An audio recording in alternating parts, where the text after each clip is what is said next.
So it's not surprising if you're one of the millions of Americans that owe back taxes to the IRS. Unfortunately, they're the world's most powerful collection agency, with the ability to garnish your wages, seize your bank accounts, and even take your home or business. But don't be stressed or worried any longer. We're Optima Tax Relief, America's most trusted tax resolution firm. We have resolved over $3 billion in tax debt for our clients. Our award-winning professionals deal with the IRS every single day, protecting our clients and preparing them for the best possible resolution. For tax help you need, for tax help you can trust, give Optima a call today. Call 800-343-6460. 800-343-6460. 800-343-6460. Optima Tax Relief.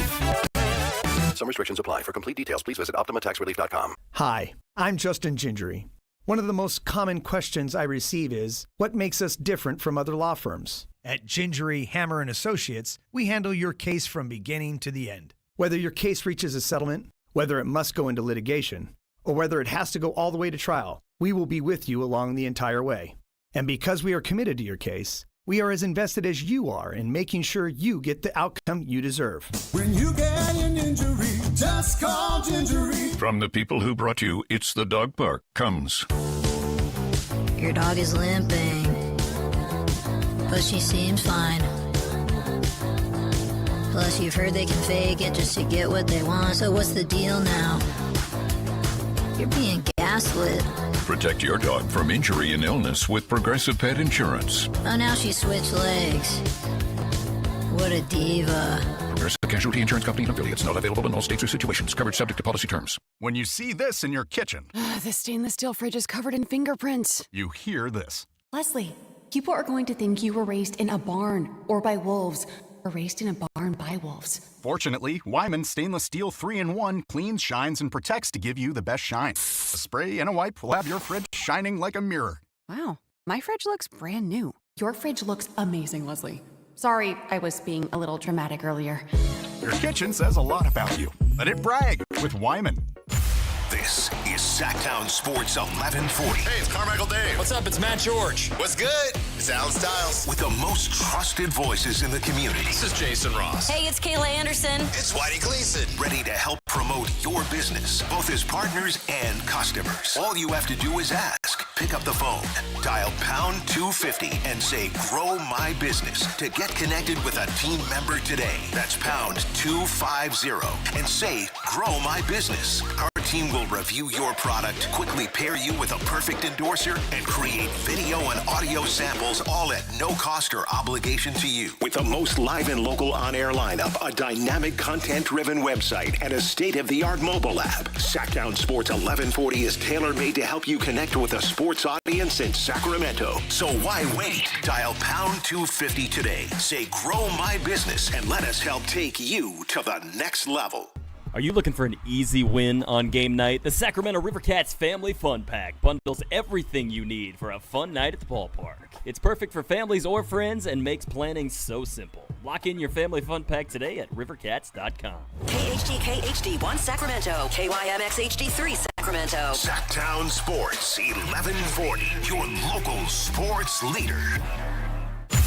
It's Matt George and Kayla Anderson. Online at SactownSports.com or on the app. Kings, Niners, and Sacramento. The Matt and Kayla Show starts now.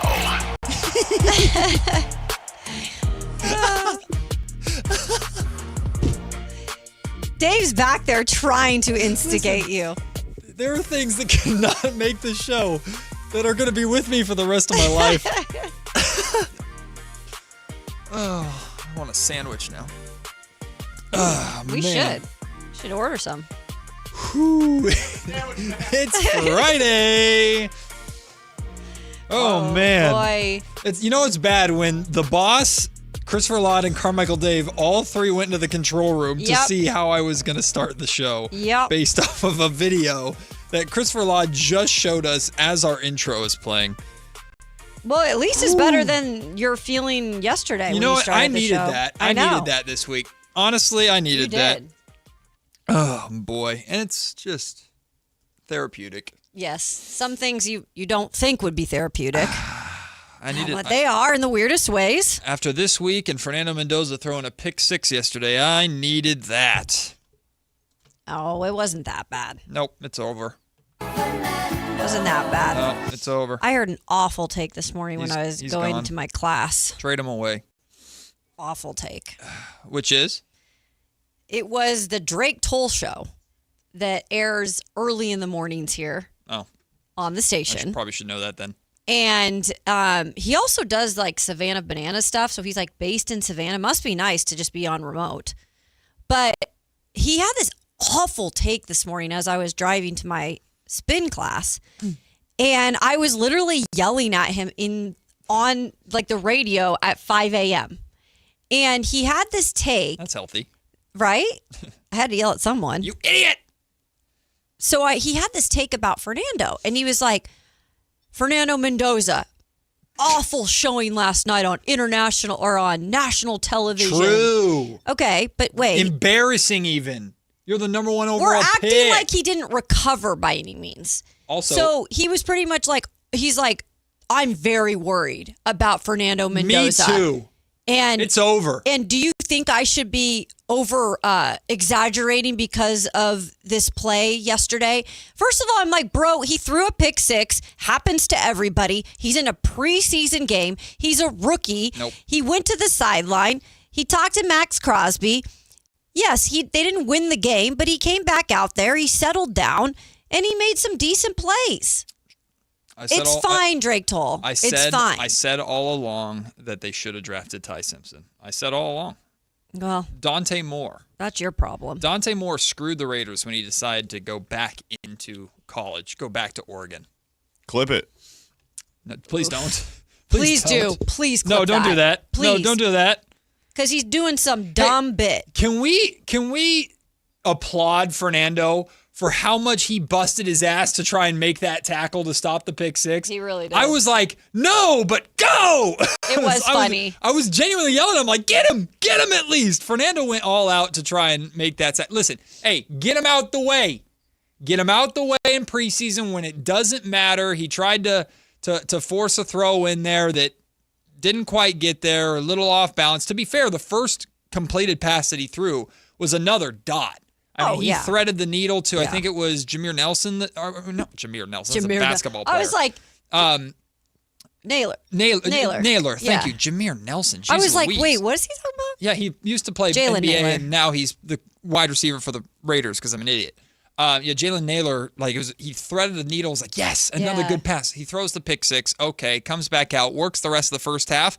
And as we expected, Kayla, he didn't face the first team defense of the Houston Texans, but still the second team defense is really freaking good. Mm-hmm. Like that Houston Texans team is just stacked defensively. It's DeMeco Ryans 101, and they gave him problems. And I like that he got the opportunity to work through it. He kept a pretty positive attitude afterwards. They did the interview with him in the second half on the sidelines, and you would think he threw for 200 yards and 5 touchdowns. He was just all giddy, but it's a learning experience, and Fernando has the right idea. No one's freaking out.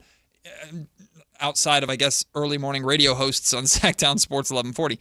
Like, it's nothing. It's a good learning experience, and it's probably not going to be the last time that Mendoza throws an errant pass or makes a mistake in his incoming rookie season. He's going to be fine. And he's not named the starter yet. I know Clint Kubiak went out and said, there's still a competition.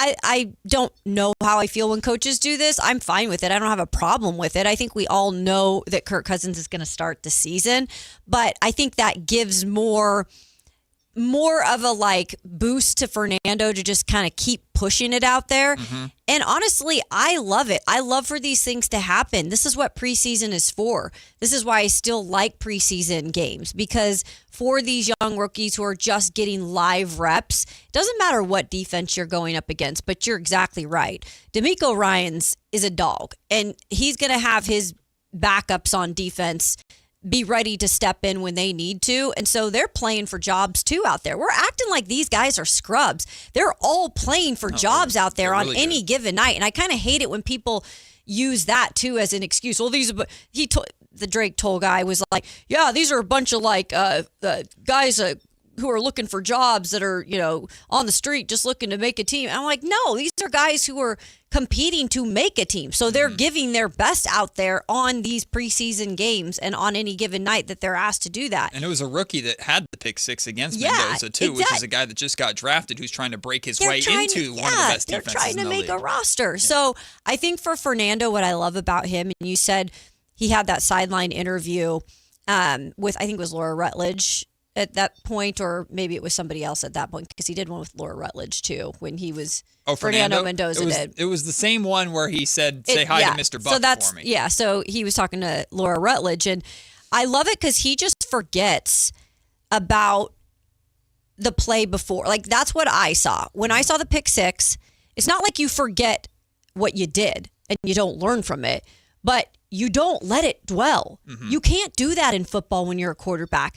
If you make a mistake, it's, okay, I made the mistake, but I can't dwell on it because then that is going to mentally mess you up. And I didn't see that out of Fernando Mendoza. I think it's partially Fernando's personality, but I also think, to the Raiders' credit, it's the environment that they've created for him. Yeah. I think I see Fernando play and operate with the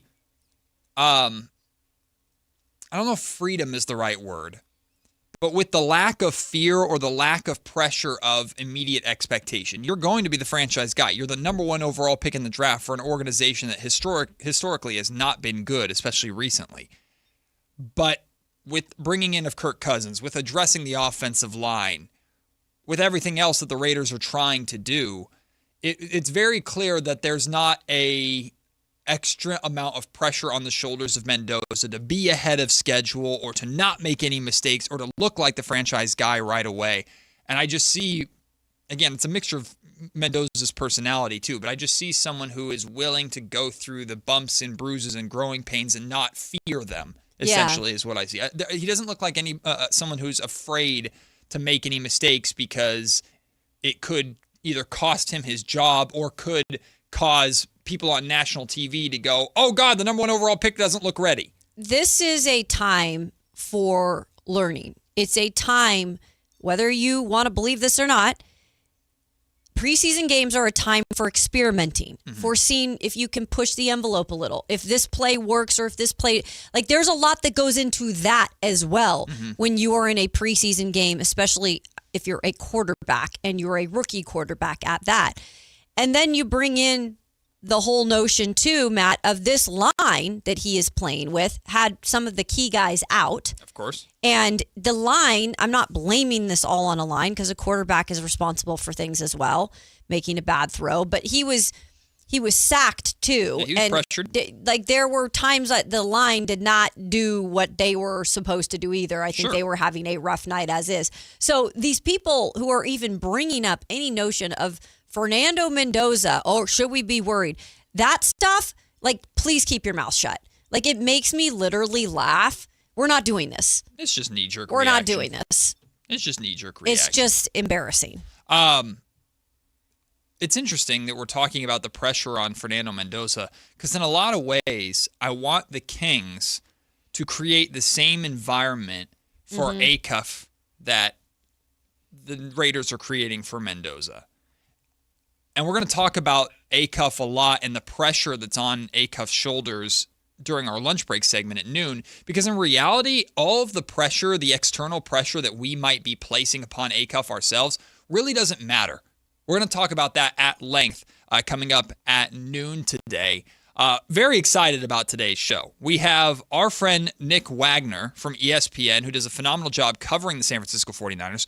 He's going to join us at 11 o'clock, and we're excited to announce that Nick is going to be joining us weekly throughout the entirety of the 49ers season to be our insider with the Niners, and we'll talk to him before matchups and after matchups, and he'll give us just a boots on the ground look at everything that's going on with the Niners, in addition to Sactown Sports' own coverage, from myself to Kayla to Alan to our digital team, going to be making trips out to Levi Stadium. We're figuring all of that out too. So we're going to have you covered for Sacramento coverage of San Francisco 49ers football. We've got it here for you at length here on Sactown Sports. But that's not the only thing exciting we have today. Coming up at 1 o'clock, my good friend and very well-known, very well-respected sports media member here in Sacramento. Kenny Caraway is going to join us at 1 o'clock. And, of course, we know KC always has thoughts on the San Francisco 49ers. I'm sure he is ready to do backflips about how DeJon Stribling is playing, and we'll talk about Stribling in just a second. But we'll talk to KC about the Niners. We'll talk to Kenny about Kings basketball. Very excited to have him join me and join us here at 1 o'clock. Kenny's been a good friend for many, many, many, many, many years. So looking forward to that. Anyway, getting back to really quick, we'll wrap up with the Niners really quick. A couple more notes with the Raiders. A couple more notes. One, you mentioned Clint Kubiak. What he said after the game, Kayla, was, we got another week. I don't want anyone to be comfortable in their job. Like you said, it's going to be Kirk Cousins unless something drastically changes. But I do appreciate Kubiak's approach to things. Like, he doesn't want Kirk to be complacent. He doesn't want Fernando Mendoza to be resigned to the fact that he's not going to start week one necessarily. He still wants everyone locked in and focused like it's a legitimate training camp battle. And that's not just the quarterback position, of course. He's talking about every single position. And while we expect Ashton Genty to for sure be running back one, let me tell you, this rookie, Mike Washington Jr., 4th-round pick, he's firing me up. Yeah. He's playing really well, and the Raiders could have a pretty fun 1-2 two-headed snake or two-headed dragon rushing attack with these two. There's nothing wrong with having that in on a team. And I know they've got Ashton Genty, and that's the prized pick there, and they expect him to do a lot this year. I mean, he was he number 4 overall in that draft? Ashton Genty? Yeah, it was somewhere around 4th, there. I think he was so. a high pick for a running back. Yes. And unfortunately, we didn't get to see a lot of him last year because of the offensive line. He wasn't 6. Yeah, 6 so I was overall. 2 off. Wasn't utilized as much as maybe you would have liked him to be. And right now, he's sitting out. He doesn't need to play right now in these preseason games. But Mike Washington is playing. And Mike Washington is just a little ball of joy. And I looked at this stat from today after yesterday's game and what he has accomplished in the last 2 weeks. This young man is averaging 7.93 yards per carry through 2 preseason games, which is huge. And he's had a lot of he's had some big runs, obviously, to help that average. But week 1, 6 carries, 63 yards, 10.5 yards per carry. And then just last night, 56 yards, 6.2 yards per carry. So he's got a total of 15 carries, 119 yards, and he's averaging 7.93. That's incredible for a young man that, again, you don't exactly know what you're going to get out of some of these later round guys, but this could be fun. And that could only help the young Fernando Mendoza, where I know we stress a lot about what exactly is in that wide receiver room right now. Maybe they should have added someone. Maybe they're looking at it like, look, we've got Brock Bowers, we've got enough in that wide receiver room, and then we've got these 2 backs that we can incorporate, right? Because if you can get that run game going and get a steady flow of that run game inserted into opening up for Fernando Mendoza once he is the quarterback, this could be an interesting offense, and that's what Clint Kubiak is kind of envisioning. Yeah, I think I like Naylor. I think he's a vet. I do think the wide receiver room in Las Vegas is underwhelming, but I also do think it has been, and by my own voice here, has also been a little bit disrespected in a lot of ways. I was going to say, by your own voice, maybe. I think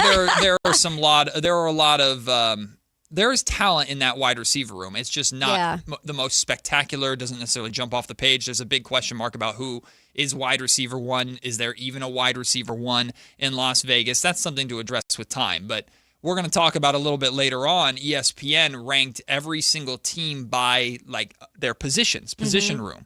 And I'll spoil something a little bit. The Raiders tight end room is ranked number 1 from of course, Brock Bowers, who's considered to be at this point one of the best, if not the best tight end in the league. Mayer, they've got talent in that tight end room that's going to take a lot of the responsibilities of catching Kirk Cousins and Fernando Mendoza, and oftentimes bailing them out too, but also can help provide some run blocks for Genty and for Mike Washington Jr. The one thing I will say as a Raider fan that I am legitimately concerned by because I've seen in 2 preseason games now the continuation of a pattern, which is the Raiders' inability, their defense, to get off the field. They are really you said struggling that on third down issues. They are really struggling on third down. We got to see one series of the Houston Texans starting offense is C.J. Stroud, and at one point they had either like a 3rd and 10 or 3rd and 11, something like that. Raiders couldn't get off the field, and C.J. Stroud goes down and leads a touchdown drive to open up the game, and then that was it. He didn't have to do anything else at that point. That's all they needed to see. And the Raider defense was carved up the week before by Jacoby Brissett and Gardner Minshew. Like, getting off the field and defending third downs. The second half was much better, but we know at that point the Texans were playing a lot of their second, third stringers and practice squad guys. But that's a concern that I have with the Raiders defense. It's just going to be their ability to get the offense on the field. It's just a matter of getting those reps, some of those younger secondary players too that could eventually emerge as stars, that they've drafted 2 cornerbacks in this year's draft. Obviously waiting to see if that, I think they ended up taking I'm blanking on his name, the Vols cornerback in the 4th round. He fell. Jamon McCoy. And then got a penalty last night for taunting. And then the other kid, I believe out of Cal, Hezekiah. Massis. Yeah. So he, I know that is a later round pick too, but I'm just interested in some of these young players stepping it up. We don't know much about their defense yet because we haven't seen a lot of these new pieces either that they added in free agency and stuff like that, or during the off season. Right. Free agency, and I don't know if they traded for anyone. I can't remember, but there's a couple guys that came over from the Colts. So defense needs some work. What else is comes new with time? What else is new with the Raiders? But Max Crosby is itching to get back on the field. I know. As well, I loved his interview, by the way. It was so fun to listen to. He's so great. Switching gears to the 49ers, we got to see a little bit of Brock Purdy, and while his opening drive was fine, nothing spectacular, what stood out to me is in that opening drive, he had 3 separate connections with DeJon Stribling. That was the one of the things I was really looking for is, do you see immediate chemistry between the two?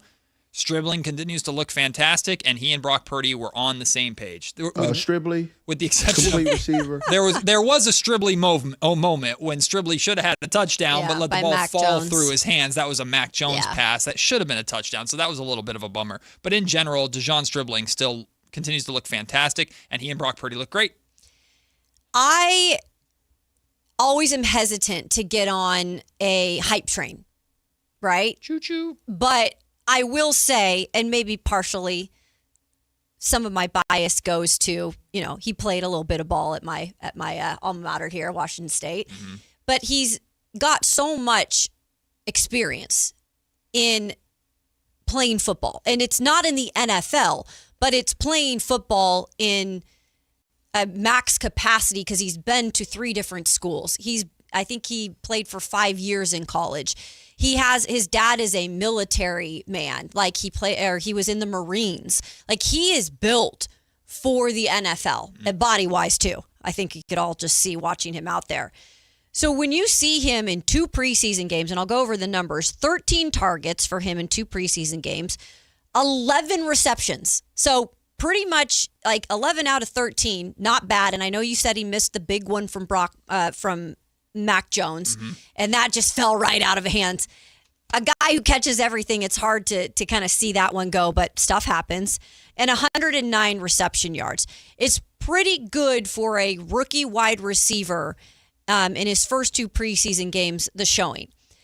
But what I'm super impressed with is you mentioned the connection with Brock Purdy, and we wanted to see that because we're not seeing a lot of those clips coming out of 49ers camp. Well, we saw yesterday in one drive what it looked like. But he's also had incredible chemistry with Curtis Rourke in his first preseason game. He's also had incredible chemistry overall, minus that big drop from Mac Jones. It's like you put Stribling out on the field with any quarterback at this point, and it's like guys just flock to him. Like the ball just flocks to him. It just goes to show that Stribling, I think, is going to be a huge contributor out of the gate. And even if Brock Purdy has some issues this year, has some injuries at some point, I just feel like with what we've seen early on with other quarterbacks, like the connection is there because he's that type of guy. He does not drop things, minus that one. Hopefully that doesn't happen again. He's just reliable. Yes. He's reliable. His routes are strong. He's physical. He's made different types of we still haven't seen quite yet the Yak Daddy side of him, as you call it, which is him catching pass and breaking it out for extra yardage. But he's made a lot of physical catches. His route running is sharp. He's making catches in traffic. Teams are keeping an eye on him, and he's still finding a way to create enough space to get open. He's just become reliable very, very quickly. Now, it's just preseason. He has to do it for real when it matters most. But at the same time, I imagine some of the people that were yelling about consensus draft boards on draft night criticizing the 49ers, they're losing some of their leg to stand on a little bit, which is a good thing. Yeah. Which is the Niners clearly felt a certain type of way about him, and so far, as much as he could show us and whatever he could show us, he's showing that he was a smart selection, the right selection, and a viable top potential target for Brock Purdy, in addition to Mike Evans, who we still haven't seen yet, which is even more exciting. He was on the sideline. He was also getting pumped up when Cohen returned the punt for a touchdown. Jacob that was Cohen, awesome. 83-yard punt touchdown return, which was pretty great. We also did get to see the official 49ers debut, kind of questionable, about Kaelon Black. Yeah. Had a nice debut, and while there wasn't necessarily anything explosive or phenomenal, it's not like he had a big touchdown run or anything like that. He did look explosive in the backfield. His decision-making was quick. And I was actually really impressed. A lot of people started singling out how good of a blocker he was. He did a pretty good job blocking for his size. That's what I was going to bring up. Sometimes when you look at these running backs, the obvious is like, what are his yards per carry? What explosiveness does he have? Like, is he breaking tackles? Yes, those are all important things. What's the speed? Is he more of a physical guy? But I love actually looking beyond that sometimes because you need a little bit more, especially out of a backup running back. What are they doing? Just those little things to earn appreciation and respect. And that's exactly what he did. Some of the pass pro blocking, pass protection in terms of what he's doing out there. Those little things matter, especially when you are a rookie and you're trying to, again, gain the respect of your coach and other players. So, yeah, might not have shown up on stats necessarily, but a really good thing to see out of a young guy who hasn't played a lot yet. And considering, like you've illustrated, the responsibility that he's going to have behind Christian McCaffrey, who, of course, has a tremendous amount of workload. And it's nice to, again, it's one game from Black, and I'm not saying that he's on Christian McCaffrey's level by any means, but it's nice to have the confidence in when McCaffrey comes off the field that your offense doesn't immediately, I won't say plummet, but that your offense immediately takes a significant step back, or that they're less dynamic, you're less feared. You have someone in the backfield that can break out a big run, that can get a few extra yards, or at the very least, do what he needs to do to keep Brock Purdy as safe as possible. And if, knock on wood, Christian McCaffrey deals with injuries, to have a young, exciting runner in that backfield, if nothing else, just gives you a little more confidence as a Niner fan. Yeah, no, and it should give you confidence too, Matt, because I think I said it yesterday. I was like, there's not a lot in terms of the health. I mean, it's getting better in the running backs room, but most of training camp, they've been beat up in terms of the backs. And then with McCaffrey out, it's been even more noticeable. But hats off and claps to Sincere McCormick, because the time that he did get yesterday, really good. He made the most of it. And that is what, again, the preseason is still good for. Maybe does he not make the team, but he's a practice squad guy, and you continue to develop him on the practice squad. And this is a guy that maybe you could utilize his depth. So I loved seeing that too, because I was a little worried about that running backs room and what we could get out of it. Well, speaking of the running backs room, where do they rank amongst the entirety of the NFL? ESPN ranked the best and worst positional groups in the National Football League. We'll talk about those next. It's Matt and Kayla on Sactown Sports. Football is back. This is Sactown, baby! And Sactown Sports 1140 is your home for primetime NFL games this season. This is Kevin Harlan of Westwood One. Catch all the NFL primetime action. Catch Monday, Thursday, and Sunday night football, international games, the NFL playoffs, and the Super Bowl right here on Sactown Sports all season long. Your local sports leader, Sactown Sports 1140. Sacramento weather is brought to you by Bonnie. I'm Tamara Berg in the KCRA 3 Weather Center. It's finally Friday. Looking at sun and clouds mixing in for the afternoon, and temperatures will top out in the upper 80s to about 90 degrees. We'll feel the impact of the Delta breeze cooling us down to the upper 50s overnight tonight and into Saturday morning. Get the latest forecast on the KCRA 3 News and the KCRA 3 app. Freedom is an unclogged toilet. Right now, get any drain cleared for just $17.76, plus a full camera inspection. Plumbing, electrical, heating, and air, Bonnie.com. Some restrictions apply. Must have accessible clean out. License 696355. So, I need hamburgers, sodas, ice, and a DJ. A DJ? Relax, Pa. With T-Mobile, we're saving when we bundle home internet and phone lines. Oh, wow! Here to bundle and save big. Stay connected con tu gente with 4 lines from T-Mobile with fast, easy-to-set-up 5G home internet and save up to $1,000 a year. Switch now on T-Mobile.com/conectate. Savings based on third line free via monthly bill credits. Internet discount with $15 in monthly bill credits and auto-pay discount. Qualifying credit required. Credits will stop if you cancel any lines or change plans. Visit T-Mobile.com. Remember when a driving range was just a driving range? Yeah, Hagen Oaks doesn't remember either. Reserve one of 3 top Tracer bays from 6 to 11 p.m. at HagenOaks.com. Only 3 bays are reservable, while the rest of the range remains open for walk-ups. Play virtual golf, then grab food, drinks, and a seat in front of the TVs at the hangout. Throw in live music, and suddenly your quick stop at the range turns into hours of fun. Hagen Oaks Golf Complex. Side effects may include laughter, bragging rights, and one friend insisting he would have won if the wind wasn't blowing. Every year, summer ends and the kids go back to school. This year, I'm going back too, at My Computer Career. They helped me get financial aid, and I got to choose online or on-campus classes to fit my needs. Now I'm on a fast track to a high-demand IT career where the rewards can finally match my value. Visit mycomputercareer.edu and take the free career evaluation today. That's mycomputercareer.edu. It's never too late to go back to school. Financial aid is available to those who qualify, including VA benefits.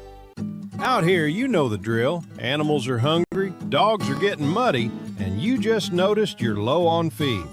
Stocking up at Tractor Supply is easy on your wallet with our unbeatable prices on select shavings, retriever dog food, and Producer's Pride animal and poultry feed. From backyards to barnyards, we've got everything to keep your pets, animals, and livestock well fed and comfortable with low prices all summer. At Tractor Supply. Hi, this is Adam Johnson, owner of Golf Fitness Solutions. Exercise and golf have been 2 important activities in my life. I opened Golf Fitness Solutions in 2013 to help my fellow golf enthusiasts improve their posture, relieve their pain, gain strength and endurance, and most importantly, hit the ball farther. From beginners to professionals, I've had success working with all ages and all skill levels, and I can help you too. Located in Carmichael, call us at 916-802-5175 or go to golffitnesssolutions.com. Need a reason to hit the range this week? Well, Hagen Oaks has 2. Monday nights are happy hour all night long with special pricing on hot dogs and ice cold beer while you hit balls under the lights. Then Thursday, join the new Top Tracer competition nights. Play Pebble Beach, compete in closest to the pin, long drive, and more with fun interactive games for every skill level. Grab your friends and make Hagen Oaks your weeknight destination. Visit HagenOaks.com for more details. Hagen Oaks Driving Range, more games, more laughs, more reasons to play. Now through August 31st at Big O Tires, receive $80 to $120 in instant savings on 4 select in-stock Netson, Nitto, or Sumitomo tires with installation purchase. Disposal fees extra, not good with other offers. See your locally owned Big O Tires dealer for pricing.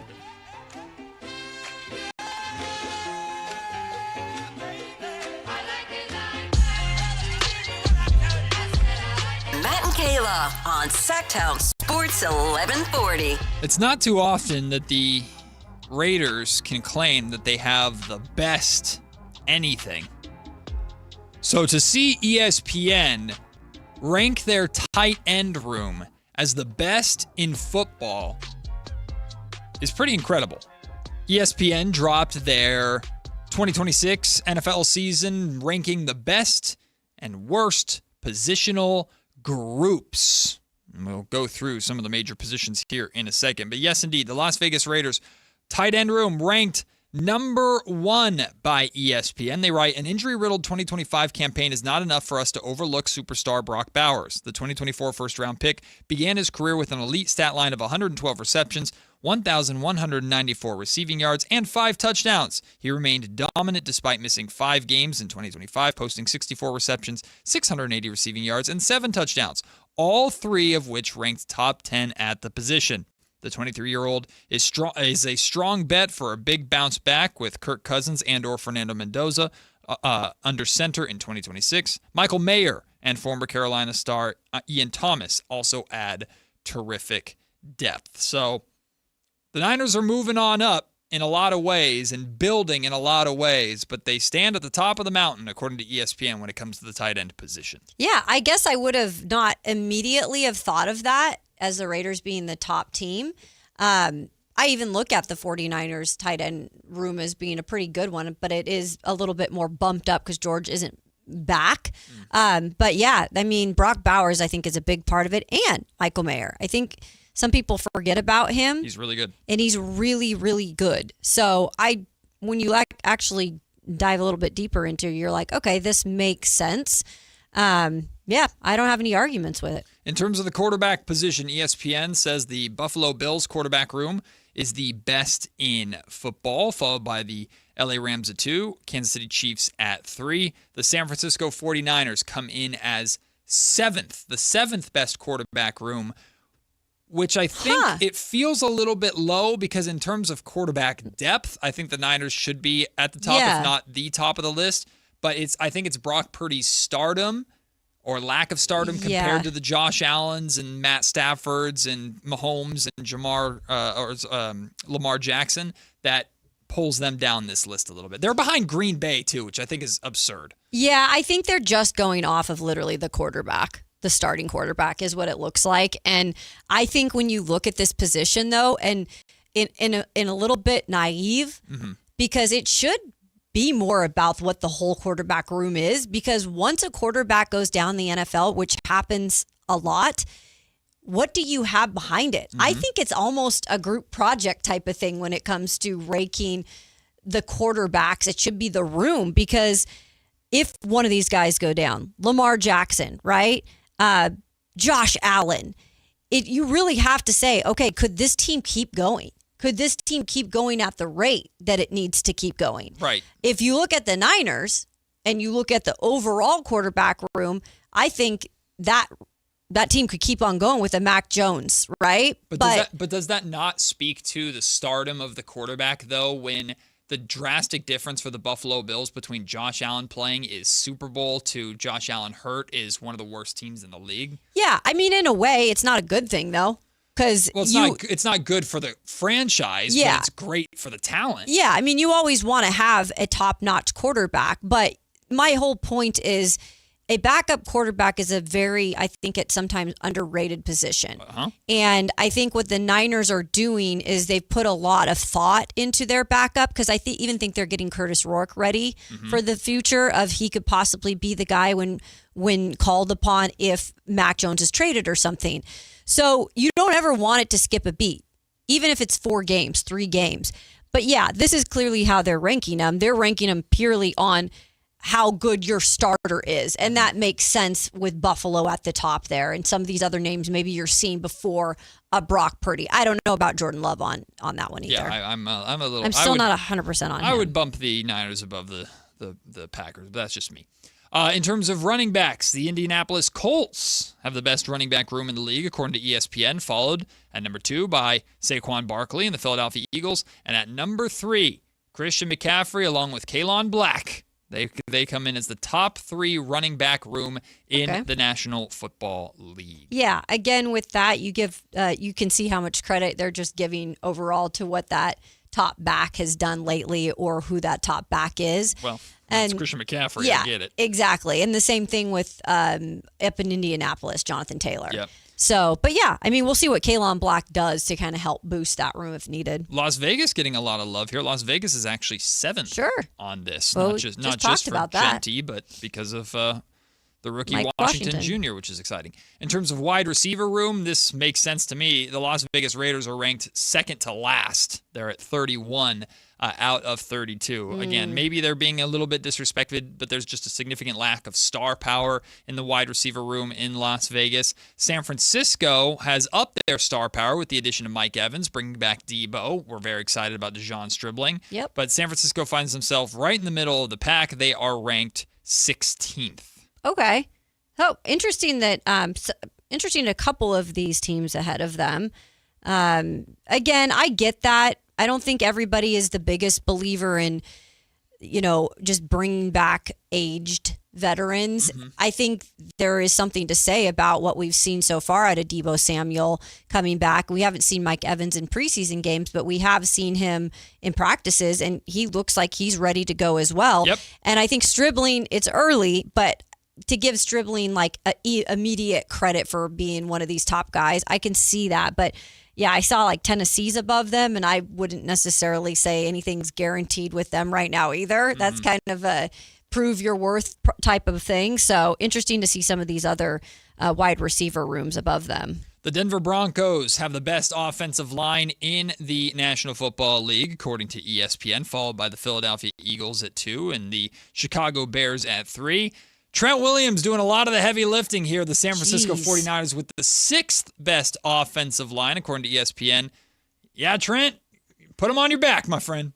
That's what he does. That's what a star left tackle does. And I guess even when you're 37 years old, what he's done lately has been more than enough, and that does get you a lot of credit. Now, look, there's some other guys on there that are playing good football right now, and I like to say, too, we don't talk a lot about the offensive line until we need to. So when you don't hear about the offensive line, it's a really good thing because they're doing their business. The interior defensive lines, the Seattle Seahawks ranked number 1, but this is not a good position for either of our local. I use local in air quotes for the Raiders. You know what I mean. Yeah. The San Francisco 49ers come in at 28th out of 32, and the Las Vegas Raiders in dead last. Dang. So that's the question mark, too, with you said your Raiders is defensively all over the place, but this is a position that, hands down, landing at 32, there's work to be done there. ESPN writes about the Raiders. The good news is that the Raiders have some continuity up front, returning all 3 interior linemen who played at least 50% of their defensive snaps last season. The bad news is that none of the 3, Adam Butler, Jonah Laulu, and Thomas Booker IV, were especially good last season, combining for 12 tackles for loss and 5 sacks. Free agent addition Benito Jones, 2025 4th-rounder Tonka Hemingway, and 2025 6th-rounder J.J. Pegues also struggled last season and will compete for snaps up front. So outside of Max Crosby, the pass rush in Las Vegas, not too great. Yeah, Speaking that's rough. Of the pass rush, edge rushers. San Francisco ranked 6th in edge rushers. The Las Vegas Raiders, where are they? The Las Vegas Raiders ranked 8th. So Max Crosby doing a lot of the heavy lifting there. And then we'll do 2 more positions. Off-ball linebacker, Niners ranked 4th. New York Jets ranked number 1, believe it or not. And the Las Vegas Raiders are ranked 17th there. And then cornerbacks. I'm expecting this to be low for Vegas, 24, and only 1 spot ahead of them. 23. So the cornerback position, not great. Although Diamador Lenore, good night for him last night. Thought he looked good. I'm glad he bounced back because the had Chargers, a little chip on his shoulder. They may have embarrassed him a little. Apparently, he responded to some of the things that were being said on social media about the Niners secondary. Well, he let his play do the talking, too. So good for Diamador Lenore. We'll take the break. When we come back, an update on a not-so-fun story involving your Sacramento Kings. It broke yesterday during our show, the lawsuit that's happening right now between a former Kings athletic trainer and the organization. There are some more details that came out involving Scott Perry and Doug Christie. We'll talk about those and present them to you when we return. It's Matt and Kayla on Sactown Sports. Follow Sactown Sports 1140 on Instagram and X at Sactown 1140 to see the best moments from all your favorite shows and up-to-the-minute live reactions and updates on the Kings, 49ers, and more. That's at Sactown 1140 on Instagram and X. Your local sports leader, Sactown Sports 1140. This is the story of the one. As a safety manager at a manufacturing plant, he does everything he can to keep his coworkers safe. From finding ways to reduce risks to keeping safety supplies in stock. And for that, he relies on Grainger. Grainger offers a broad range of quality products and next-day delivery, so he can always play it safe. Call 1-800-GRAINGER, click Grainger.com, or just stop by. Grainger, for the ones who get it done. This Green and Gold Injury Report is brought to you by the law firm at Gingery, Hammer, and Associates. If you get an injury, just call Gingery. Tyler Soderstrom was placed on the 15-day IL for a left hip impingement. He heads to LA this week to see a hip specialist to determine next steps on his return to action this year. Justin Sterner underwent right knee surgery last week and will miss the remainder of the year. Jeffrey Springs threw 3 innings in Stockton last week and is pacing to return to the Green and Gold later this month. Hi, I'm Justin Gingery. One of the most common questions I receive is, what makes us different from other law firms? At Gingery, Hammer, and Associates, we handle your case from beginning to the end. Whether your case reaches a settlement, whether it must go into litigation, or whether it has to go all the way to trial, we will be with you along the entire way. And because we are committed to your case, we are as invested as you are in making sure you get the outcome you deserve. When you get an injury, just call Gingery. I know that hiring can be challenging. You need someone to match your role perfectly. Well, now you can meet them fast on ZipRecruiter. Build your team, build it sooner. Meet your match on ZipRecruiter. Just head to ZipRecruiter.com/free right now to try it for free. That's ZipRecruiter.com/free. Meet your match on ZipRecruiter. Try it free. You're still glowing, flirting, grooving. You've still got it. But your immune system weakens as you age, making it harder to fight illnesses like pneumococcal pneumonia and RSV. Vaccines are a key part of any health routine and can help protect you from getting really sick. Ask your doctor or pharmacist which vaccines you need. See more at PfizerForAll.com. Sponsored by Pfizer.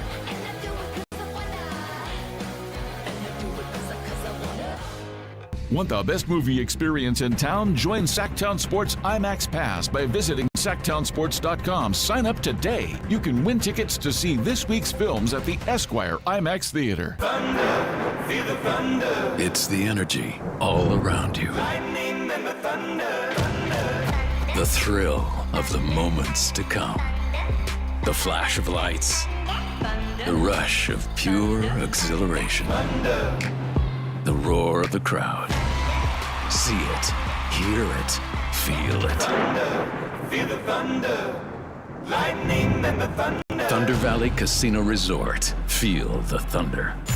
This is Sactown Sports 1140. Hey, it's Carmichael Dave. What's up? It's Matt George. What's good? It's Alan Stiles. With the most trusted voices in the community. This is Jason Ross. Hey, it's Kayla Anderson. It's Whitey Gleason. Ready to help promote your business, both as partners and customers. All you have to do is ask. Pick up the phone, dial pound 250 and say, grow my business to get connected with a team member today. That's pound 250 and say, grow my business.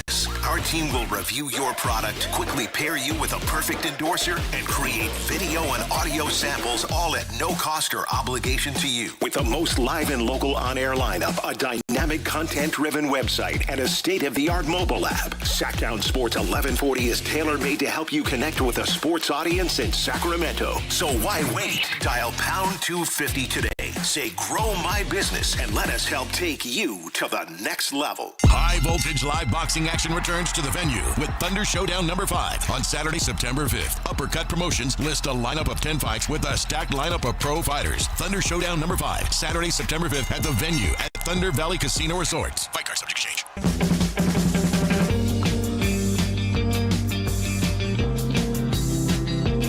It's Matt George and Kayla Anderson on Sactown Sports 1140.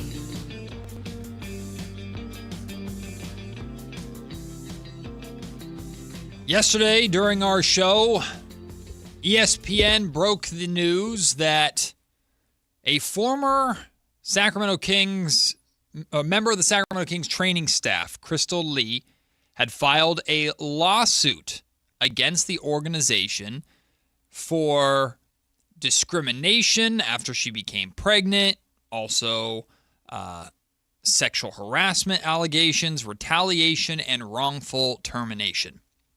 We shared this on the show yesterday when the initial information came out, and we'll preface this again as we get into more details that have come out by saying this is not a topic for sports talk radio. This is not a topic for opinions and picking sides. Carmichael Dave illustrated that earlier today. I believe Whitey and Allen also talked a little bit about it on yesterday's show. So if you're tuning in to hear commentary about this situation, you're in the wrong place and you're going to be disappointed and probably angry, and feel free to hop on social media and say what you want to say. There's plenty of people out there that have and are sharing their opinions on what is going on. But it is our obligation, our responsibility to at the very least inform you about what is going on. So again, Crystal Lee is a former athletic trainer for the Kings and all this is publicly available, by the way. You can see the full suit and everything that's in there. We're going to read for you some things that involve Scott Perry, how Scott Perry is mentioned, and how Kings head coach Doug Christie is mentioned in this suit in just a second.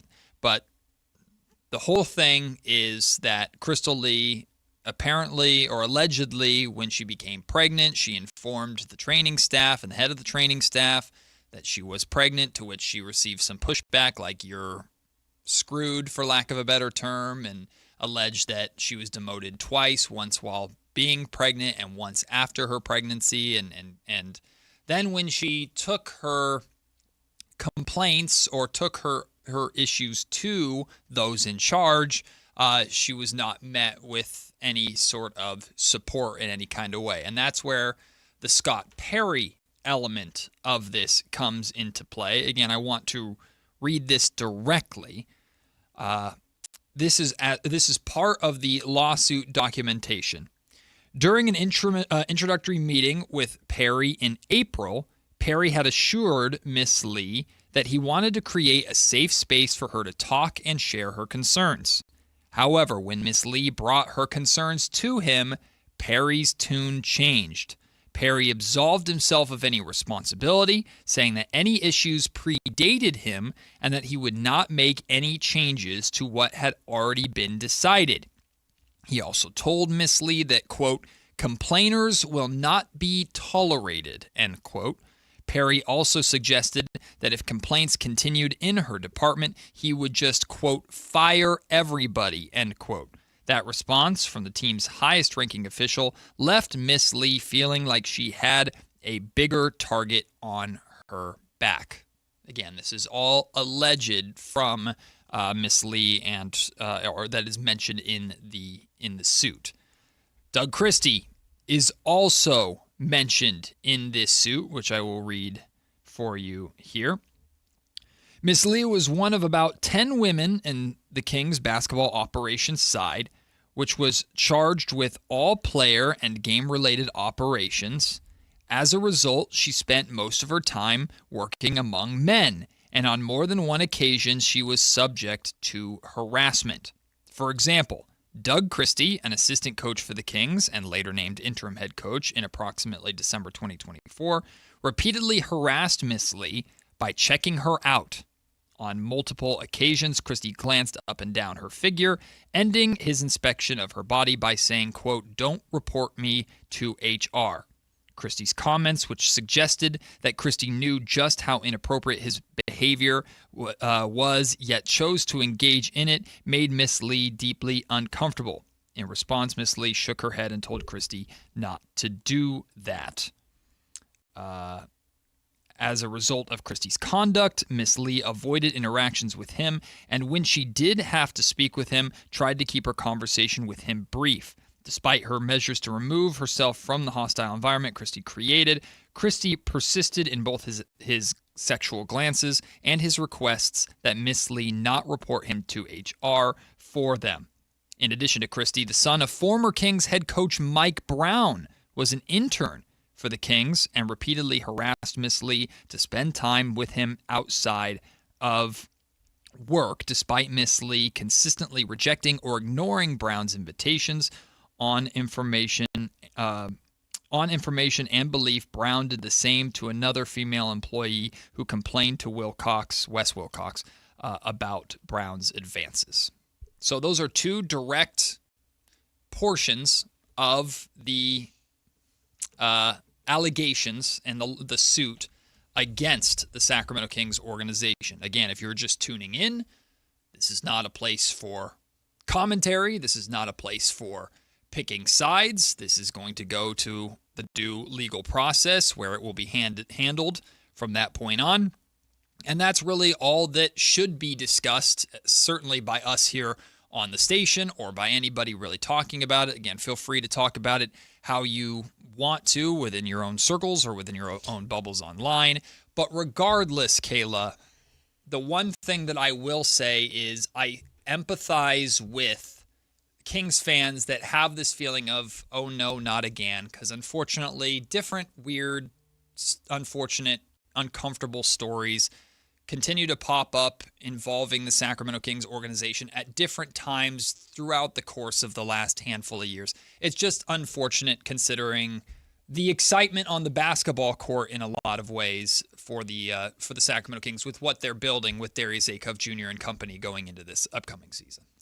Yeah, I mean, people can come to their own conclusions. I'm not going to tell people how to feel about this or how to be, frustrated or not frustrated as a fan. That's your decisions on how to look at this, but you do have to, let it play out because unfortunately there are two sides to the story, and this is going to, the tough part about this is it's a distraction. Yes. And I'm not saying that as a bad thing in terms of both stories need to be told, but it's a distraction to basketball and to some of the things that fans want to just focus on this year, which is this team growing, like this team in their young rookie and seeing how he grows. Now in the back of your mind, you do have this thought of, okay, well, what could happen? What could happen in the future? And that's fair to have that as a fan. It's unfortunate, but I would be the same way with my team if this was looming over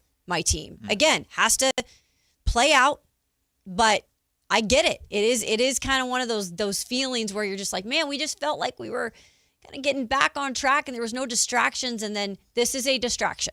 It's a ultimately very uncomfortable and obviously very sensitive situation. It has been acknowledged, and we will now patiently wait for the legal process to carry out.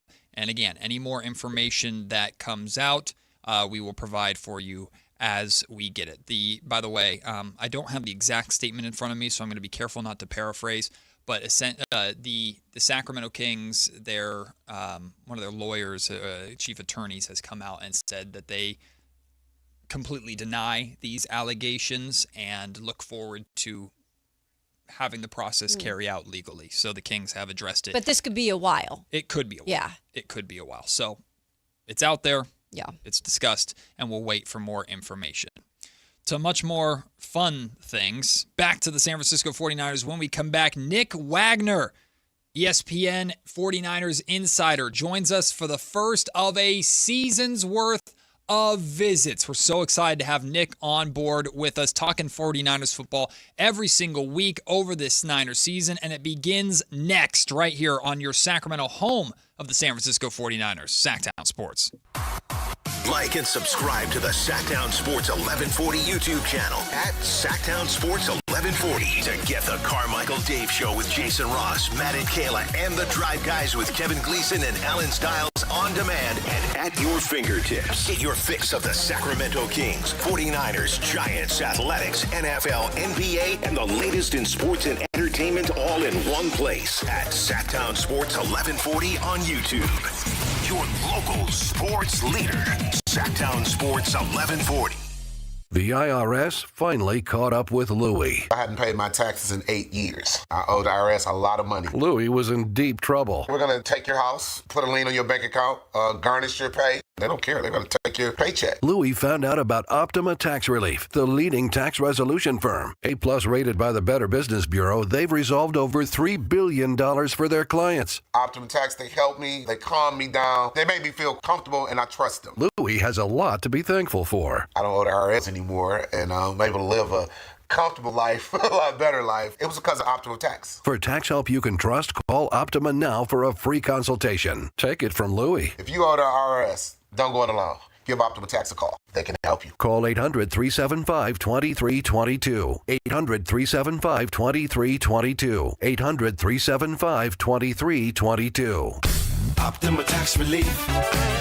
Testimonial from an actual client. Some restrictions apply. For complete details, please visit OptimaTaxRelief.com. What's up? We're talking to Chad Hoblet of Hoblet Dodge Chrysler Jeep Ram and Woodland. Chad, what's going down for the Make This the Summer Sales event? Summer is the best time of the year, not just for fun and adventures, but for huge savings at Hoblet. Right now, you can save up to $14,500 off MSRP on new 2026 Jeep Grand Cherokee Altitudes. This is easily one of the best-looking Jeeps on the road and has the latest, greatest tech. Ooh, I do love that latest tech. Makes the drive so much better. But Jeep is so much more than tech. Right now, you can save up to $10,800 off MSRP on new 2026 Jeep Gladiator Sports. It's the best of both worlds. A little Jeep and a little truck for whatever you need to get done. Search, select, and save through their whole inventory at HobletDodge.com. Nobody beats Hoblet, period. $14,500 total net savings on new Jeep Cherokee and $10,800 total net savings on new Jeep Gladiator after dealer discount and factory incentives. Incentives may include $1,000 Hoblet trade-in assistance for eligible trade and $500 military or first responder bonus cash for eligible members. At least 5 Cherokees at this net savings, 3 Gladiators. VIN number 175877, 175870, 175871. Excludes tax, title, and license fees. See dealer for details. Hey there, it's Mark Hoffman and Tom Romano. We are the travel and entertainment guys, brought to you by Sports Leisure Vacations.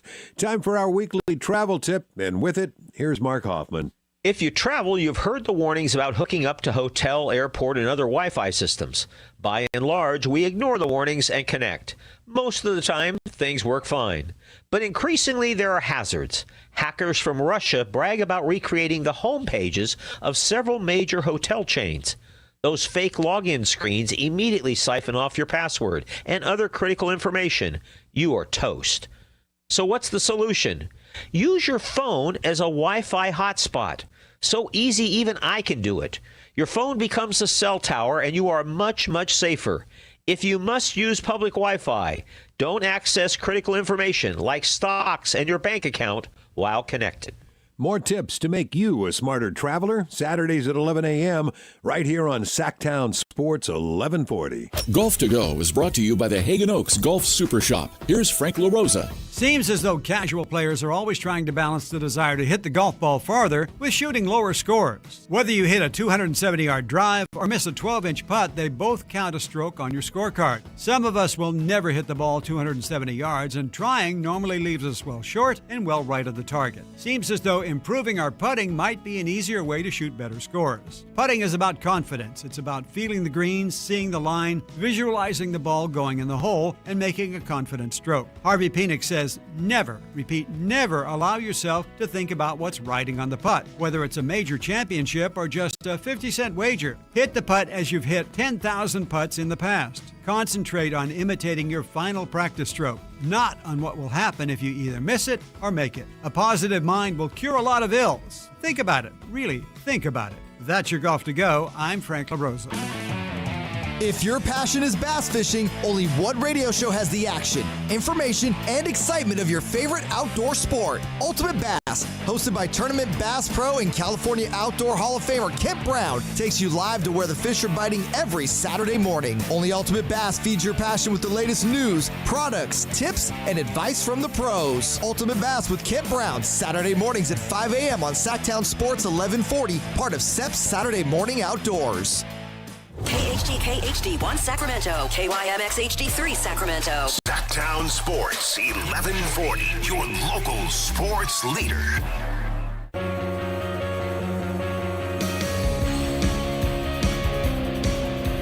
Matt and Kayla on Sactown Sports 1140. There are a lot of reasons to be excited for San Francisco 49ers season this year, especially here on your Sacramento home of the Niners, Sactown Sports, but to add even more excitement to it, selfishly for myself, and I think I speak for Kayla Anderson, we are very excited to be joined by someone who's become not just a friend of ours, but a go-to, and he's always been a go-to with 49ers coverage for ESPN. Nick Wagner joining us after week 2 of preseason, kind of sort of concluded for the Niners yesterday. Nick is going to be with us a lot over the course of this season, talking 49ers football, which means they're destined to win a Super Bowl, and it's all because of Nick Wagner. Nick, it's good to talk to you, my friend. Looking forward to this season. Even more excitement on the horizon for that.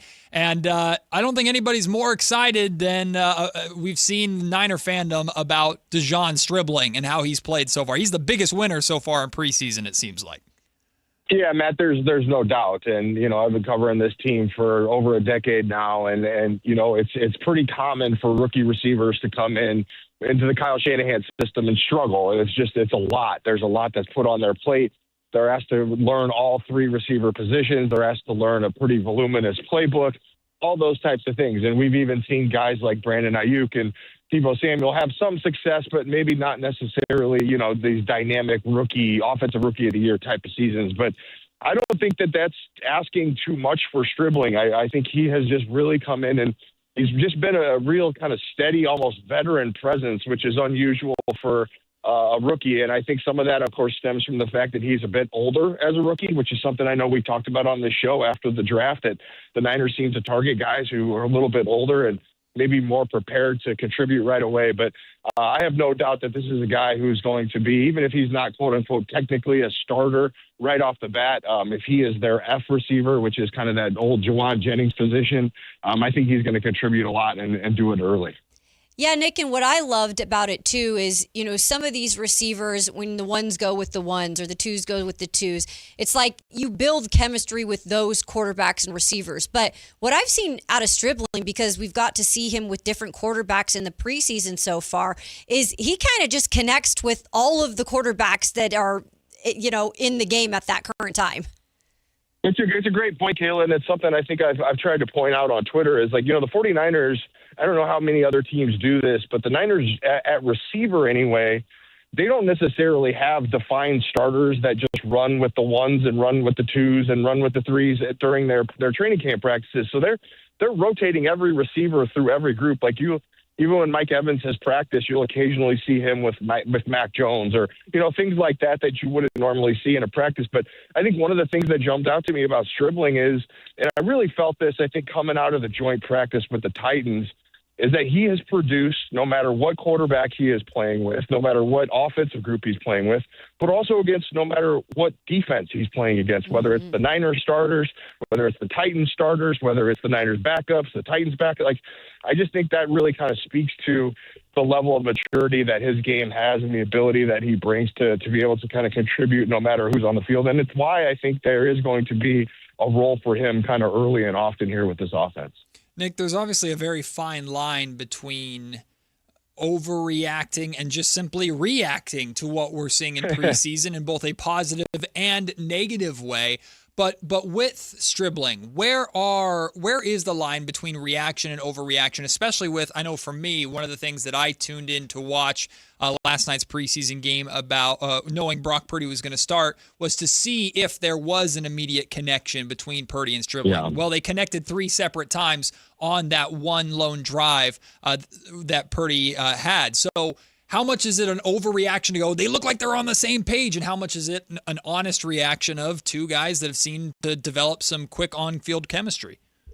I think it's an honest reaction, and the reason I say it is because I think last time I was on with you guys, we talked about just kind of, you asked a great question, Matt, about just how do you decipher between what's real and what's not in practice, because you've got, it's the same team playing against each other. But part of why I write these long kind of practice manifestos after every practice on Twitter, just to kind of give people an idea of what I'm seeing. But part of the reason I do that is because it's like a living and breathing diary and journal for myself, so that I can go back and look and say, is this guy doing this consistently? Is this something that's showing up time and time again? And I think when you start seeing something like that, where it's not just a one-off or it may be a practice or 2, and then he kind of fades into the background, I think that speaks to the reality of who a guy actually is, what he is as a player and what he can become. And so I think in that case, you've seen it, especially like you mentioned with Purdy. I think that trust has been there. Purdy has said it on the record that he's already got a lot of trust in Stribling. And I think that says a lot, because I don't think Brock Purdy would just throw that around if he didn't actually believe it. And then, of course, you get the proof in the pudding when you watch them play together last night in a preseason game. Nick, we saw a little bit for the first time. We haven't seen a ton of him this season, but Kayleon Black, the running back, had some good moments, obviously, not just in terms of his run game, but some of the protection in terms of even his pass pro and everything. What did you get from that small sample size from the young man yesterday? Well, first of all, Kayla, it's a good thing that he's actually getting a chance to play, because I'd say one of the great disappointments of this preseason for the 49ers has just been the injuries at running back has made it really hard to kind of figure out the pecking order. I mean, we know Christian McCaffrey's the starter and he's going to be the main guy, but even he's been hurt. So you've missed him, you've missed Black, you've missed Jordan James, you've missed Isaac Guerrero. So like the four guys that you thought were going to be kind of, your top of the depth chart have all been gone. And I think that's made it hard to kind of decipher things. So Black getting back is for him a great opportunity to kind of really put his stamp on that spot as the RB2 here. And I think you saw a lot of the things that the Niners liked about him last night. You mentioned the pass pro, which it goes very underrated. It's something that Bobby Turner certainly looks for, and it looks like it's pretty advanced. And again, I go back to kind of these older rookie running backs or rookie players that they drafted this year in general. They seem to just have more well-rounded, kind of refined games that are going to allow them to contribute earlier than maybe other rookies at their positions have in the past. And so I think that stands out about him, or stood out about him last night. And then the thing that has stood out to me about him in general has just been his decisiveness. You just don't see a lot of rookie running backs that can run outside zone and understand that the way it works. And I've had it described to me by multiple running backs, like what they're looking for when they run that scheme is they say slow to, quick through. So basically, like, you don't want to be too fast because the hole needs to develop. But once you see it, you got to put your foot on the gas and go. And I think Kaylen Black does that really well. He's somebody who doesn't dance around a lot. And I know that's something Kyle Shanahan and Bobby Turner value. And I think it's why he's got a real chance to be a running back too right away. Nick Wagner covers the 49ers for ESPN, joining us right now here on Matt and Kayla. Nick, you've now had two joint practices to take in. One was Fight Club in Santa Clara between the Niners and Titans. And then we've gotten bits and pieces, and we were pleasantly surprised to see, I guess the Chargers allowed a little more recording of joint practices down in Southern California. So we got to see a few videos down there as well, like Fred Warner's fumble that he forced. But in general, it seemed like the takeaway from Chargers-Niners joint practice earlier in the week was that the Niners secondary was picked apart a little bit. And it looked like maybe they had a little bit of a chip on their shoulder last night. What can you tell us from your in-person view of how these joint practices have gone? Well, first of all, can I just say that if you had asked me to name the one coach in the league who's going to allow people to video anything, Jim Harbaugh would have been in the 30s somewhere. So I was stunned by that, but here we are. So good for Jim and giving some leeway there. But yeah, I mean, I think the thing, first of all, I will just be very upfront here. I watched the 49ers offense for most of that practice. Mm-hmm. Chris Rim, who is my colleague that covers the Chargers for ESPN, we kind of divided and conquered. And so we both have left guard competitions to pay close attention to. So that was something that we were both doing. But my understanding is basically what happened on that field. There was, it was a tough day for the secondary, but I also had heard that the Niners, at least especially Oso Digizua, was getting a lot of pressure, and so sometimes it can be difficult to decipher between, would this have been a sack or would he have had to throw it away or whatever, that type of thing. But I will say from the parts of practice that I watched, and particularly the 49ers offense, I did feel like the Chargers got the better of them that day. And Brock Purdy and Kyle Shanahan both kind of alluded to it, saying they were a little disappointed. Purdy said that he felt like they didn't have, I think the term he used was the chip on their shoulder that he would like them to have. Yeah, I mean, you take too much from it? No, but I think it's a good reminder of like, hey, you got to bring it. And especially when you get into those types of situations, it's really a better evaluation tool than preseason games are. And I think coaches view it that way. Certainly the Niners coaches do. So maybe a missed opportunity for some guys to make a statement, but I also don't think the 49ers are too panicked about it. And obviously, you can get too high. They had a good performance against the Titans, and then they get brought back down to earth against the Chargers. Maybe that's not the worst thing in the world either. Yeah, Nick Wagner, incredible coverage of the Niners with ESPN. He's going to be joining us a lot throughout the season. We're pumped about that, so go check out his coverage. Part of that was, that secondary and maybe having a bit of a struggle in those joint practices. But yesterday, specifically, Diamador Lenore, who had heard a lot of those criticisms, came out. He had, for the most part, I know a small sample size again, but played pretty well last night. What are you feeling right now, though, Nick, with this secondary through 2 preseason games, through 2 joint practices?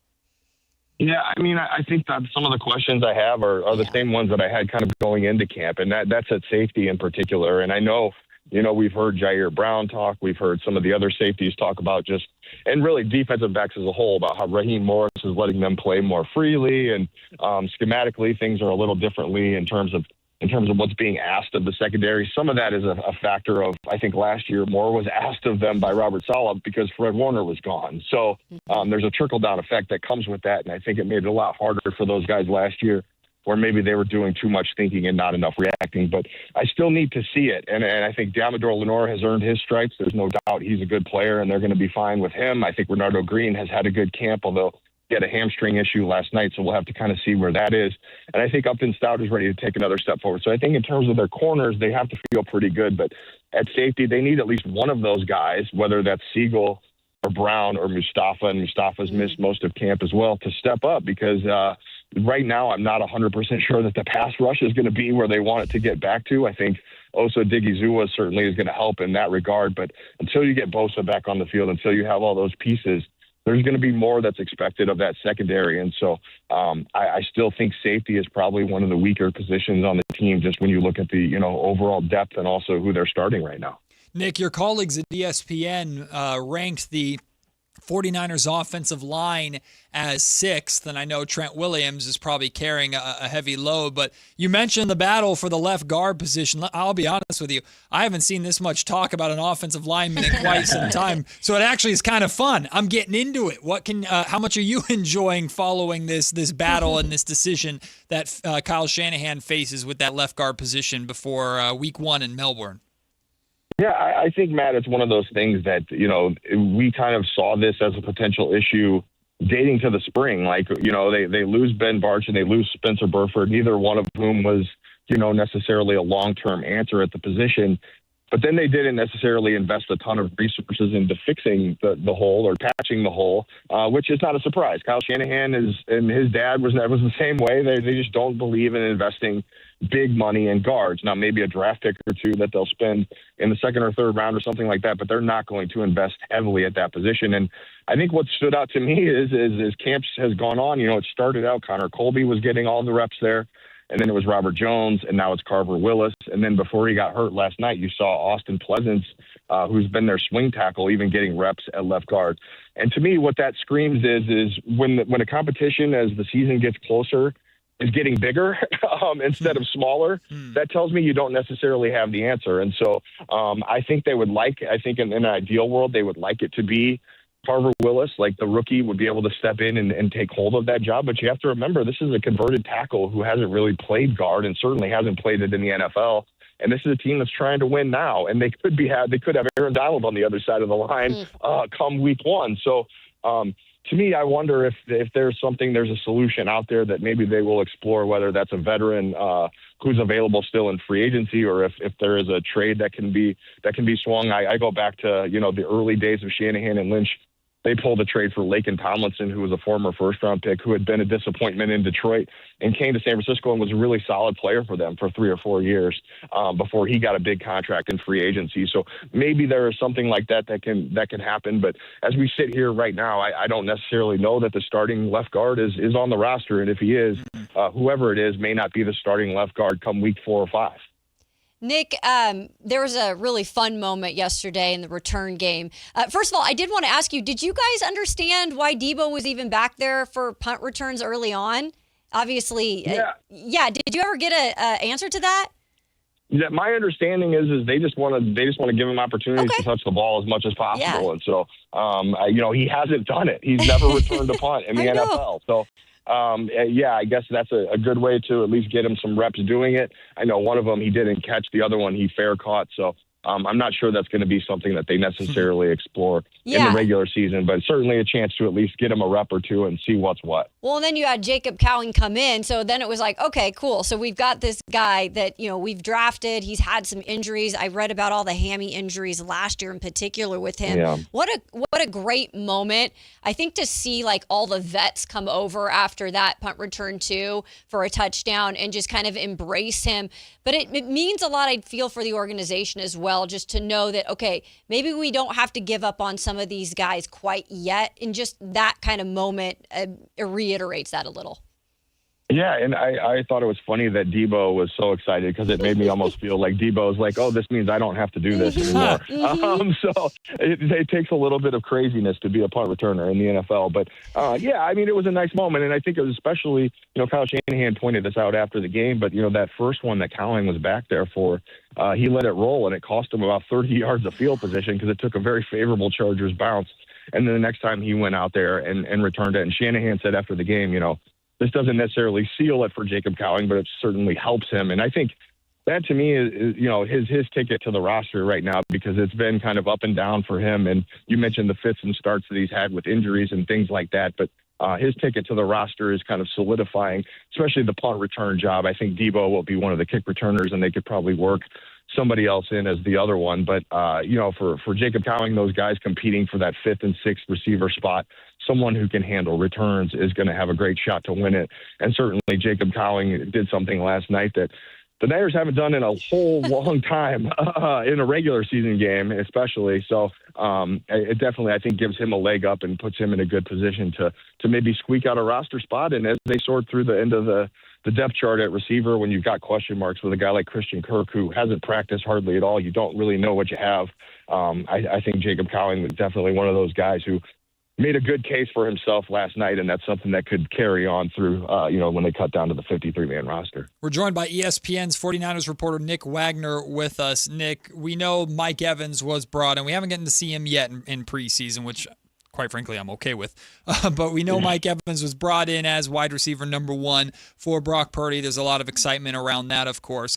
When it comes to wide receiver 2, is that, like, speaking of Deebo Samuel, DeJon Stribling, who we've talked a lot about, is that going to be like a position by committee where Kyle Shanahan's going to kind of be able to plug and play different receivers in that wide receiver 2 slot, depending upon matchups and game plans and opposing team defenses?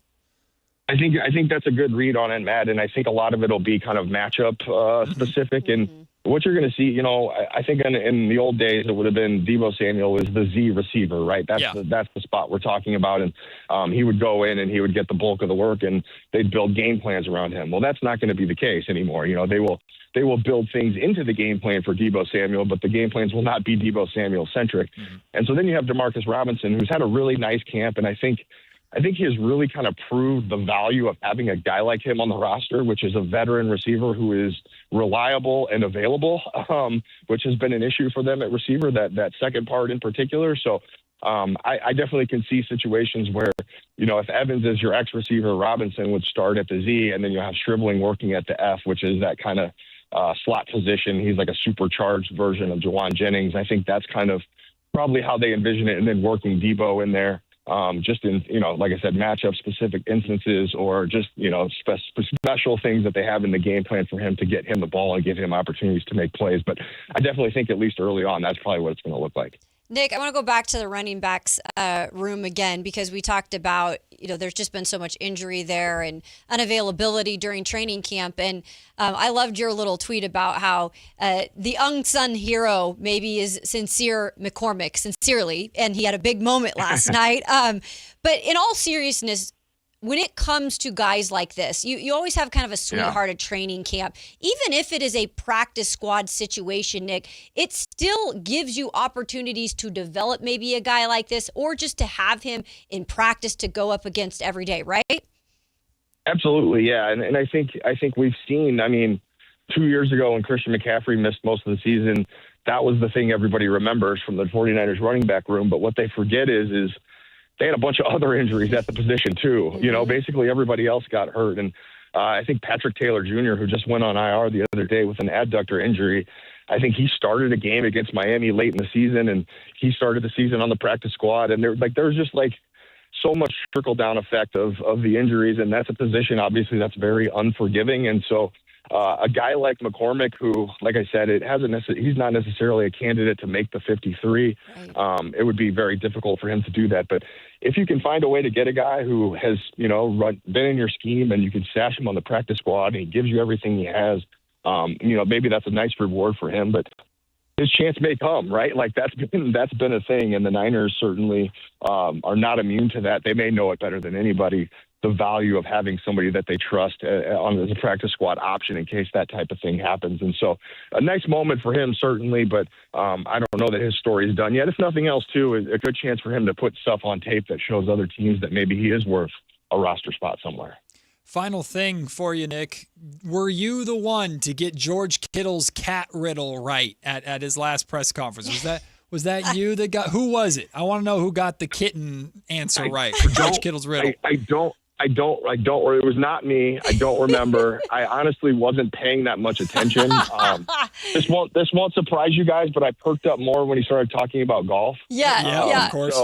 So I had him, he said he played the best golf of his life after a torn Achilles. And I was like, man, I wonder if I should try something with my Achilles to do something, at least help my short game. But I did not get any good answers, did not give any riddle answers on when George Kittle comes in. But you always have to be prepared for something right. A little off the beaten path there. But certainly really interesting stuff from him during the actual part of his press conference, too, just talking about his recovery and all the steps that he's taking. And I have been told, guys, that George Kittle has been the perfect, this is what was told to me by somebody who knows, he has been the perfect Achilles repair patient in terms of doing every single thing that you ask of him to make sure that he's keeping track of all the little details of his recovery, and that's part of why he's in such a position right now to potentially be back week 1 and probably at worst, guys, week 2 or 3. I have to think if they decide not to send him to Australia just because of the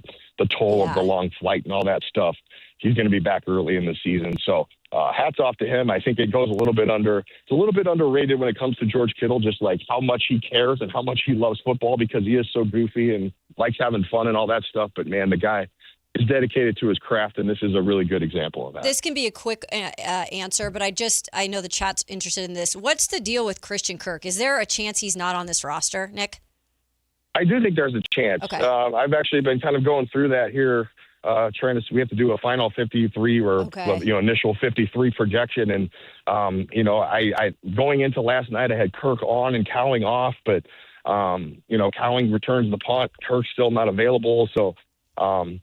It's tough, right? Because Kirk has been around, and you know what he can do when healthy. But it's not. Let's not pretend like the injury stuff is new to the 49ers and him, right? Like he's had his injury issues over the last few years too. So it may be one of those situations where if they decide they can't keep him on the initial 53, he's a vested veteran. They could release him. They could potentially bring him back. There's a lot of different ways you could go about that, depending on where his health is. But I would say he probably needs to get on the field and at least kind of prove something here. Not that he doesn't have pelts on the wall, but he certainly doesn't have any in San Francisco. And like I said, it's been a while since he's been able to kind of string healthy stretches together where he's able to produce.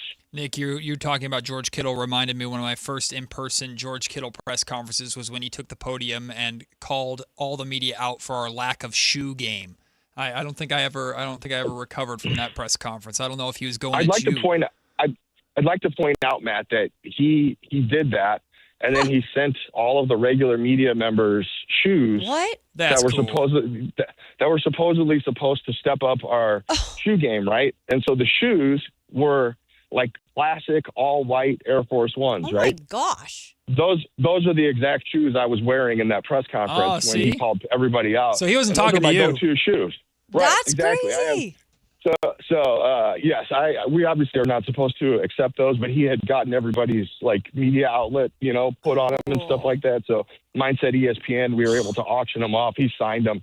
We auctioned them off and gave them to charity. So sometimes those little jokes turn into super positive things for other people too. So that's always a plus. George Kittle in a nutshell. Well, Nick, we're very excited to be able to have you with us for the majority of this season, if not all of it, my friend. You provide phenomenal coverage over there, and What are we now? Like 3 weeks away? Was it 3 weeks from yesterday from a trip to Melbourne, Australia for week 1? So it's almost here, my friend. This time in 2 weeks, I'll be landing in Melbourne, I think. So it's almost that time. We expect gifts. We expect you to bring us back something. I don't know, like something for, I don't know. What do you get in Australia? Kangaroo. Yeah, bring us back a kangaroo Boomerangs. or Boomerangs, yeah. an autograph something from Steve Irwin's son, Robert. I don't know. Whatever you can get us, we'll take. But we appreciate you, my Crocodile friend. Dundee on DVD. There you go. There it is. What's a DVD?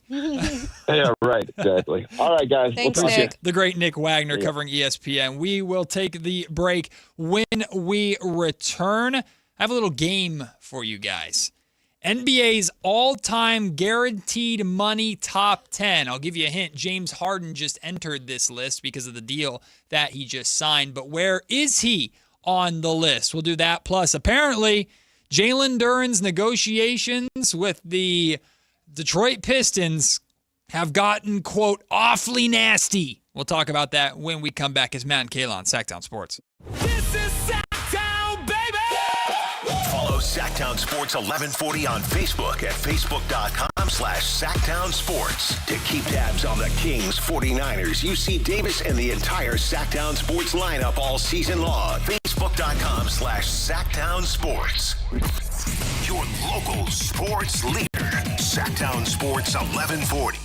Wesley Financial Group is not a law firm. Ask yourself this question. Is it really worth holding on to that timeshare that you know you need to get rid of? Here's the truth. The average maintenance fee just went up over 17%. That could have been 117%, and there's nothing you can do about it. When you buy a timeshare, you give them a blank check for annual maintenance and assessment fees. I'm Chuck McDowell, founder of Wesley Financial Group. For 15 years, I've helped over 50,000 families cancel their timeshare. Not sell it, not transfer it, cancel it. Did you buy a timeshare because they told you it was a great investment and your maintenance fees would never go up? That's a lie. Are you ready to get rid of your timeshare once and for all? Simply call us and I'll send you our timeshare exit kit that explains all your options for cancellation. Call Wesley now for your timeshare exit kit. 800-822-1490. That's 800-822-1490. 800-822-1490.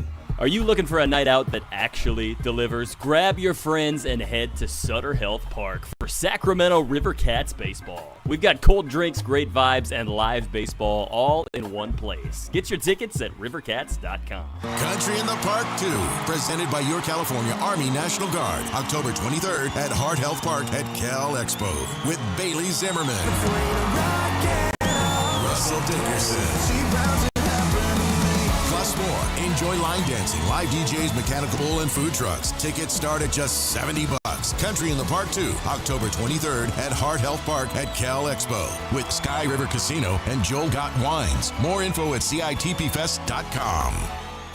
Thunder, feel the thunder. It's the energy all around you. Lightning and the thunder. The thrill of the moments to come. The flash of lights. The rush of pure exhilaration. The roar of the crowd. See it, hear it, feel it. Feel the thunder. Lightning and the thunder. Thunder Valley Casino Resort. Feel the thunder. What's up? We're talking to Chad Hoblet of Hoblet Dodge Chrysler Jeep Ram in Woodland. What's happening for the Make This the Summer sales event? Right now, you can save up to $19,000 off MSRP on new 2026 Ram 1500 crew cabs. You also get the 10-year, 100,000-mile warranty. Search, select, and save through our whole inventory at HobletDodge.com. Nobody beats Hoblet, period. 19,000 total net savings on select new 2026 Ram 1500 crew cab after dealer discount and factory incentives. Incentives may include 1,000 Hoblet trade-in assistance with eligible trade. 500 military first responder bonus cash for eligible members. At least 5 of this net savings. Excludes tax, title, and license fees. See dealer for details. Whether it's date night, family night, or buddy night, Hagen Oaks has a bay for you. Reserve one of 3 top tracer bays from 6 to 11 p.m. through HagenOaks.com, and only those 3 bays are reservable. The rest of the driving range is still open for walk-ups. Play golf on world-famous courses while the kids try interactive games. Head to the Hangout for great food, cold drinks, and live sports on the TVs. Add monthly live music and putting tournaments, and you've got more than a driving range, you've got a night out. Hagen Oaks Golf Complex. Swing by and swing away. Hey there, it's Mark Hoffman and Tom Romano. We are the travel and entertainment guys, brought to you by Sports Leisure Vacations. Time for our weekly travel tip, and with it, here's Mark Hoffman. If you travel, you've heard the warnings about hooking up to hotel, airport, and other Wi-Fi systems. By and large, we ignore the warnings and connect. Most of the time, things work fine. But increasingly, there are hazards. Hackers from Russia brag about recreating the home pages of several major hotel chains. Those fake login screens immediately siphon off your password and other critical information. You are toast. So what's the solution? Use your phone as a Wi-Fi hotspot. So easy, even I can do it. Your phone becomes a cell tower, and you are much, much safer. If you must use public Wi-Fi, don't access critical information like stocks and your bank account while connected. More tips to make you a smarter traveler, Saturdays at 11 a.m. right here on Sactown Sports 1140.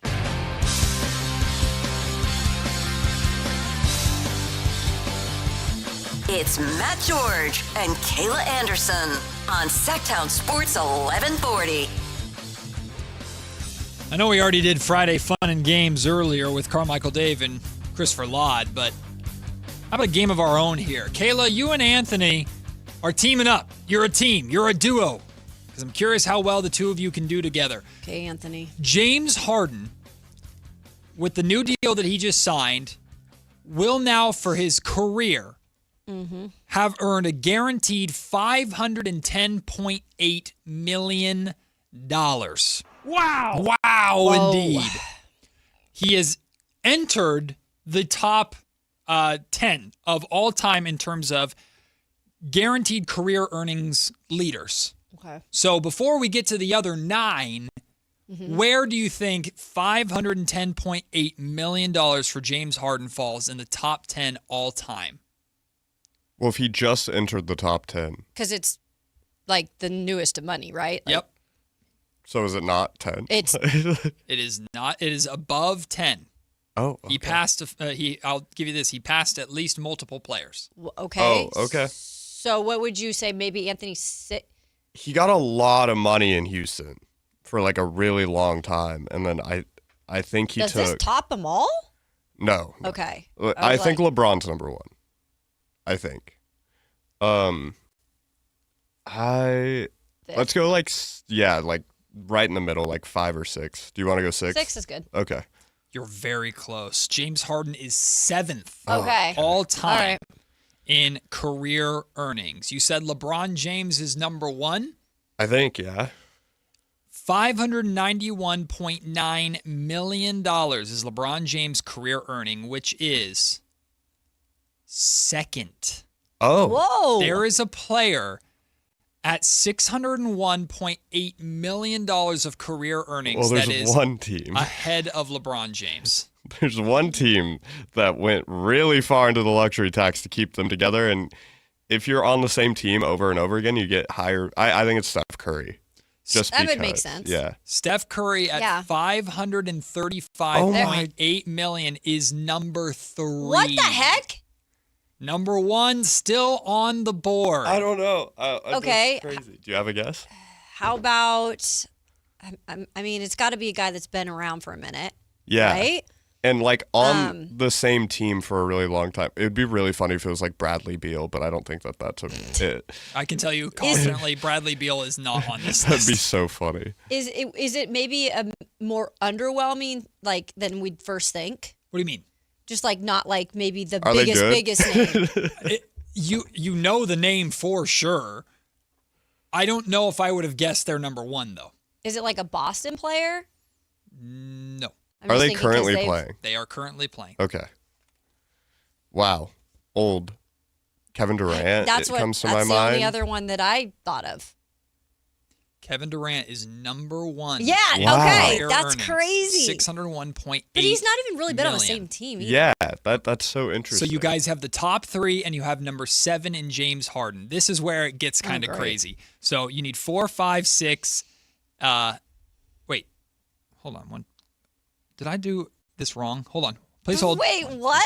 We should have the top 3, and then we just have 6. Yes. Yeah. Okay. Yes. Okay. Or no, not 6, because we were wrong. 7. We have 7. Yes, I was just making sure that I didn't say James Harden was 7 and he was actually 6. But no, But he is James 7. Harden is 7. Okay. So you need 4, 5, 6, 8, 9, and 10. 8, 9, and 10. I feel like there's no way I'm gonna get. You Just will. like, that's crazy. You'll know all these names. These are all current players. Okay. And all major names. So I'm just going to start naming people who I think are on the list. I think Kawhi Leonard's on that list. Kawhi Leonard is not on the list. Wow. Okay. Because he gets all his money under the table. Yeah, Oh, true. that's right. It's not counted. How about It's Jason never- Tatum? Jason Tatum is not I think on he's too the young. list. I think we have to go. We got to go older. Yeah, like Okay. Kyrie. So everybody on this list has played more or double-digit seasons except for one player. I'll give you that. Okay. Kyrie is not on the list. This is horrible. This is tough because I'm like number 4. I never would have guessed, but think back to one of the things you said about staying with the same team for a long time. Damian Lillard. Damian Lillard is number 10. Okay, well, at least it's one of them. $484.2 million. Giannis is still in the league. Giannis is not on this list. What? He's too young, right? That's He so must crazy. be. He must be. That's so insane. Think amount of seasons played, not so much age, but how long they've been in the league. There are some names that you'd be like, no, duh, but the position that they're in is kind of crazy. I'm trying to look up. I got to have like a list in front of me. Of like oldest Just because NBA I'm players. Like, yeah, just of a list of players because when it's like, right, when these it's are the just- tough things when it's all thrown at you. So You're like, wait a second. You've gotten Durant, LeBron, Steph. Yeah, it's gonna be Harden, so annoying. And Dame. So you've got 5. You're looking for Okay. 4, 5, 6, 8, and 9. Is Devin Booker on there? Is he also Devin too? Booker is number 4. Wait, okay, good one. Okay. Because he's like, you wouldn't think of you wouldn't think of this. $534 million. Devin Booker, number 4th highest paid player Yeah. of all, or most money earned in the NBA of all time. Crazy. I never would have guessed that. But all with Is Phoenix. Jokic? Nikola Jokic is not. He hasn't. Okay, Yeah. he hasn't played enough. I'm sure he's on the Yeah, cusp. he'll get there at some point. I'm like, yeah. Wow. Okay, so we have top This is 4 crazy. and then 7 and 10. Yep. All active players. Who are all the old guys? I know. Kyrie's not on there. Think traded a ton. Traded a ton. I would have said Dennis Schroeder, but that wouldn't have made sense. Dennis Schroeder is He wishes. not on this list. Oh goodness. Oh wow, this is so frustrating. He A was second, I'm just looking. traded. How about? Oh no. He's one of the guys just traded. Traded. And he has been traded for some of the There's- biggest names in history. There were so many trades that happened this season. Chris Paul? No, he's not playing. No, not Chris He's Paul. not active. What team did he go to? Is that too big of a hint? You'd probably get it immediately if I told you the Okay. team. In the East. This is number 5, by the way. 5. Is Jimmy Butler one of the people who's on the list? Though? Jimmy Butler is not on the Okay. list. This is tough. It is tough. And this is current. Like they have to be playing. No, currently. this is just all-time leaders, Oh. period. I'm not looking But- at chat, and I just know that chat's probably so mad. I'm not looking Yeah, at they're, it. they're spamming a couple that are right, but these are it's all-time list, but all of them are still currently playing. Give me the team, and we'll just Boston. get mad. It's someone on Boston? Just traded to Boston. Just got traded. Oh, Paul George is still in the NBA. Paul George is I number forgot- 5. I forgot Paul George. Paul George, number 5 at $518.7 million. Number 6 is the only player on this list to play fewer than double-digit seasons. He's played 9 seasons. I don't think I ever would have guessed this ever, even though I love this guy. So he's not that old. He's right above his Cavaliers teammate. Donovan Mitchell. Donovan Mitchell at $511.5 Wow. million. You're missing 8 and 9. Huh. Think big men. Big men who are getting paid. Big men get paid. I don't even know. Anthony Davis. Anthony Davis is number 9. He's always injured, guys. Yeah, 14 seasons. Jeez Louise. Number 9 at $486.9 million. The guy ahead of him, one spot. The last one, number 8. Go for it. Just tell us. Joel Embiid. Again, it's like these people are just My like not in my brain goodness. as people who are playing. $509 million. Kevin Durant being number 1 is insane. I would have thought like top 4. Yeah, but not Devin number Booker 1. 4? Devin Booker's. never I think would've that's the guessed that. surprising one. By the way, Devin Booker's not that old. No, he's not. He He just came played into the 11 NBA seasons. at like 19 or But something. doesn't it show you like staying in one place and just making money means way more than going and chasing a Keep championship getting for those, him? keep getting those supermaxes, baby. Keep getting Yeah. all NBA honors and signing supermaxes, and you too Yep. can be like Devin Booker. Jeez. We'll have to bump the Duren stuff, down to later on in the show because when we come back, it's time to pick a side right here on Sactown Sports. Take Sactown Sports with you everywhere you go with the Sactown Sports app. The most in-depth coverage of the Kings and 49ers. A library of written and video content. And all your favorite personalities all in one place. Download the Sactown Sports app today and get in on the action. Your local sports leader. Sactown Sports 1140. I know that hiring can be challenging. You need someone to match your role perfectly. Well, now you can meet them fast on ZipRecruiter. Build your team, build it sooner. Meet your match on ZipRecruiter. Just head to ZipRecruiter.com/free right now to try it for free. That's ZipRecruiter.com/free. Meet your match on ZipRecruiter. Try it free. You're still glowing, flirting, grooving. You've still got it. But your immune system weakens as you age, making it harder to fight illnesses like pneumococcal pneumonia and RSV. Vaccines are a key part of any health routine and can help protect you from getting really sick. Ask your doctor or pharmacist which vaccines you need. See more at PfizerForAll.com. Sponsored by Pfizer.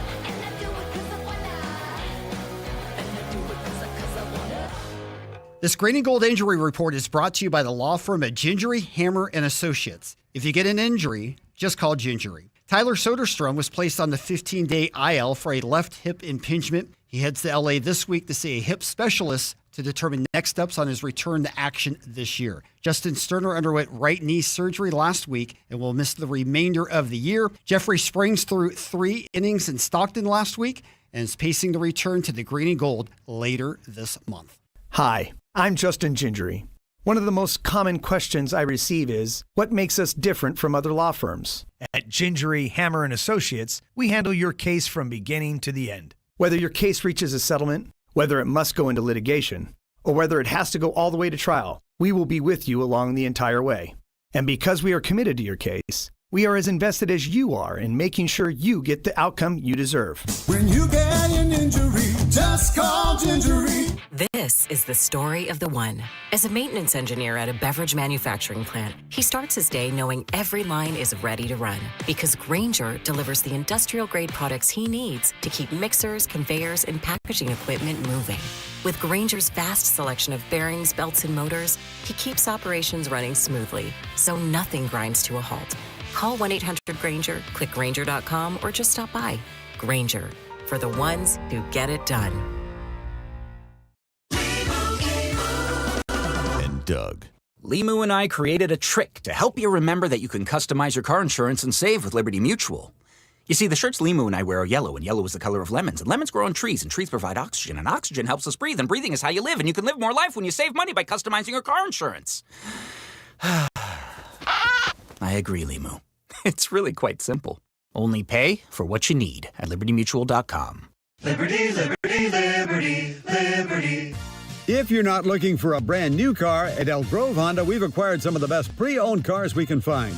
We've kept only the best of our trades, and our buyer has found some of the finest pre-owned Hondas available in Northern California. You can see for yourself at elkgrovehonda.com. Whether you purchase a brand new Honda or a like-new pre-owned Honda, your car buying experience will be the same. We have the right Honda at the right price. You'll find us in the Elk Grove Auto Mall, Highway 99 and Elk Grove Boulevard. I gotta get an Elk Grove Honda. The groundbreaking Advanced FUE treatment from Advanced Hair is finally here in Sacramento and the Bay Area. Some of you might have a receding hairline or thinning, or if you're lucky, a bald spot. Thankfully, you no longer have to travel far to get the very best in hair restoration. Advanced Hair has decades of experience using breakthrough technology that regrows your own natural hair, even in the places where it's disappeared for years. It's a simple one-day treatment, and your new hair, it begins regrowing the very next day. And the best part, it's guaranteed to grow for life. In celebration of Advanced Hair's grand opening in Sacramento and the Bay Area, get special financing, 250 free hair grafts, and $250 off. Schedule your free consultation to find out if you qualify. 916-314-HAIR. The best team in technology in hair restoration are finally here. 916-314-HAIR, or become inspired with before and afters at advancedhair.com. Pick a side, any side. It's time for Pick a Side on Matt and Kayla. You know what dawned on me thinking about the game we just played about the highest paid players? Kevin Durant at $601 million career earnings is like 6% of what the Los Angeles Lakers just sold for. Hey, maybe there's a reason why the players are fighting for more money. Kevin Durant's career earnings are 6%, or around that roughly, of what the Lakers just sold for, the $12 billion. Interesting. Anyway, $12 billion. It's Pick a Side time. Anthony, what's up? What is up? I'm getting this audio ready really fast for this one. Okay, I got it. Joe Burrow said after joint practices that he is tired of saying next year when it comes to winning it all. Are you comfortable doing that June, July, and August right now? I'm trying to put it out. I'm trying to put it out into the world. I'm trying to manifest it. I'm trying to show our guys the urgency that I have and that I want us to have as an organization to go and make it happen. You can keep pushing it down the road, or you can talk about it now and say this is the year. And I'm tired of saying next year. This is it. Your life is too short to keep pushing things down the road, and I'm trying to instill some urgency and some intensity in everybody to go and be great every day and try to go make it happen. Since he doesn't get it done, will he be looking for a new landing spot? Yeah, 100%. That's the message. The message right there was, look, Zach Taylor, coach, I love you. Team, I love you. Organization, very, very, very, very, very cheap, but I'm sure I love you because they gave him a chance to play there. If we don't get it done, I'm going to go look somewhere else. And I feel like the urgency of I'm tired of saying next year, your life is short. Those are all indications that I don't know how much longer Joe Burrow will be in the jungle if it doesn't happen. Well, then you better also put up your numbers too and carry your weight, Joe, because first and foremost, you got to stay on the freaking football field. That's what it is. You can't be talking this and that and then get injured for half the season, then your team doesn't have a chance because you're the franchise quarterback. Right. That being said, I see what Joe's doing, and I get it, right? If Joe Burrow has a really, really good season, the Bengals ultimately don't get it done, it's an easy ticket out for him. It's an easy breakup, and even Bengals fans I don't think could be all that mad at it. So he's laying the groundwork, but I would like to believe that message internally is being received as he's trying to fire us up, but who knows? Yeah, it kind of feels like when Giannis, I guess at this point he's gone, but 3 years ago was I can't be here forever, guys. Right. We have to win something. Yeah, it feels very similar to that. So he's planting the seed where he's I could leave if I wanted to. Yep. Devonta Smith called out the NFL players who showed up unprepared for games. Quote, "We are the only sport that practices more than we play. We practice 4 days out of the week. You play for 2 hours. There's no need for you to not know what you're doing." End quote. Do you like this from the Eagles' number one wide receiver? Well, yeah, because A.J. Brown's gone, right? And Devontae Smith, it's next man up. And Devontae's always been good for them, but he's been in the shadows of A.J. Brown. And Devontae Smith, I think, taking it upon himself now as the one in Philadelphia in that wide receiver room. He's look, I've got to set the tone now that AJ's not here. Devontae's a little bit less of a vocal guy, too. He's kind of more of a laid back. He kind of leads by example on the field. But this is good. I like him talking. This was on a podcast, I believe, but him just getting it out there where he knows his players are going to hear it. I love it. I think it's something that Philly needs in terms of a voice sometimes, and people respect the heck out of Devontae. I like the message. I don't like that it's an Eagle that's spreading the message, because the Eagles have dealt with a lot of just weirdness over the last handful of seasons, from stuff with Nick Sirianni to the A.J. Brown thing to stuff with Jalen Hurts. Just in general, there's just always been kind of this weirdness and this seemingly internal conflict or disconnect in this organization. And again, I like the message. I like what Devontae Smith is saying, but it opens the door to, okay, A.J. Brown is gone, and it still seems like there are people in this organization that are not showing up prepared for games. So it wasn't A.J. Brown's problem after all? Huh, weird. I don't like that it's a continuation of just kind of a theme internally for the Eagles. Do you think It's he's a soap talking? opera there, that's for sure. Do you think he's talking about internally? I feel like, like you said, it's on a podcast. He might just be like, it's crazy that some people don't show up ready for work. Regardless, though, it's immediately going to be applied to your team that you're talking about because he practices with the Eagles every single day. But yes, technically, he could be talking to all NFL players perpetually, being like, we practice more than we play. But yeah, maybe it's a shot at A.J. Brown. Let's just make something up. You never know. By the way, a little bit of a spill here. I'll have an A.J. Brown, Jalen Hurts update in 2-minute drill. Awesome. Yeah, so maybe it is just a shot at like former players. I don't know if he's necessarily calling out his team. If he is, that's kind of weird. But if he's saying it about everyone, I feel like this is normal talk. Like you got to show up to work ready. The NFL says more than 200 players went to participate in the 2028 Olympic flag football tournament. Last year, the NFL agreed to loan a maximum of one per team to the cause. Should it be capped at all? probably. I don't like the NFL dictating what know. players can and can't do outside the confines of the season, but I that's like uncharted territory. I don't know. I don't think Olympic flag football is nearly even remotely close to as dangerous as tackle football in the NFL. That being said, with the never-ending stream of non-contact injuries, and in a game like flag football, non-contact injuries are probably the most common injuries.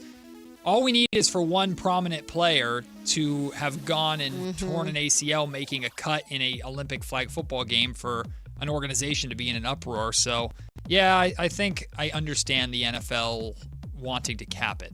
Immediately, I was like, no, I don't want them to cap it. Because what if there's just two great players from one organization that you really want to play on the U.S.'s flag football team? By the way, the NFL players seem excited about this because they get to represent their country. But at the same time, I do get it. Because what if those two players gets hurt? What if, I mean, it doesn't matter. And your season's done for if they're your two most important players, right? So I get what the NFL is doing there. But it is just, I mean, it's a risk in general just to even be allowed to do it because there is risk involved. But that is what it is. And I know that players are excited. Yeah, I think maybe not the first few times that it happens, like how the basketball one didn't have NBA players for a really long time until the Dream Team. I feel like that makes sense to me where it's like, we'll wait a little bit, give it a little bit of time, and then you can go and do it later. Really fast. Boneless wings or bone-in wings? You have thoughts on this, Kayla? Yeah, I am the worst bone-in wing eater you'll ever meet. Like You just leave all the meat on the bone? Yeah, I can't do it. I feel like, first of all, I don't want to Physically eat on a incapable. bone. Yeah, yuck. There's something too just with boneless.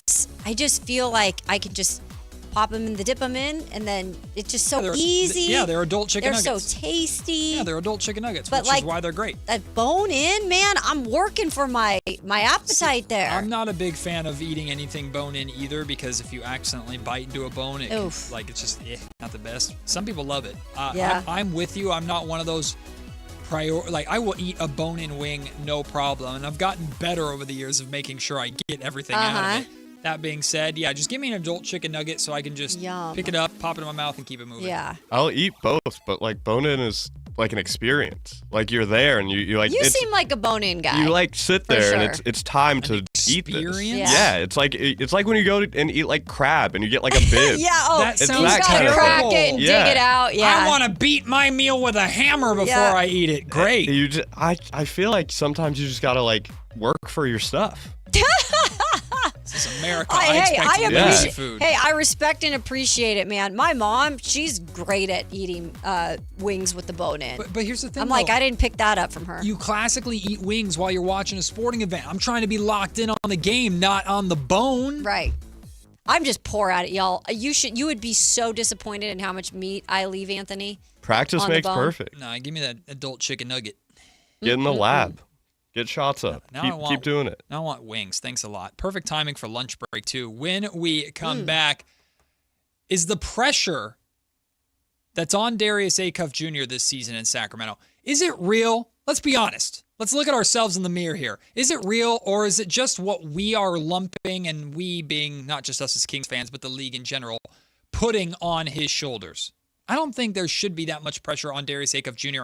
at all, and we'll talk about why when we come back. It's Matt and Kayla on Sactown Sports. Like and subscribe to the Sactown Sports 1140 YouTube channel at Sactown Sports 1140 to get the Carmichael Dave Show with Jason Ross, Matt and Kayla, and the Drive Guys with Kevin Gleason and Alan Stiles on demand and at your fingertips. Get your fix of the Sacramento Kings, 49ers, Giants, Athletics, NFL, NBA, and the latest in sports and entertainment all in one place at Sactown Sports 1140 on YouTube. Your local sports leader, Sactown Sports 1140. This is the story of the one. As a safety manager at a manufacturing plant, he does everything he can to keep his coworkers safe. From finding ways to reduce risks to keeping safety supplies in stock. And for that, he relies on Grainger. Grainger offers a broad range of quality products and next-day delivery, so he can always play it safe. Call 1-800-GRAINGER, click Grainger.com, or just stop by. Grainger, for the ones who get it done. The IRS finally caught up with Louie. I hadn't paid my taxes in 8 years. I owed the IRS a lot of money. Louie was in deep trouble. We're going to take your house, put a lien on your bank account, garnish your pay. They don't care. They're going to take your paycheck. Louie found out about Optima Tax Relief, the leading tax resolution firm. A-plus rated by the Better Business Bureau, they've resolved over $3 billion for their clients. Optima Tax, they helped me. They calmed me down. They made me feel comfortable, and I trust them. Louie has a lot to be thankful for. I don't owe the IRS anymore, and I'm able to live a comfortable life, a lot better life. It was because of Optima Tax. For tax help you can trust, call Optima now for a free consultation. Take it from Louie. If you owe the IRS, don't go it alone. Give Optima Tax a call. They can help you. Call 800-343-6460. 800-343-6460. 800-343-6460. Optima Tax Relief. Testimonial from an actual client. Some restrictions apply. For complete details, please visit OptimaTaxRelief.com. High voltage live boxing action returns to the venue with Thunder Showdown number 5 on Saturday, September 5th. Uppercut Promotions lists 10 scheduled fights as a stacked lineup of pros presents a night of exhilarating boxing action you won't want to miss. You'll see some of Northern California's best pros, like undefeated fighters Kyle Lacanlale and Sergio Gonzalez, Sacramento heavyweight Blake McKernan, and much more. Don't miss Thunder Showdown number 5, Saturday, September 5th, coming to the venue at Thunder Valley Casino Resort. Fight card subject to change. Card collectors know there's nothing as special. It's a rare one-of-one card. And now you can hear a very rare one-of-a-kind sports card show right here on Sactown Sports. Whitey Gleason here inviting you to join me and Mr. True Sports Cards himself, Emran Pilati, for the True Sports Card Show every Saturday morning at 10 on Sactown Sports. It's the only sports card radio show in the nation. For all your hobby needs, get to True Sports Cards, 6661 Stanford Ranch Road in Rockland. And for hobby, insight, and fun, join us for the True Sports Card Show Saturday mornings at 10 on Sactown Sports. Only one radio program captures the excitement of hunting and fishing as it happens. The award-winning California Sportsman with Sep Hendrickson. Only California Sportsman takes you where the action is, live on the water, live in the blind, and live with the top pros and experts in outdoor sports. California Sportsman with Fishing Hall of Famer Sep Hendrickson is your premier destination for all things outdoors. Sep's Saturday Morning Outdoors. Ultimate Bass and California Sportsman, 5 a.m. to 8 a.m. Saturdays on Sactown Sports 1140. Carmichael Dave here. So proud to talk about my new friends at Pest Pros, where they are family owned, they are locally rooted, and they are committed to serving Northern California. I got a mouse problem at my house, and I don't like mice. I got a cockroach problem at my house, and I don't like cockroaches. That's a real thing. You're going to get pest protection somewhere. Why not get it at a place that is locally owned and operated? Longtime Kings fans and partners, and the community, yeah. You've spoken. They're back-to-back Sacramento favorites. So if you got pest control, you don't have Pest Pros. Step up to the pros with their all-star lineup. Don't just make the call, make the right call. Go to pestprosps.com, Sacramento grown, family owned, or call them at 916 916-588-9345. That's 916-588-9345. Step up to the pros at Pest Pros. Hey there, it's Mark Hoffman and Tom Romano. We are the travel and entertainment guys, brought to you by Sports Leisure Vacations. Time for our weekly travel tip, and with it, here's Mark Hoffman. If you travel, you've heard the warnings about hooking up to hotel, airport, and other Wi-Fi systems. By and large, we ignore the warnings and connect. Most of the time, things work fine. But increasingly, there are hazards. Hackers from Russia brag about recreating the home pages of several major hotel chains. Those fake login screens immediately siphon off your password and other critical information. You are toast. So what's the solution? Use your phone as a Wi-Fi hotspot. So easy, even I can do it. Your phone becomes a cell tower, and you are much, much safer. If you must use public Wi-Fi, don't access critical information like stocks and your bank account while connected. More tips to make you a smarter traveler, Saturdays at 11 a.m., right here on Sactown Sports 1140. KHTK HD1 Sacramento, KYMX HD3 Sacramento. Sactown Sports 1140, your local sports leader. It's time for the lunch break. Your calls, your thoughts, your segment. Call or text us at 916-339-1140. It's the lunch break on Matt and Kayla.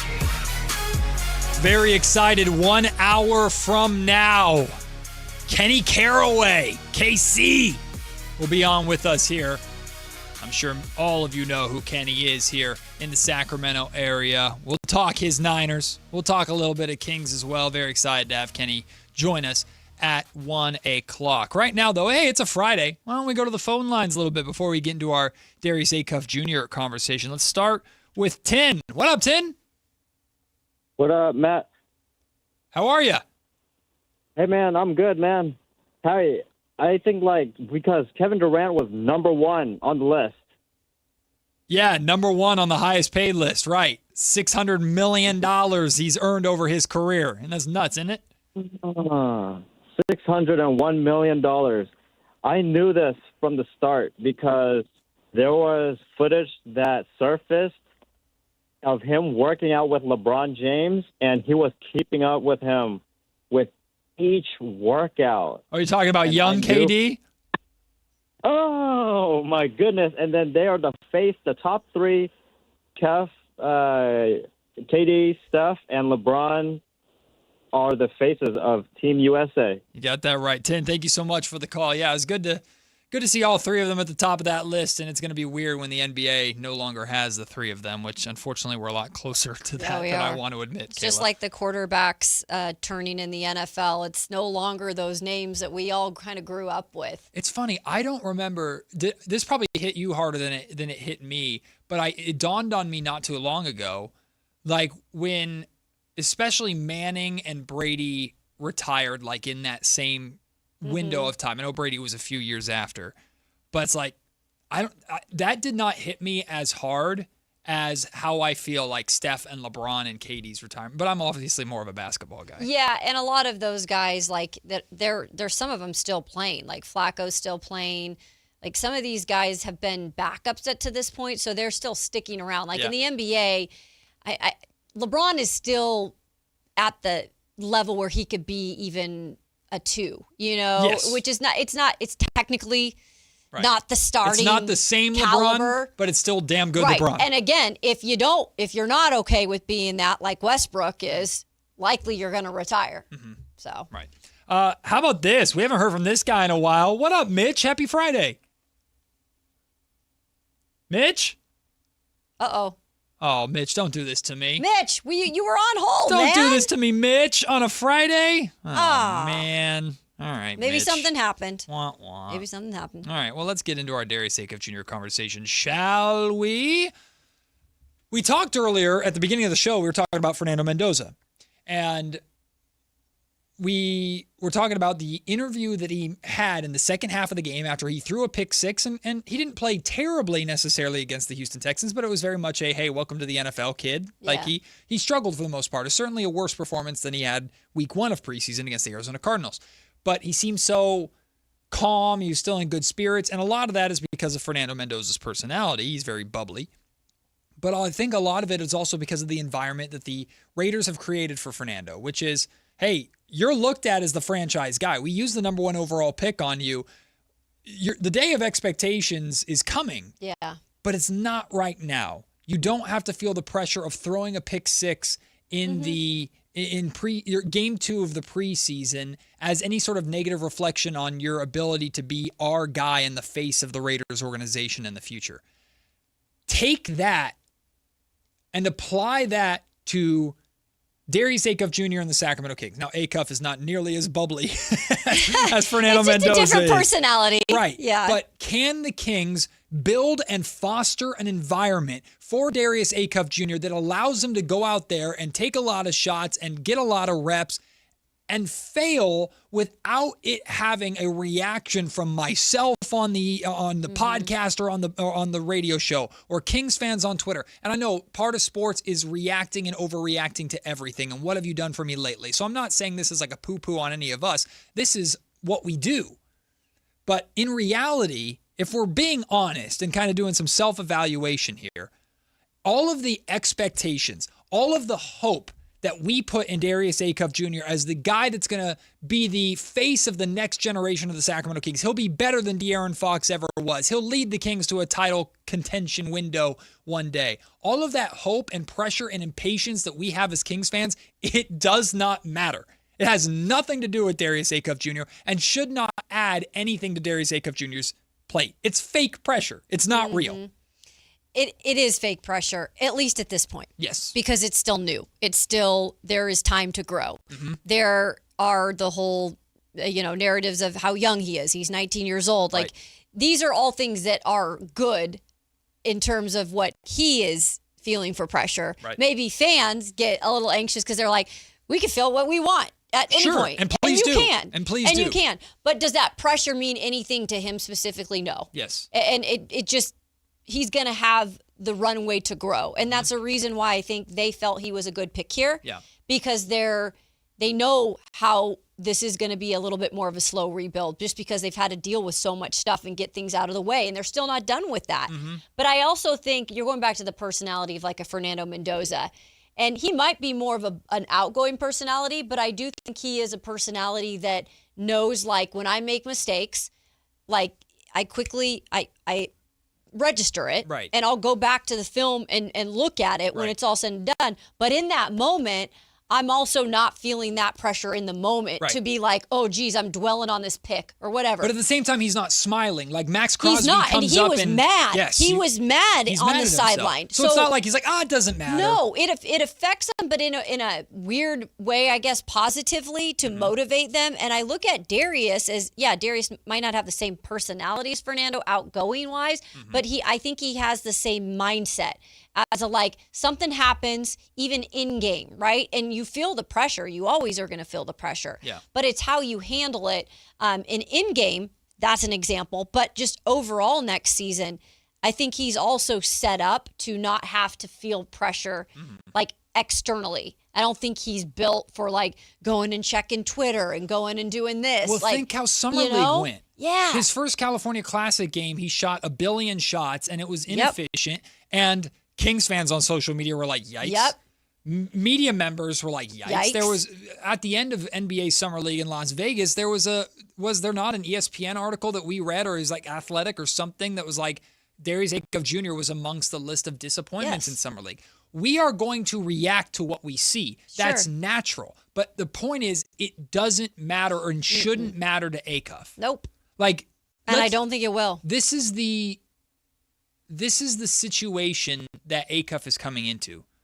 Acuff is joining a historically unstable franchise during a time of transition. Yeah. So not only historically are you normally a little wishy-washy, you are openly and willingly transitioning from an old era to a new era that he's supposed to be the face of. So to expect him to come in and look like $1 million right away is ridiculous. And what I mean by that is, it's not that, of course we're going to be rooting for it, and you best believe. If Darius Acuff Jr. game 1 of the season, who's it against? The Clippers in LA? Game 1 in Intuit Dome, Darius Acuff Jr. drops 25 points on 16 shots. You best believe I'm going to pop this mic and start hyping up our guy because that's fun. That's what we do. But the point is, if Acuff has a bad game, and he's going to have them, what we say about it in general inside that building should not matter, because the way we saw Darius Acuff play in those videos from Rico Hines' open gym runs, which are fun to watch, by the way, if you haven't seen any of them. But what it's not just, oh wow, look at the smoothness of his handles. Oh, that jumper looked good. Oh, it's a hype video, whatever. Look at the fluidity and just he looks relaxed. He looks comfortable and relaxed. That's what I took from it. He's just hooping in his own gym. That is the environment that it's not up to us as fans. We're going to fan how we want to fan and react how we want to react. That is the environment that the Sacramento Kings have to foster for Darius Acuff Jr. And nothing outside of him hooping and learning and succeeding and failing and struggling and building, nothing outside of that matters next season. Because I thought at times, watching DA5 in Summer League, I felt at times he was not comfortable. I felt at times he was out of his gym. He was trying to do too much. He was trying to do too much. And I think that is maybe a blessing to have happen, because I think if you're a coach and a good one, and I'm sure there are plenty, not just Doug Christie, but there's other staff members, right, that go back and look at some of this Summer League film with him. And I hope that is one of those things that were pointed out. And honestly, I think Darius knew that. Darius could call that out on himself. Sure. So you're right. Like, for Darius, it's just all about, it's almost like living in your own world, living in your own gym when you're out there, and just making sure that you just feel comfortable, that you're having fun, that you're, competing and like being a great teammate out there and doing what you need to do, but also not thinking of it as any grander stage than you've ever freaking played on, because that's when I think you're going to get the best Darius Acuff. Yeah. All I ask, and I'm asking this of myself too, is just Kings fans keep perspective. Keep perspective on where the Kings are at and how much Darius Acuff Jr. has or doesn't have to do with where the Kings are at. And what I mean by that is, like, we're going to watch what A.J. DeBonza does this season. We're going to watch what Darren Peterson does this season. And Kings fans are probably going to feel a certain type of way about it, especially if Acuff is okay. Sure. But these other guys are playing really, really well. Why didn't we tank? Right? Or Kingston Flemings is going to ball out at some point in Atlanta. And I'm waiting to see that tweet. Should have taken him. Sure. People are going to react that way, and that's fine. Again, react how you want to react, fan how you want to fan. We all overreact. It's what makes sports fun. It's what makes it silly. It's what gives us a job. So I'm not saying don't do that, but just keep perspective. Any success and every failure, and again, I'm preaching to myself here because you know me, Mr. Roller Coaster. Every success, every failure of Darius Acuff Jr. is the start of the journey of hopefully success finally for the Kings. And remember, it's going to be 5 years before dude's in his prime. That's what 4 or 5 years. The real thing that makes you feel good is when you keep saying that. Patience is an illegal word here in Sacramento. Shame on me for even saying it. The FCC should block it here in this city. Like, I know Kings, don't ask a Kings fan to be patient. 1,000%. I'm saying enjoy the ride with Acuff and keep into perspective the highs and lows. Yeah. Matt, too, hey, clip this segment and send it back to me when my dumb ass is like screaming from the rooftops about something this year. We just got to keep the perspective with Acuff specifically. The other stuff we can react to. The Acuff stuff, just got to keep perspective. It does not matter what any of the other rookies do. It does not matter what the Kings decided to do last season or not. Acuff's here now, and how he performs is the first rungs of a hopefully very tall ladder. And I think it's, again, you guys as fans, you do you. I never tell people to fan the way that, I fan or that I see sports or cover sports. But I am continuously bringing up, I've said it so many times, I feel like this week alone, like the start of the season could be rough. Like it's about getting this young 19-year-old out there and getting him used to who he's playing with, used to the lineups, used to Doug Christie's way of doing things. So I do feel there could be that a little bit tumultuous time where fans are really like trying to hit the panic button early because they're like, whoa, wait, this is not what we signed up for. But I do encourage people to just wait a second and maybe not overreact in the moment, because I do feel like that's going to just be part of the natural growth process out of the gates, at least. I think we've gone through this already, but just to illustrate, early on in the season, the Kings play a lot of games at home. Now, 5 of their first 7 are on the road. Yeah. But early on, and there's some tough games in there, like they're traveling to San Antonio. But through basically almost the entirety of the month of November, the Kings are on their home floor. Yeah. Hey, that's great. You're sleeping in your own bed, a lot of home cooking early on. Maybe you have a chance to jump on some teams early. Darius Acuff Jr. gets to get acclimated and established with the Sacramento Kings fan base in Sacramento. That's all great. That's wonderful, and hopefully we're going to see our dude ball out. But just a reminder that during that home stretch, the Kings are playing the Lakers, the Kings are playing the Spurs, the Kings are playing the Heat, the Kings are playing the Thunder, the Kings are playing Celtics, the Kings are playing the Spurs again, the Kings are playing Minnesota, and the Kings are playing, well, New Orleans is at the end of that. Those are all the home games. Yep.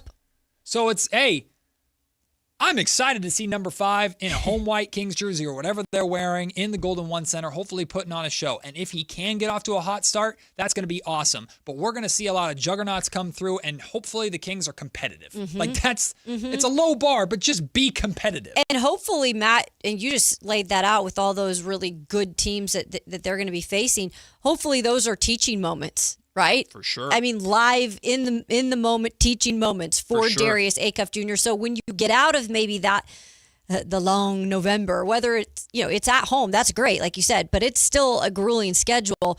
When you get out of that, maybe that's where you start to see some of the things slow down for him. And think about the guards that he's going to be facing. Absolutely. Early. I mean, again, just in that stretch, LA, Luka is technically their point guard, or Austin Reeves, but that doesn't mean he's going to have the defensive responsibilities, but regardless, he's going mano-a-mano with 2 very, very talented established guards in the Lakers. He's going to go up against some combination of De'Aaron Fox, Stephon Castle, and Dylan Harper. Yeah. He's going to go up against Off-Night, Davion Mitchell in Miami, who's going to relish in every opportunity to shut him down. He's going against Suggs in Orlando. He's going to go against Dame/Scoot Henderson in Portland. He's going to go against SGA in Oklahoma City. That's wild. Like, he's gonna just go through the gauntlet early, not just of teams that he's playing, but guards that he's going up against. If he can hold his own, regardless of his shooting percentages, if he just shows he belongs, that's a tremendous win for the start of the season. And I know we have higher expectations than you belong in the NBA for the 7th overall pick in this year's draft class, but that doesn't mean he has to realize those expectations right out the gate. Now, I hope he does, because that'd be dope. No, I know. I mean, and I do too. Look, if we're saying all this, and again, I'm just trying to keep my expectations kind of not overwhelming right now. And again, there's a lot of people who have expectations as fans, and that's fine, because guess what? He was drafted in the place he was drafted, and there was a lot of hype coming out of it, and the Kings have been attached to him really since the start. So maybe you do have high expectations, but I think the difference between expectations and like being like, we're done after a month of basketball. Yeah, he misses a shot, trade him. Yeah. There's going to be that growing time for sure. The question is, let me ask you this question. So what matters? If our external pressure on Darius Acuff Jr. does not matter, because it doesn't. We'd love for him to fulfill it, and everybody's going to be rooting for him to fulfill it. Like the ovation he's going to get when he takes the floor for the first time, he's announced in starting lineups on opening night, is going to be rad. Anytime that man hits a shot, it's going to pop off. Every time he has the ball in his hands, people are going to be leaning forward in their seats. Like this entire city is ready to embrace this young man and exalt him as the future star before he's even played a game. I'm not saying Kings fans are going to start to feel a certain type of way after he starts missing shots or if he struggles or anything like that.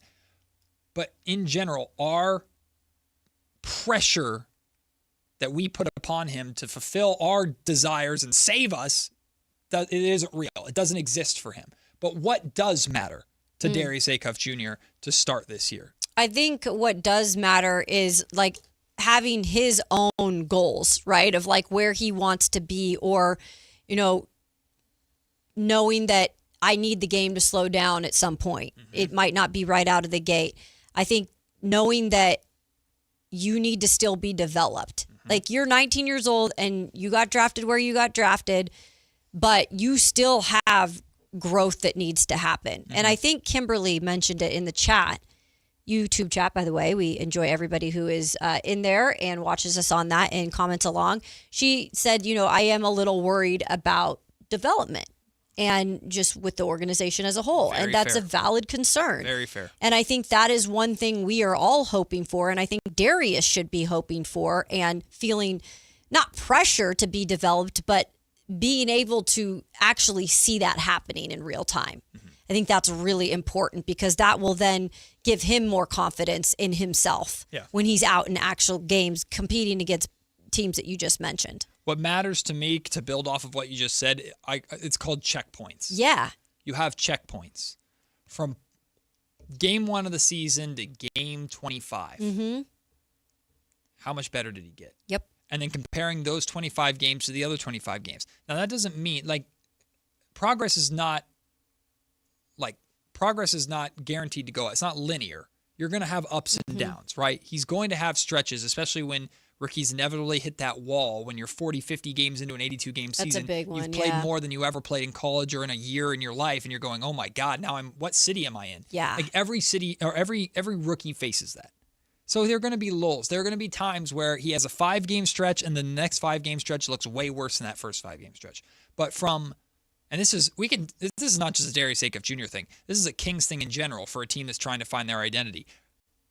By the time we get to April 14th or whatever the last day of the season is, we should be able confidently to turn on these microphones, look at the season as a whole, and go, Darius Acuff Jr. got better. Mm-hmm. The Kings got better. Yep. If not, then maybe now's the time for, again, he's just a rookie, but now's the time for, okay, it's not I'm worried about Acuff, it's I'm worried that the Kings just wasted his time. Mm-hmm. Or the Kings just wasted a year. But we'll cross that bridge when we come to it. I think the whole point is watch linear growth or watch steady growth from Acuff and the Kings as a whole establishing that identity. Yeah, and I think, like you said, what is his own pressure, right? What are things you said about the points that the checkpoints for him too? I think his pressure sometimes is like he puts so much pressure on himself because he wants to win. He said he's never really been a loser. And I think part of what he needs to realize too, coming to an organization right now that isn't winning a lot of games, that you have to kind of change that a little bit right now. Mm-hmm. You're not going to win every game. And that can't frustrate you to the point where it's affecting your play. Mm-hmm. I think that's where he's going to have to come down to earth a little and know we're not in high school anymore. We're not in college. And I know you want to win every game, but there's going to be a little bit of a growth period to get to that point. And can't go bang your head against the wall when you don't win every game. When we come back, another NBA team has been sold. Financially, the league is popping off right now. But I'll tell you why I feel this is just another embarrassment for the National Basketball Association. We'll do that before Kayla's 2-minute drill next. It's Matt and Kayla on Sactown Sports. This is Sactown, baby! Follow Sactown Sports 1140 on Facebook at facebook.com/Sactown Sports. To keep tabs on the Kings, 49ers, UC Davis, and the entire Sactown Sports lineup all season long. Facebook.com/Sactown Sports. Your local sports leader, Sactown Sports 1140. If you're not looking for a brand new car, at Elk Grove Honda, we've acquired some of the best pre-owned cars we can find. We've kept only the best of our trades, and our buyer has found some of the finest pre-owned Hondas available in Northern California. You can see for yourself at elkgrovehonda.com. Whether you purchase a brand new Honda or a like-new pre-owned Honda, your car buying experience will be the same. We have the right Honda at the right price. You'll find us in the Elk Grove Auto Mall, Highway 99 and Elk Grove Boulevard. I gotta get an Elk Grove Honda. Want the best movie experience in town? Join Sactown Sports IMAX Pass by visiting SactownSports.com. Sign up today. You can win tickets to see this week's films at the Esquire IMAX Theater. Here's the deal. The government is over $38 trillion in debt, which means the IRS isn't slowing down. And the tax code is complex and unforgiving. So it's not surprising if you're one of the millions of Americans that owe back taxes to the IRS. Unfortunately, they're the world's most powerful collection agency. with the ability to garnish your wages, seize your bank accounts, and even take your home or business. But don't be stressed or worried any longer. We're Optima Tax Relief, America's most trusted tax resolution firm. We have resolved over $3 billion in tax debt for our clients. Our award-winning professionals deal with the IRS every single day, protecting our clients and preparing them for the best possible resolution. For tax help you need, for tax help you can trust, give Optima a call today. Call 800-375-2322. 800-375-2322. 800-375-2322. Optima Tax Relief. Some restrictions apply. For complete details, please visit OptimaTaxRelief.com. Are you looking for an easy win on game night? The Sacramento River Cats Family Fun Pack bundles everything you need for a fun night at the ballpark. It's perfect for families or friends and makes planning so simple. Lock in your family fun pack today at rivercats.com. On BritBox, your next hidden gem is right around the corner. If you're going to be bold, here is the place to do it. Get ready for Britain's most anticipated series, streaming exclusively on BritBox. Catch new seasons of favourites, including Ludwig, starring David Mitchell. You want someone to get murdered? And the eagerly awaited new adaptation of Agatha Christie's iconic detective duo, Tommy and Tuppence. Do you think we're actually really good at this? Stream the best of British TV on BritBox. Watch with a free trial. When you see this in your kitchen, The stainless steel fridge is covered in fingerprints. you hear this. Leslie, people are going to think you were raised in a barn or by wolves or raised in a barn by wolves. Fortunately, Wyman Stainless Steel 3-in-1 cleans, shines, and protects to give you the best shine. A spray and a wipe will have your fridge shining like a mirror. Wow, my fridge looks brand new. Your fridge looks amazing, Leslie. Sorry, I was being a little dramatic earlier. Your kitchen says a lot about you. Let it brag with Wyman. Capital Casino is conveniently located in downtown, 411 16th Street, and has been a part of the greater Sacramento area for over 20 years. They offer the best variety of games in the region in a safe and friendly environment, and there's plenty of parking, all well lit and monitored by security. Come have a great meal at the cafe and restaurant inside. Capital Casino has the best food, the best service, and the best action. But please always remember to gamble responsibly. 1-800-GAMBLER. In celebration of 80 years of 49ers football, Sactown Sports is counting down 80 of the most memorable moments that have shaped the team's storied legacy and winning tradition. Here's today's faithful flashback. Number 14, three-peat denied. Niners crush the Cowboys. On January 15th of 1995, the 49ers defeated the Dallas Cowboys 38-28 in the NFC Championship game at Candlestick Park, ending Dallas's 2-year reign as Super Bowl champions. The tone was set early as Eric Davis picked off Cowboy quarterback Troy Aikman and returned it 44 yards for a score just 1 minute into the game. The 49ers built a 21-0 first quarter lead following 3 early Cowboy turnovers. The win was rewarding in so many ways. It was a win over the Cowboys. It was a win in front of the faithful. And it got Steve Young to the Super Bowl, in which the Niners would go on to win that Super Bowl by dominating the Chargers a couple of weeks later. Faithful flashbacks on Sactown Sports 1140. When it breaks, we have it first. It's Sactown Sports breaking news. Yes, we do have some breaking news in the National Basketball Association. Are you going to ask permission first, or are you just going to take? Jeez Louise, you're like a sister Well, you put him in the middle. Kayla's just grabbing my Skittles. He put him in the middle. Is all decorum gone? I think Do we not just ask? Like when put the pin right there, that's for both of us to use. That's not even remotely a real thing. Get your freaking own Skittles, bro. I should have known he's in a grumpy pants mood all week. Touch my Skittles. I should have known. You're more than welcome. You can have some. Just ask first. Anyway, breaking news from Shams Charania. Klay Thompson is expected to join the Miami Heat after he has cleared waivers, or after he does clear waivers upon a contract buyout with the Dallas Mavericks. So the Sailor's going to South Beach. He'll have plenty of places to take his boat out. Go Cougs. I'm sure he'll be a happy camper. No, I mean, good for him. At least his body can be in some. I think Dallas is pretty warm too, but Klay, who's been beat up here in his latter part of his career, I'm sure will enjoy some sunshine. But honestly, adding him to Giannis and those guys down there, I'm interested to see if he does stay healthy, be somewhat of a contributor. So hey, space the floor, knock down threes. That's your job. What he does. That is your job. So Good for Klay Thompson. Another thing I wanted to address really quick, because Joe from the 530 wants to pick a fight on a Friday.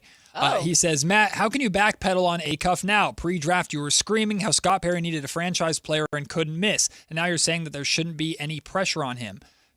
Come on, you talk about both sides of your mouth. All right, Joe, let's do a little thought exercise together. Let's work together on this, because there's a thing called a timeline, right, Joe?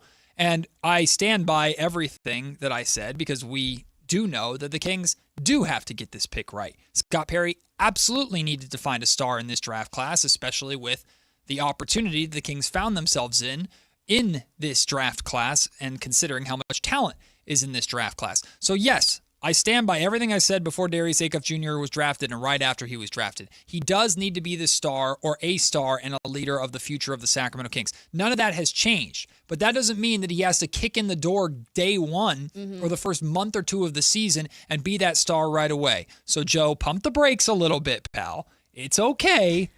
We don't need to see Darius Acuff Jr. be a superstar right away, even though the Kings absolutely need him to be a star and future piece of hopefully a championship contender going forward. Because if he isn't, then this is the wagon that Scott Perry has hitched himself to. Yeah. So if he isn't, then we're probably going through another change. Hitched himself to kind of early. Yes. And he had his eye on Darius Acuff Yes, Jr. he did. for quite some time. Joe, love you. Have a good weekend, my friend. Don't be so cranky. It's okay. Matt is just furious this week. He's grumpy. How many times are you going to bring that up? Well, you're grumpy. You know what makes me more grumpy? One, when you take my Skittles without asking. It was in the middle. And two, when you keep bringing up that I'm grumpy. Well, you did yesterday on your own. I know. That's me. I'm talking about me. Leave me alone. You bring up how I'm mean all the time. You are. You're grumpy. You are mean. I'm not mean. Skittle thief. Pressing his buttons. You two. I know. I feel like I'm on the air with Dave again this morning. Get my Skittles and just enjoy my time. Gotta watch it around here. You know what I'm mad at? I'm mad that the NBA keeps slapping me in the face with how it's more about the money than it is basketball. That's what I'm mad at. Because I saw the news today. I should not have eaten this Skittle while I was talking. Should have given them to me. Nope. I saw the news today that the Timberwolves have now been sold, or the priority share in the Timberwolves have been sold for $4.5 billion. That means the Boston Celtics and the Minnesota Timberwolves, along with the Lakers twice, have been sold since 2024.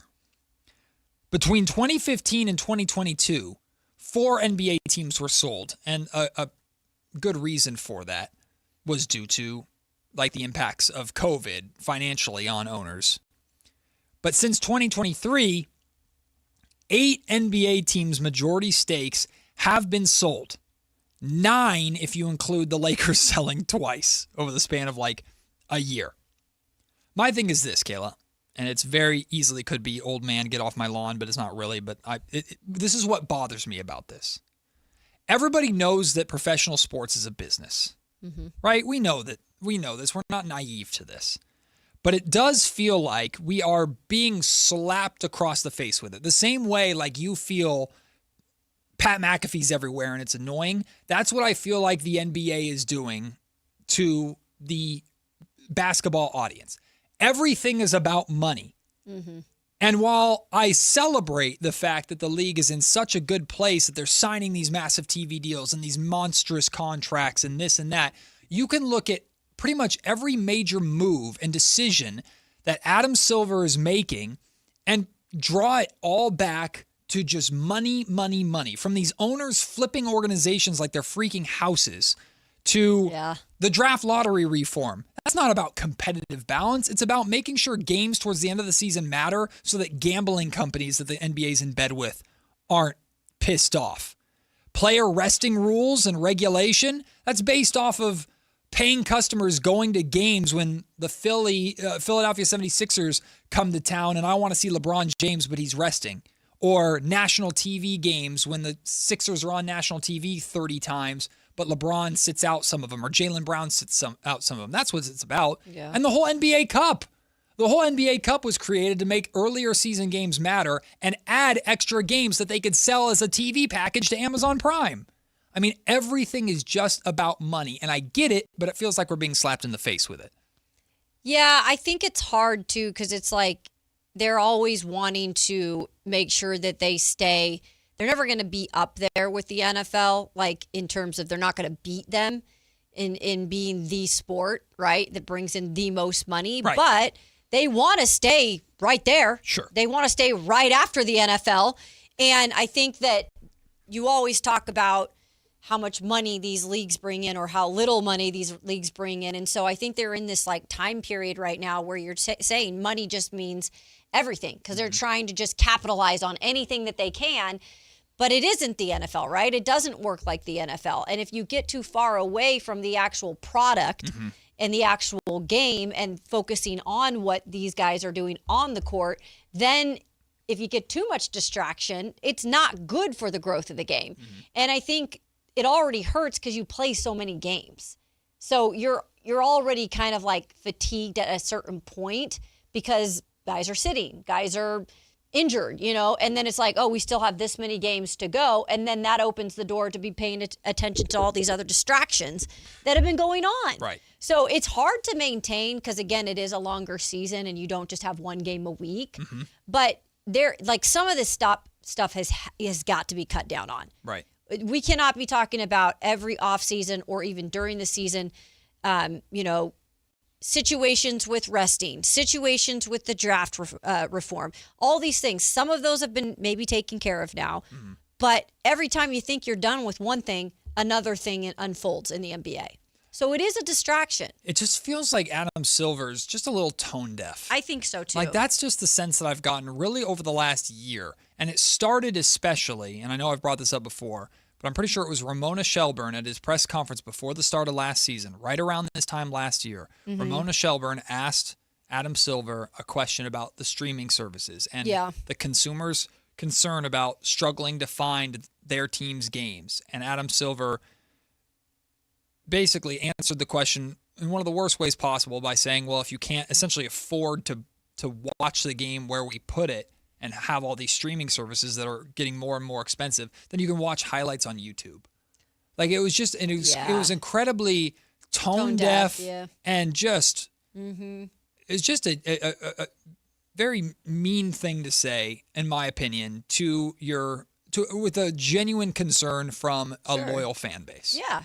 And then you've just added on top of it, again, with all these financial things and these moves that are all based, in theory, you try and sell it to us as it has to do with the good of the game and competitive balance and this, that, or whatever. But it's not. It's all underlined by money. And now all the talk is about NBA expansion. And these expansion fees are going to be astronomical in the billions upon billions of dollars. It's all money all the time. And I know that's Adam Silver's job, but as a basketball fan, I want to hear about basketball. And with the exception of that month and a half-ish of the NBA playoffs, which was great, it's just been money this and I think the scandal combine that. was good. I think the repping up to the combine and the combine itself was good. I mean, the draft? The draft. The NBA combine and then the draft.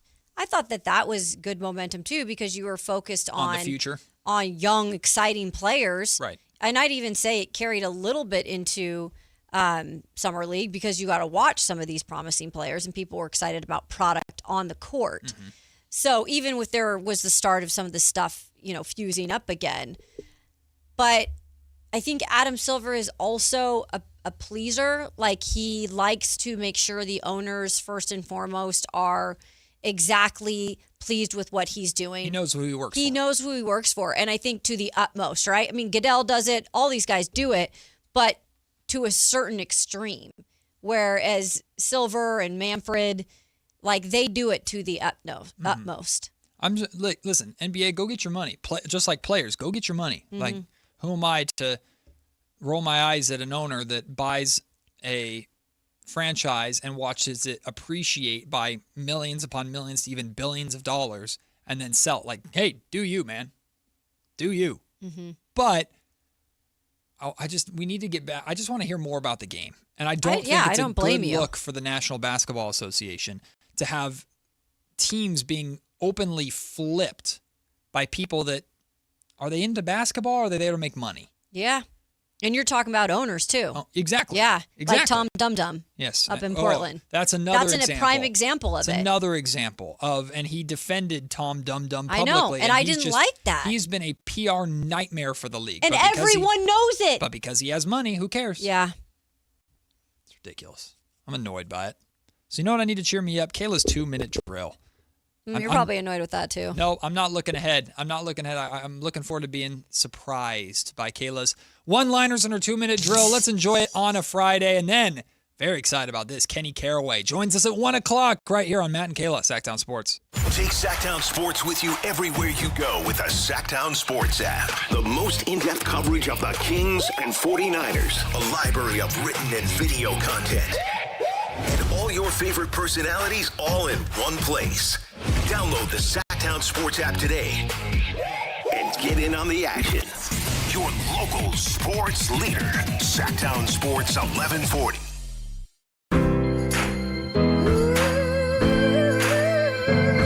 Try Angel Soft for your tushy. It's made by angels. Soft and strong, budget friendly. The choice is simple. A roll that feels like paradise. And always at a heavenly price. Angel Soft, Angel Soft. Soft and strong, so it's simple. Pick up a pack today. Angel Soft. Soft and strong, simple. When you're finally off the clock after a long day, dishes put away, kids asleep, feet kicked up, heartburn. Don't let heartburn take over your hard-earned moment. Quick, Alka-Seltzer. Nothing works faster for heartburn relief. Alka-Seltzer effervescent tablets begin neutralizing stomach acid in seconds, so you can get back to your one more episode marathon. Quick, Alka-Seltzer. Because nothing works faster for heartburn relief. Use as directed. Now through August 31st at Big O Tires, receive $80 to $120 in instant savings on 4 select in-stock Nexen, Nitto, or Sumitomo tires with installation purchase. Disposal fees extra, not good with other offers. See your locally owned Big O Tires dealer for pricing. This is the story of the one who keeps multiple buildings running smoothly day after day. Plumbing that flows, HVAC that hums, cleaning supplies that keep surfaces sparkling. That's why she counts on Grainger. With easy reordering online and 24/7 support, Grainger helps her keep the products she needs on hand. So shelves stay stocked and buildings stay ready. Call 1-800-GRAINGER, click Grainger.com, or just stop by. Grainger, for the ones who get it done. Tired of hearing scary radio ads about the IRS? Tax Relief Advocates is different. TRA is here to tell you that if you owe money to the IRS, whether it's $5,000 or $500,000, we have a solution. TRA can eliminate or reduce what you owe to the IRS with zero risk to you. We have over 1,000 5-star reviews on Google and an A+ with a BBB. End your tax nightmare today by visiting TRA.com or call 800-583-6681. That's 800-583-6681. Is the volatility of the stock market driving you crazy? Is your retirement account sinking, yet you're getting older and you're starting to worry about, will I have enough for retirement? What about the money in the bank? These banks pay nothing these days. How do we get growth to get to retirement account? It's simple. Move into gold and silver. Want to know how to do it? Listen to my show, Striking Gold, with me, Kenny Michaels. Hey there, it's Mark Hoffman and Tom Romano. We are the travel and entertainment guys, brought to you by Sports Leisure Vacations. Time for our weekly travel tip, and with it, here's Mark Hoffman. If you travel, you've heard the warnings about hooking up to hotel, airport, and other Wi-Fi systems. By and large, we ignore the warnings and connect. Most of the time, things work fine. But increasingly, there are hazards. Hackers from Russia brag about recreating the home pages of several major hotel chains. Those fake login screens immediately siphon off your password and other critical information. You are toast. So what's the solution? Use your phone as a Wi-Fi hotspot. So easy, even I can do it. Your phone becomes a cell tower and you are much, much safer. If you must use public Wi-Fi, don't access critical information like stocks and your bank account while connected. More tips to make you a smarter traveler, Saturdays at 11 a.m., right here on Sactown Sports 1140. We're talking to Chad Hoblet, a Hoblet Dodge Chrysler Jeep Ram in Woodland. What's happening for the Make This the Summer sales event? Right now, you can save up to $20,000 off MSRP on new 2026 Ram 2500 and 3500s. Search, select, and save through our whole inventory at HobletDodge.com. 20,000 total net savings after dealer discount and factory incentives. Incentives may include 1,000 Hoblet trade-in assistance with eligible trade, 1,000 business owner cash for verified businesses, 500 upfit military first responder bonus cash for eligible members. Incentives may not be combined with other offers or special APR programs. Excludes tax, title, and license fees. At least 5 of this net savings. See dealer for details. The biggest concerts and events are on the Sactown Sports Live Events calendar. August 21st, party with the B-52s and Men Without Hats at Thunder Valley Casino Resort. Ty Myers takes over the Lake Tahoe Amphitheater as he serves Republic August 22nd. George Thorogood rocks Thunder Valley August 24th. September starts with Thunder Showdown 5 Pro Boxing September 5th. Zach Top headlines 2 nights at the Lake Tahoe Amphitheater September 11th and 12th. Five Finger Death Punch Rocks Toyota Amphitheater September 14th. Earth, Wind & Fire Light Up Hard Rock Live Sacramento September 15th and 16th. And Riley Green hits Toyota Amphitheater September 19th. Then check out California Overland Adventure and Power Sports Show September 26th and 27th at the Sonoma County Event Center. October brings Leonard Skinner October 2nd at Ironstone Amphitheater. And Thomas Rhett October 3rd at Golden One Center. Find every show and every ticket now on the Sactown Sports Live Events calendar at SactownSports.com.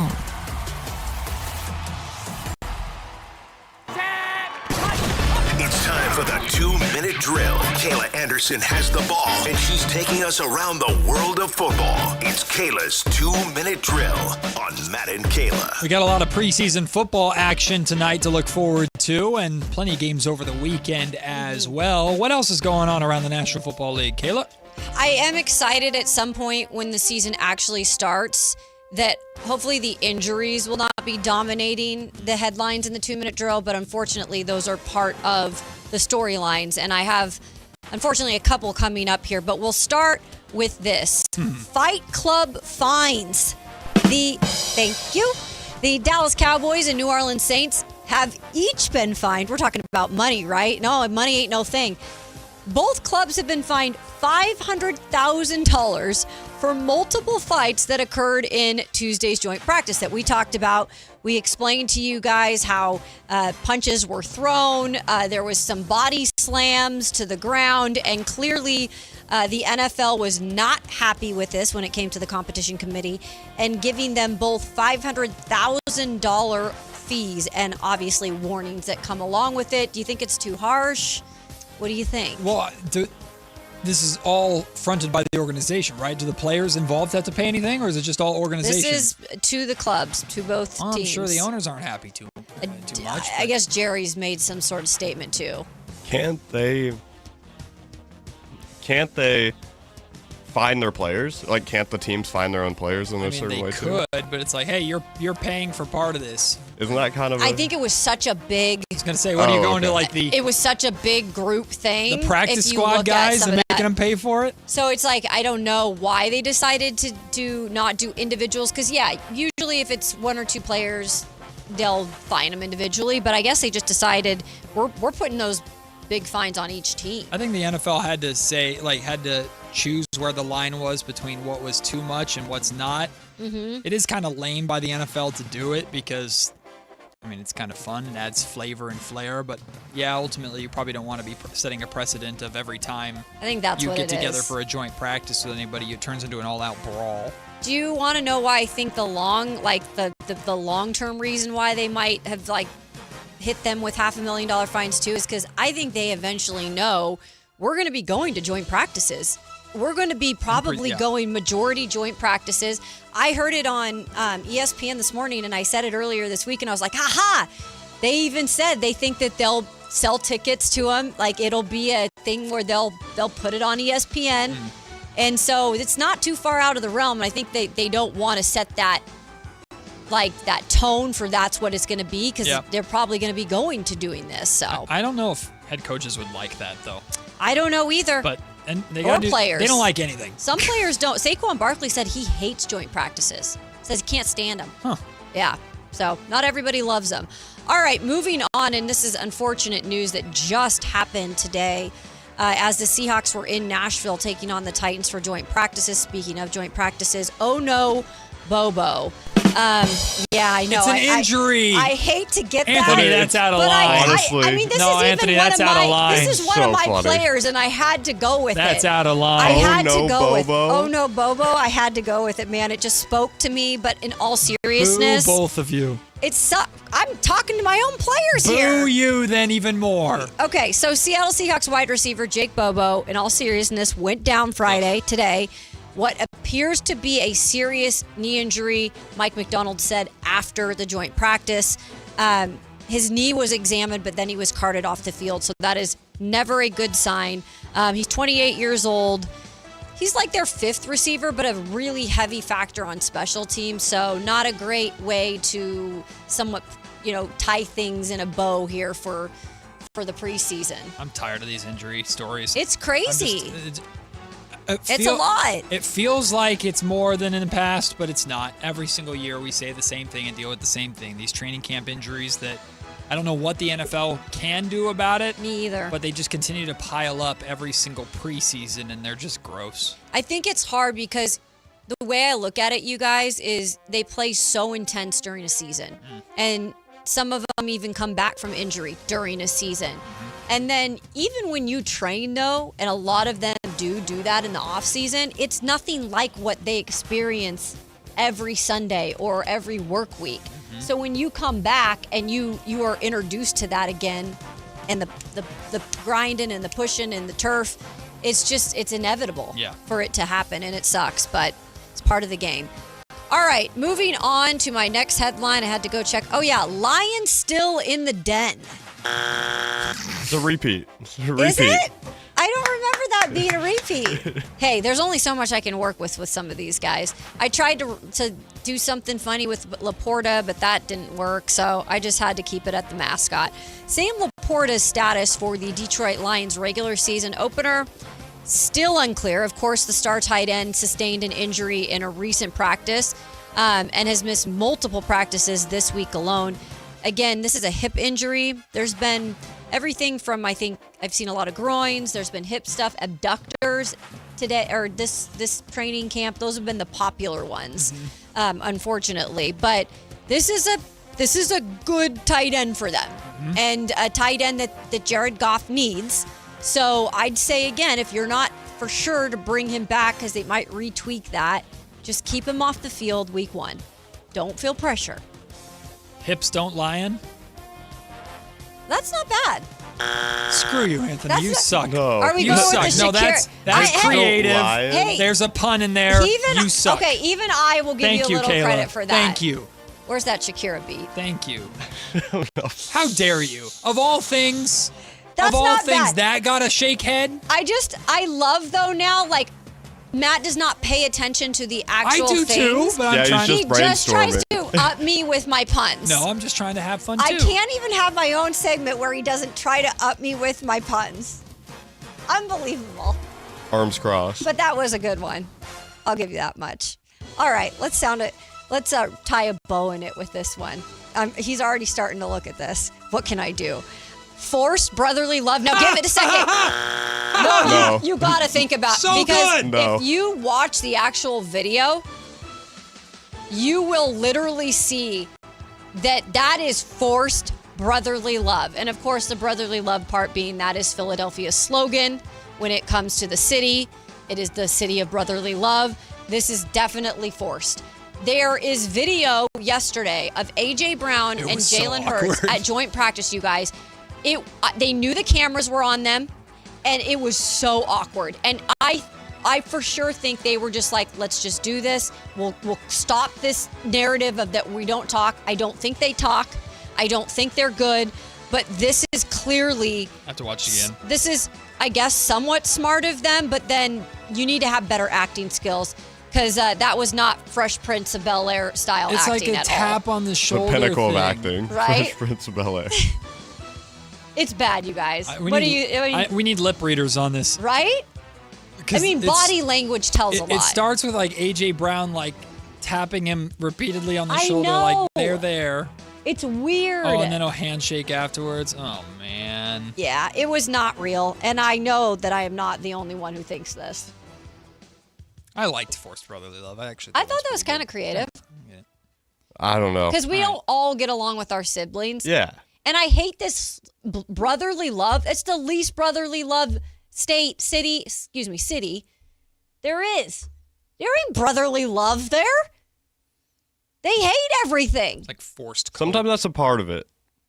You know? Weird love. Hey, man. Go through ups and downs. Goodness gracious. By Valentine's Day, they'll be good. Don't worry I about guess so. Get them a box of chocolates or lemon drops. I'll fulfill my promise. Don't worry. I've got to have time to do it. I had vet yesterday. It's the least I could do for taking 2 Skittles today.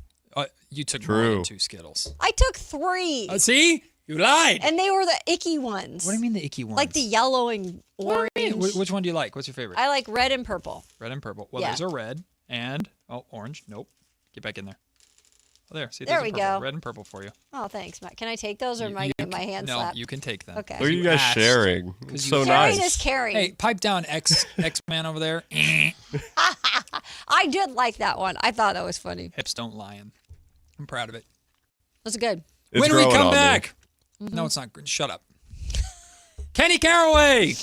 Oh, boy. My good friend, good buddy here in Sacramento. Kenny Caraway joins us next right here on Sactown Sports. SactownSports.com is your online home for sports in Sacramento. Dive deep into the Kings, 49ers, Raiders, Giants, athletics, and more with your favorite local personalities and some of the most trusted sports voices in the community.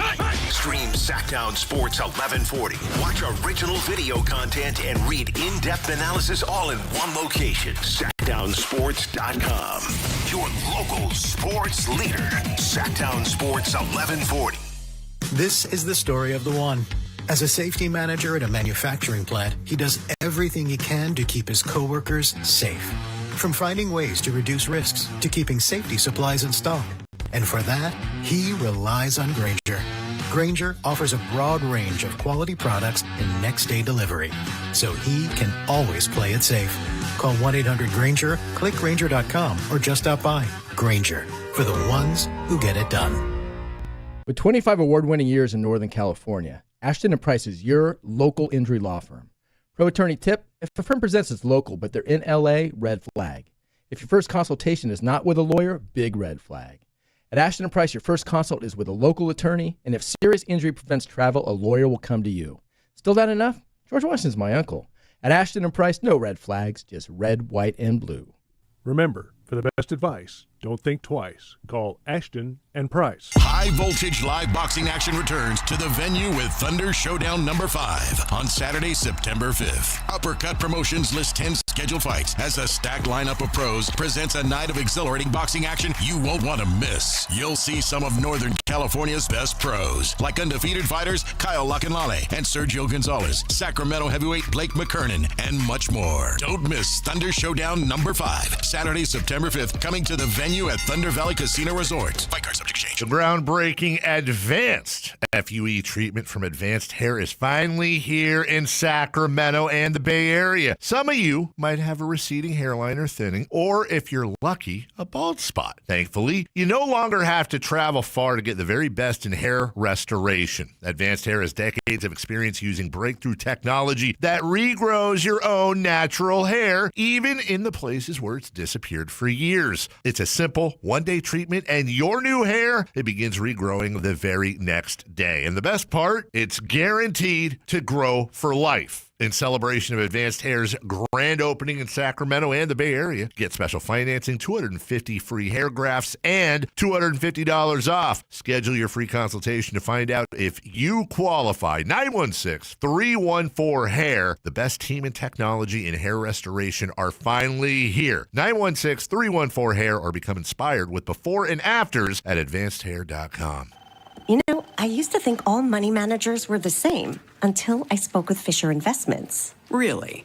How different are they? Fisher's investment counselors are dedicated to service, not sales, keeping clients up to date on their portfolio. Well, they probably just invest in a bunch of mutual funds like I do. Nope. They build a tailored portfolio based on their clients' personal goals, helping them stay on track for a comfortable retirement. Well, they must make commissions selling products. Actually, Fisher doesn't sell any commission-based products. They're a fiduciary, and they believe that's a conflict. Then they have some kind of complex fee structure. Nope. Fisher has a simple, transparent fee that's a percentage of their client's portfolio. So they do better when their clients do better. It sounds like Fisher really is different. Couldn't have said it better myself. Fisher Investments. Clearly different wealth management. Learn more at fisherinvestments.com/different. Investing in securities involves the risk of loss. Hi, this is Adam Johnson, owner of Golf Fitness Solutions. Most golfers practice their swing, but ignore the body swing in the club. We help golfers move better, get stronger, reduce pain, build power, and play longer. Join us for a free trial week and see how golf-specific training can help you support your body and your game. Try a class, meet the team, and find a right program for your goals. Call 916-802-5175 or visit golffitnesssolutions.com. Golf Fitness Solutions. Move better, feel better, play better. KHD1 Sacramento, KYMX HD3 Sacramento. Sactown Sports 1140, your local sports leader.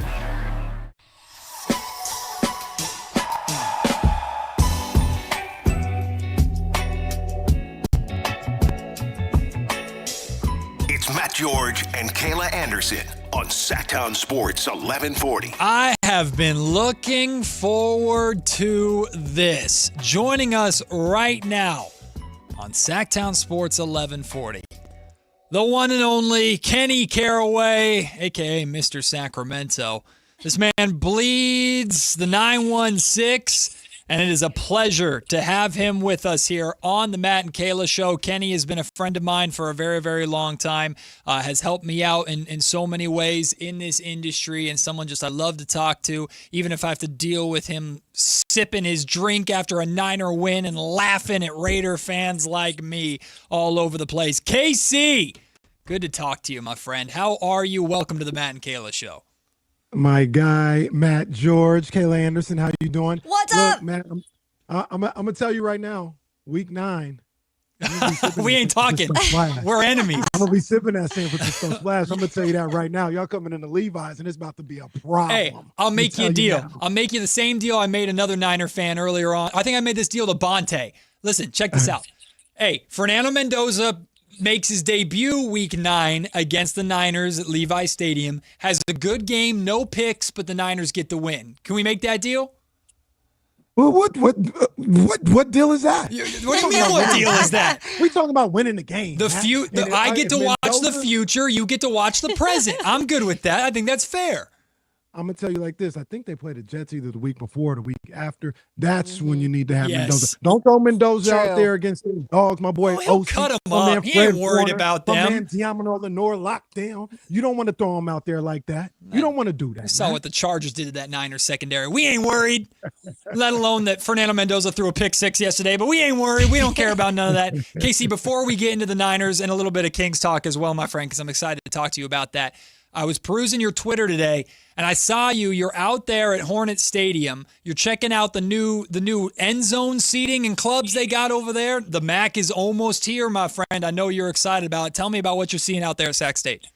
Man, I am hyped up about this Sac State season. Them making the jump to FBS is just Matt, you've born and raised here too. Kayla, you've been here long enough as well to know. I mean, this is something that never thought I'd see. Never thought I'd see them playing at the highest level of college football. And, there's a lot of work to do with the roster and getting things together, although I think they're going to be a lot better than people give them credit for. But look, it's a jump from FCS to FBS, so there's things you got to work on. And there's also things you got to work on with the stadium, and Dr. Luke Wood and AD Mark Orr, they're doing that. But what they've done already is fantastic. Sitting in those VIP end zone seats are out of this world. They've got another stanchion on the other side of the field that is really, really cool. And it's going to be a good time out there at Hornet Stadium, man. I can't wait for those Saturdays going up against Mississippi Valley State to start things off on September 5th. Having North Dakota State coming out here to Sacramento, that's going to be fantastic to watch. And then all the action that's going to take place. It's going to be fun, man. And in this first season, I think, like I said earlier, Coach Alonzo Carter and that roster, they're going to surprise some people. I saw somewhere on the internet, and maybe it's Vegas thing or something like that, the over-under is 4.5 wins. I'm going over, man. Yeah. Going There over. we go. Give me 6 wins. Give me 6 wins. 6 wins actually makes them bowl eligible now. I think about it. So we might be going bowling in the first year in FBS, baby. I think, hey, Coach Carter going to have them boys ready, though. I know that much. Kenny, to add to that about Sac State, and I know that it's hard sometimes for people to be like, is it the time for them to go to FBS? Is it the time for them to take that step? And I always think, the time, there's never the perfect timing. How much do you believe in the fact that sometimes you just have to do it and to take that leap to be able to start to build? Well, Kayla, you know this.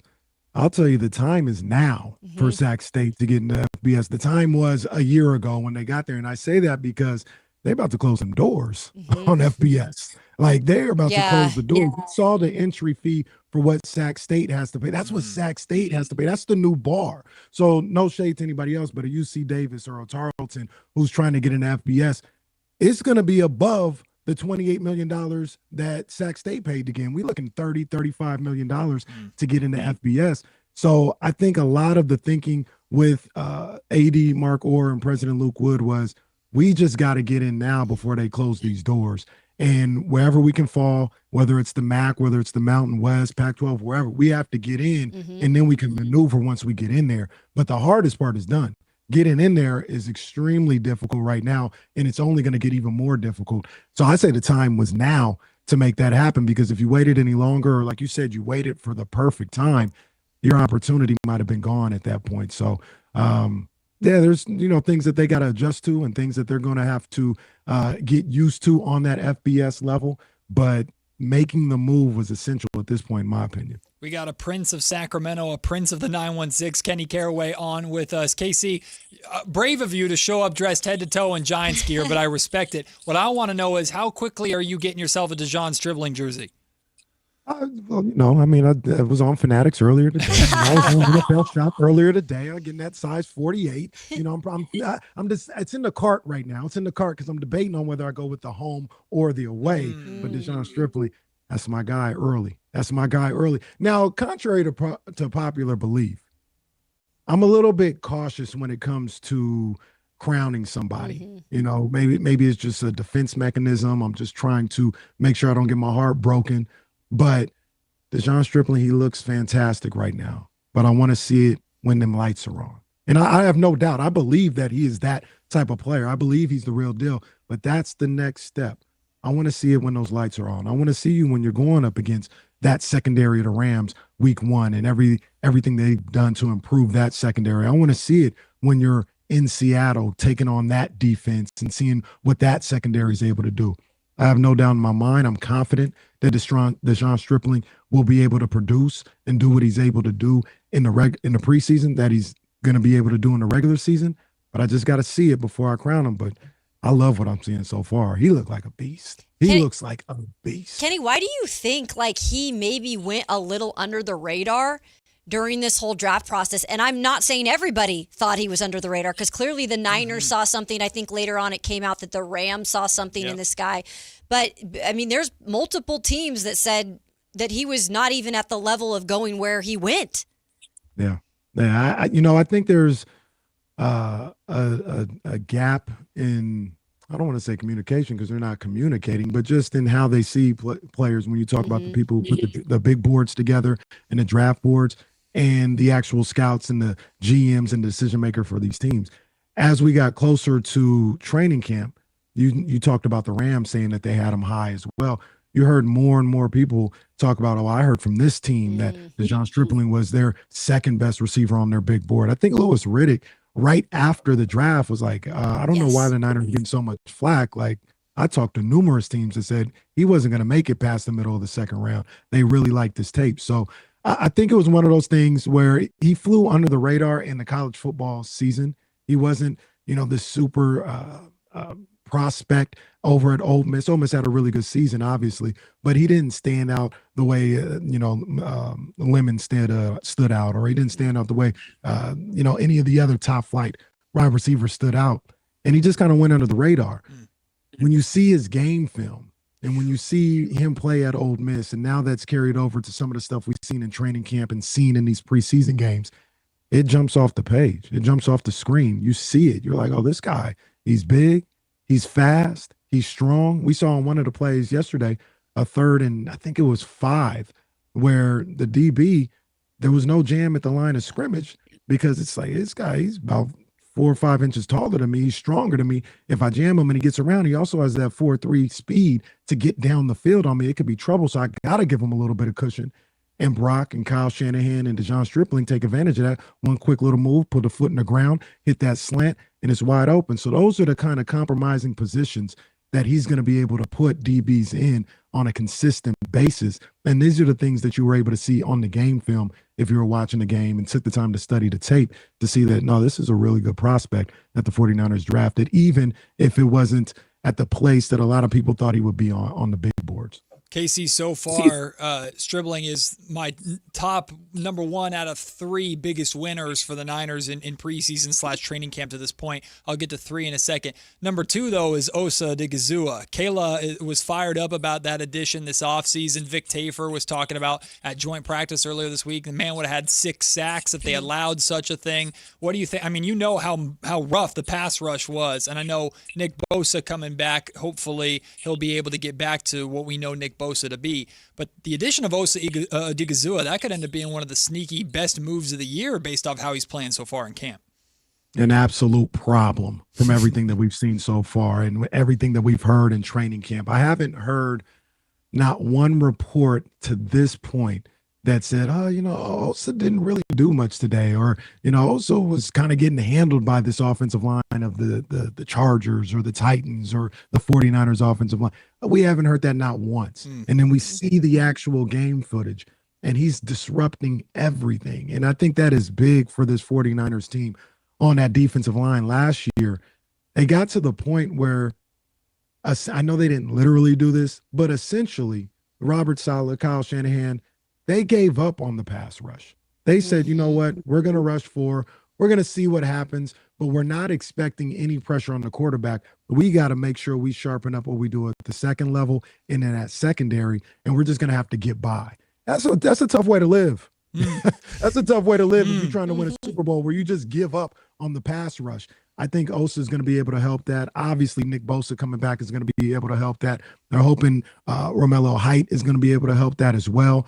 And they have championship aspirations. I think the 49ers are a true Super Bowl contender, but they can't have that type of mindset, literally and figuratively, when you talk about just giving up on the pass rush. You're going to have to be able to put Sam Darnold under pressure. You're going to have to be able to put Matthew Stafford under pressure. You're going to have to be able, if you go to Chicago wildcard weekend or something like that, be able to put Caleb Williams in some distress and get him off his spots. You're going to have to do it if you have dreams of hoisting that Lombardi trophy in February, on Valentine's Day, actually. I'm going to have to figure out, if the Niners make the Super Bowl, I'm going to have a discussion with my wife. Say, baby, I love you forever, but I've loved the 49ers forever too. What you want me to do right here? We're about to win the Super Bowl. So that's getting beyond the point. They need a pass rush. Sorry, Matt. That's what they got to get a pass rush. Kenny, they need a pass rush, and we also know that, it starts up front, but then it trickles down. And that back end last season, it was difficult. I know they had 6 interceptions as a whole in that secondary, and I know that doesn't mean everything, but what do you need to see out of this secondary, Kenny, this year that kind of gets them in the right direction?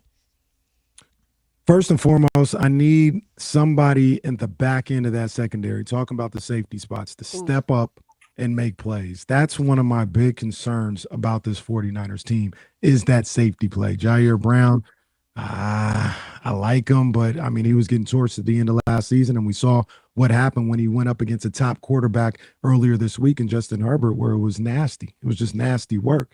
You got Mustafa, who's dealing with injuries, and even when he was playing, it was hit or miss. That safety position, that's the one that you got to watch out for. Cornerback-wise, I feel great. Deommodore Lenoir, I think, is maybe I think he is, if not number 1, he's a top 5 underrated player in the league for me. Deommodore Lenoir is absolute shutdown at the cornerback position, and he doesn't really get looked at that way. But you talk about not being able to have interceptions and not being able to have plays. Part of that on his side of the field is because they're not even looking that way. The coverage is there every single time. We saw on that first drive with Justin Herbert on that third down yesterday. I mean, Lenoir was blanketing the receiver. There was nowhere to go. And I think that happens a lot with him. So you've got him. I'm perfectly fine with him. He's one of my favorite players in the game right now, De'Amon Lenoir. Upton Stout, I love what he brought to the table last year as a rookie. He's only going to get better. That second cornerback spot, that's where I have my concerns. Ronaldo Green, he got hurt yesterday. I don't think he'll be ready for week 1. But I wasn't crazy about him in the first place. And then you got Jack Jones there. You got a couple other young guys that they're going to try out over there. And I hope they find that cornerback number 2 because Lenoir is going to have that matchup on lock every single week. But we saw last year, other teams went away from Lenoir and just start picking on whoever cornerback number 2 was. And that's going to be a concern combined with what's going on at the safety positions. That's going to be a concern for me as a whole. Lenoir is fine. Upton Stout is fine. But they got to find that second cornerback, and they've got to find that safety situation, whether it's a trade or whether somebody steps up and takes advantage of the opportunity. Sacramento's own KC, Kenny Caraway, joining us here on Matt and Kayla. What a treat this is to have you, Kenny. The number 3 big winner for me so far from Niners training camp / preseason has been Brock Purdy. We heard about how good Brock looked, especially in training camp. Haven't heard as much great stuff about Brock over the last 2 weeks of preseason and joint practice, but I know you'll understand what I'm talking about here, Kenny. We haven't heard anything bad. I mean, how many years did we hear, Brock Purdy threw this interception in practice, or bad throw here, bad decision here by Brock Purdy? It just seems like, as a franchise quarterback should, he looks locked in, he looks ready. We saw him for one drive yesterday, and while nothing was spectacular, he had 3 connections right away with DeJon Stribling. I know the Niners are expecting another step forward from their franchise quarterback, but he sure looks ready to me. You know, Matt and Kayla, the reason why we're not hearing nothing from Brock Purdy for preseason and training camp is because he's him. That's why. He's him. Brock is that dude, man. I talked earlier about, like, I try to pump the brakes on, jumping on the bandwagon and all this other stuff and grounding people. And typically I do that. Brock is one of, like, a handful of people in my life where I didn't pump the brakes. When I first saw Brock Purdy in that game against the Miami Dolphins, and then they played the Tampa Bay Buccaneers, I think the next week, and then they had a Thursday night game in Seattle where he torched the Seahawks. Hey, what did he do, Kenny? What did he do in that game? What was his move? What was the move? He saw the pressure coming up the middle, and he moved over to the left, released that thing to George Kittle, man. I said at that point, oh yeah, he's him. He's him. I'm perfectly fine with Brock Purdy at that point, and he's not a perfect quarterback, but for the most part, he's done nothing but live up to the expectations that I've had for him, and he continues to get better year after year. And now you're looking at him where I think he's about 26 years old. He's going into his 5th season in the league. He's seen the league pretty much 2 times around at this point. And now you're getting into the point where seasoned quarterbacks tend to pick teams apart and begin to get to the point where they've seen everything that defensive coordinators have, and now they're able to recognize it at the start of the play or at the line of scrimmage. And I think you're going to see a lot more surgical performances from Brock Purdy this year. They're going to need it because they're going to need help on the offensive end, and they're going to need him to turn into that leader and that playmaker that I know he can be. But I think he's ready for it. Brock Purdy, I had this debate, a couple of years ago, especially after 2023 when he was an MVP candidate. I said he was a top 5 quarterback that year. I got him somewhere in the top 7 this year, and I've given up on him getting a certain level of respect because there's always the conversation of if Brock Purdy is playing well, it's because of Kyle Shanahan. Right. Mm-hmm. Brock Purdy throws 3 interceptions in a game, it's because he's a bum. It feels like nobody accurately assesses Brock Purdy as a quarterback. I think he's a top 7 quarterback in this league, and I think we're going to see probably his best season since that 2023 season coming up this year.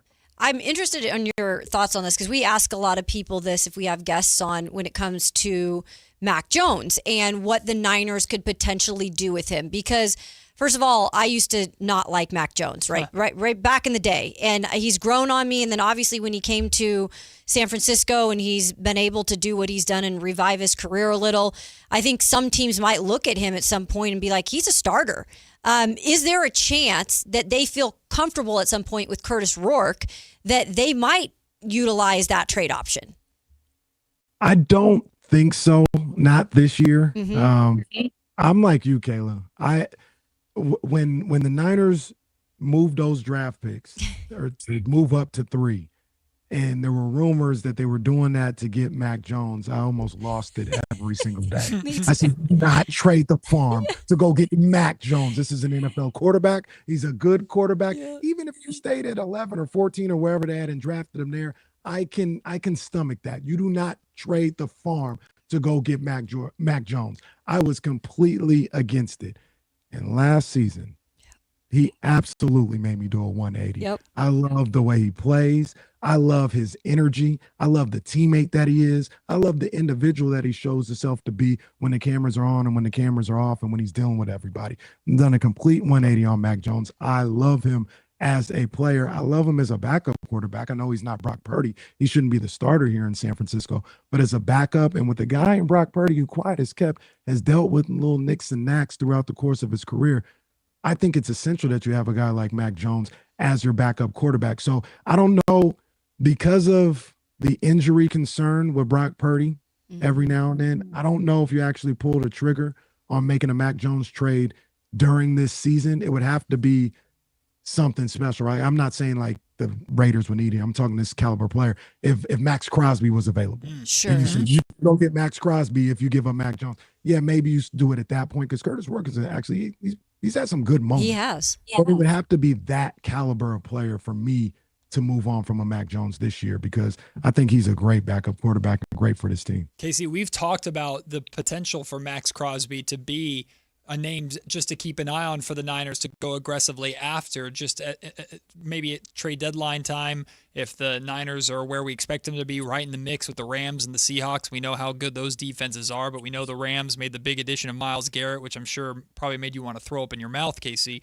But, I mean, do you think legitimately, of course, we're lacking a lot of context here, but would you be surprised at all if we learned that the Niners were getting in the mix for Max Crosby around deadline time? Oh, not at all. Not at all. I think John Lynch has positioned himself to be able to make a move like this at the deadline. You see what they were able to do with having the cap space and restructuring deals and things of that nature. They're ready to make a big-time play around the trade deadline if it presents itself. And I think I'm glad they saw it this way.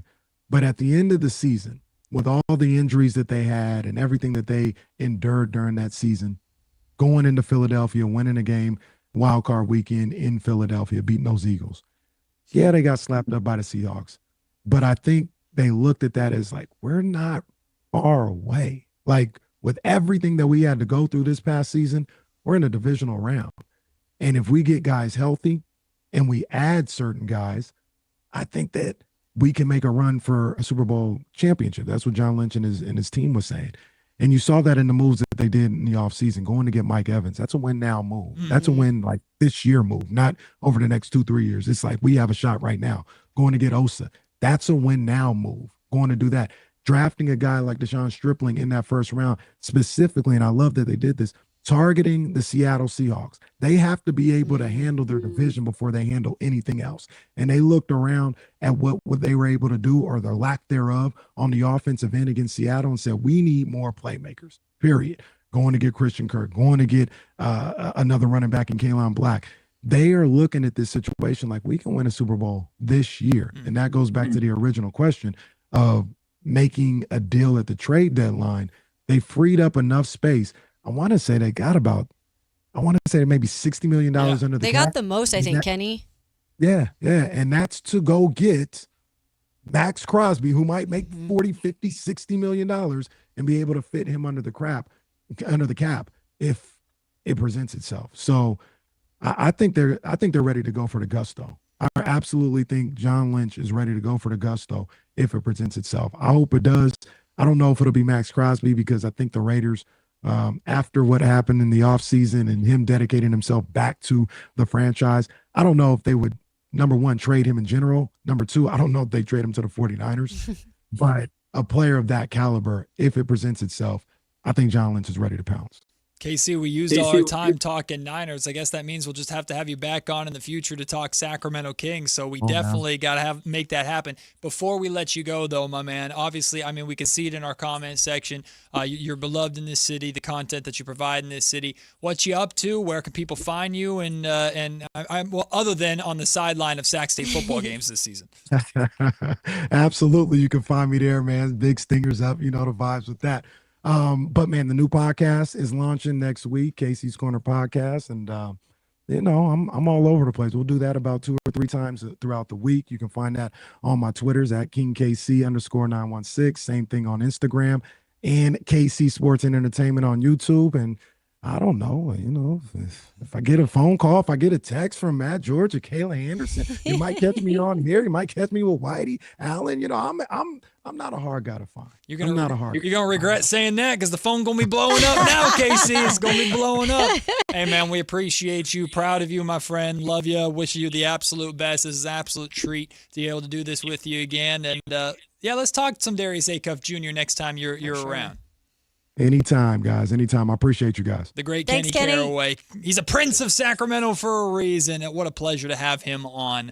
I hope everybody enjoyed that. I know I sure did. We'll take the break. When we come back, there was something really cool that happened last night for Georgia women's soccer. I want to update you on this story, which is dope. And we have to talk about Jalen Duren's negotiations apparently going, quote, awfully nasty. Is there a chance, Kayla? Is there a chance? Is there still hope? We'll talk about it. It's Matt and Kayla on Sactown Sports.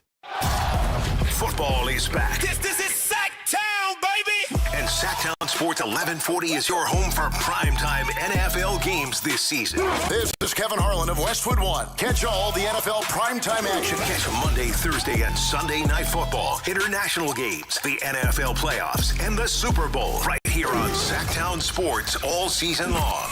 Your local sports leader, Sactown Sports 1140.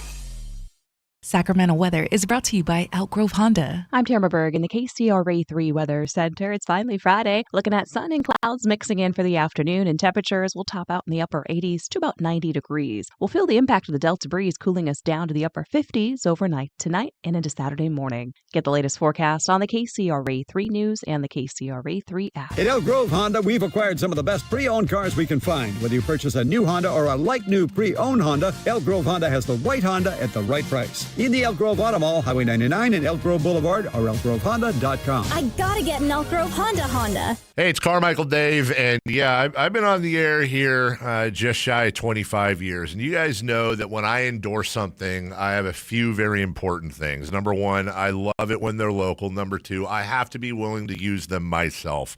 This is where Pest Pros came in, or comes in, I should say, because I've known these guys as Kings fans a long, long time. I also have a mouse problem at my house. I also have a cockroach problem at my house. And I did it the old-fashioned way. Went through Facebook, got a hold of these guys. We became friends. And when I found out what Pest Pros does in the community, I thought, I've got to have you guys on the air. We've got to partner. Locally owned, locally operated. Their kids go to school with your kids. You're going to get pest control somewhere. Get it with Pest Pros. Here's how you get a hold of them. PestProsPS.com or call them at 916-588-9345. That's 916-588-9345 and tell them Carmichael Dave sent you. Need a reason to hit the range this week? Well, Hagen Oaks has two. Monday nights are happy hour all night long with special pricing on hot dogs and ice cold beer while you hit balls under the lights. Then Thursday, join the new Top Tracer competition nights. Play Pebble Beach, compete in closest to the pin, long drive, and more with fun interactive games for every skill level. Grab your friends and make Hagen Oaks your weeknight destination. Visit HagenOaks.com for more details. Hagen Oaks Driving Range, more games, more laughs, more reasons to play. This is a special alert to all Americans who own a vehicle with less than 200,000 miles with an auto warranty about to expire or with no warranty coverage at all. Due to a decline in the economy, CarShield is announcing a low-cost month-to-month vehicle protection plan that is now available to the public to save any driver out-of-pocket expenses on future auto repairs. Call now to find out how you can pay almost nothing for covered auto repairs. Yes, you heard that correctly. Pay almost nothing for covered auto repairs. An open phone line has been established for all drivers to call for a free quick quote. Call 800-292-4541 now. Drivers who are covered will not have to pay for covered repairs again. This protection plan is at an all-time low. Additionally, drivers who activate this vehicle protection today will also receive free roadside assistance, free towing, and car rental options at no additional cost. Call us for your free quick quote today. 800-292-4541. That's 800-292-4541. What do you have to lose? Call 800-292-4541. Again, 800-292-4541. Country in the Park 2, presented by your California Army National Guard, October 23rd at Hart Health Park at Cal Expo with Bailey Zimmerman, Russell Dickerson, plus more. Enjoy line dancing, live DJs, mechanical bull, and food trucks. Tickets start at just $70. Country in the Park 2, October 23rd at Hart Health Park at Cal Expo with Sky River Casino and Joel Gott Wines. More info at CITPFest.com. Want the best movie experience in town? Join Sactown Sports IMAX Pass by visiting SactownSports.com. Sign up today. You can win tickets to see this week's films at the Esquire IMAX Theater. It's Matt George and Kayla Anderson on Sactown Sports 1140. From a feel-good story like Kenny Caraway joining the show to another feel-good story that happened in college sports last night. Kayla, did you see this? No, I did not, so I didn't want to read it and spoil it. So Georgia soccer, women's soccer, played a match last night, and they shattered 2 records. Dang. They shattered the record for women's soccer attendance, which was previously 14,410. You're kidding me. Oh, but that's not all. They shattered the overall attendance for a college soccer game, period, men and women, which was previously set at 22,512. Georgia women's soccer played in front of a crowd last night and won, I think, 5-0 in front of a crowd of 25,433 people. Good for that. How cool is that? That's incredible. Shout out to Georgia for supporting them in that way. They did like a whole run out like they were the football team. It was dope. It was really cool. And women's soccer in college is actually, if you're good, it is really exciting to watch. But good for like Georgia as a whole for being able to promote, market, like grow on that fandom, because that's an incredible number. Yes. To get at a women's soccer game. It's really cool to see a community, a university rally around a team and support athletics in that way. I'm sure that was a magical night for Georgia, who again, they won, I want to say 5-0. They dominated. I think they played James Madison University, if I'm not mistaken. Yeah. Oh, 6-0. Excuse me. I shorted them one. Yeah, they won 6-0 last night. That's a night. Like, truly, that's something that it's hard to appreciate when you're not there and you're not a part of it or anything. Like, that's the type of night that these women, who are probably going to go on to do amazing things in their soccer career, that's one of those nights that they'll tell their kids about. That's one of those nights that they'll remember for the rest of their life. That kind of support, like those stories, eat those up. That's so cool. I also think it'd be cool just to say you were there. Yes. And that you were a part of the attendance breaking, record. They beat the women's record by over 11,000 people, almost doubled it. And they beat the men by like 3,000 to 4,000. When you said the number, I was thinking, first of all, when you said like 14,000, I was thinking, well, that's a big number for women's soccer. But then when you said they broke it, at the number they broke it at, 25,000? Oh, hell yeah. Good for Georgia. In other news, things are not going great, apparently, for Jalen Duren and the Detroit Pistons in their negotiations. Now, Jalen Duren does not have a lot of leverage whatsoever. He has one play, and his one play is signing the qualifying offer, which a lot of times never really most of the time does not happen. It's not the best move. It's just not a very secure move for a player to make. But it is a move available to them. Apparently, according to Tim McMahon, negotiations between the Detroit Pistons and Jalen Duren, who is looking for a high money around max long-term deal, have gotten, quote, awfully nasty. And there is concern about his long-term future in Detroit. Sometimes these negotiations, when they are ugly like this, can have long-lasting consequences. Now, I would still be very surprised if Duren were to ultimately put his foot down, take the qualifying offer, which is a 1-year deal, and then be a unrestricted free agent next summer. This would be something that Scott Perry would love to have happen, because Scott seemed willing to throw the money that he was looking for at him, but maybe other teams would be willing to do the same next summer. Again, up to a third of the league, including the Kings, could have cap space next summer. So it's not a guarantee that Jalen Duren would come to Sacramento by any means. But either way, it's not just getting Jalen Duren back for the price that you want, Kayla. It's getting Jalen Duren back and having the relationship be intact enough for the Pistons to get back into the title conversation, which is what they're trying to do. It's one thing to be frustrated in the process and to be going back and forth, and it might not be pretty. It never really is. But then having the mindset when it's all said and done, Matt, that it's business. And it's just a business thing we had to work through.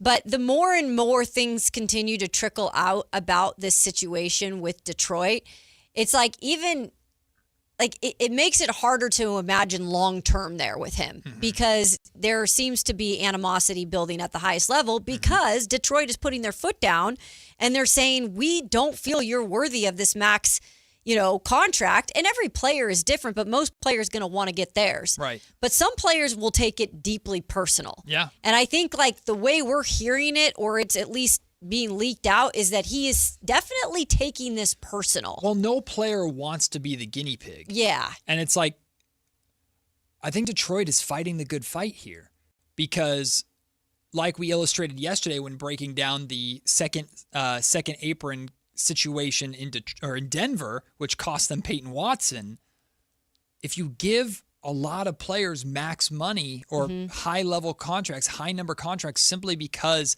they're eligible for them, in the long run, that could really screw you over with the apron system being attacked. So, again, no one wants to be the guinea pig, but Jalen Duren might find himself in the unfortunate situation that because the league doesn't have money, it's just wrong place, wrong time in terms of timelines, because there is nobody else has the money and cap space to go and get you right now, and Detroit has all the leverage in that sense.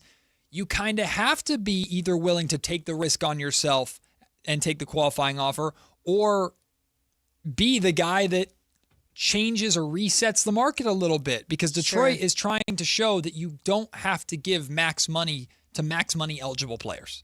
And Matt, we had that convo the other day. I don't know if it was yesterday or the day before. The weeks run into each other, but I kind of, in a weird way, side with Detroit in this. I do too. Because I'm sorry, but you could have controlled what you did in the playoff. I don't know why you didn't. Yeah. I don't know why you were not even par. You were way below par in terms of your performances.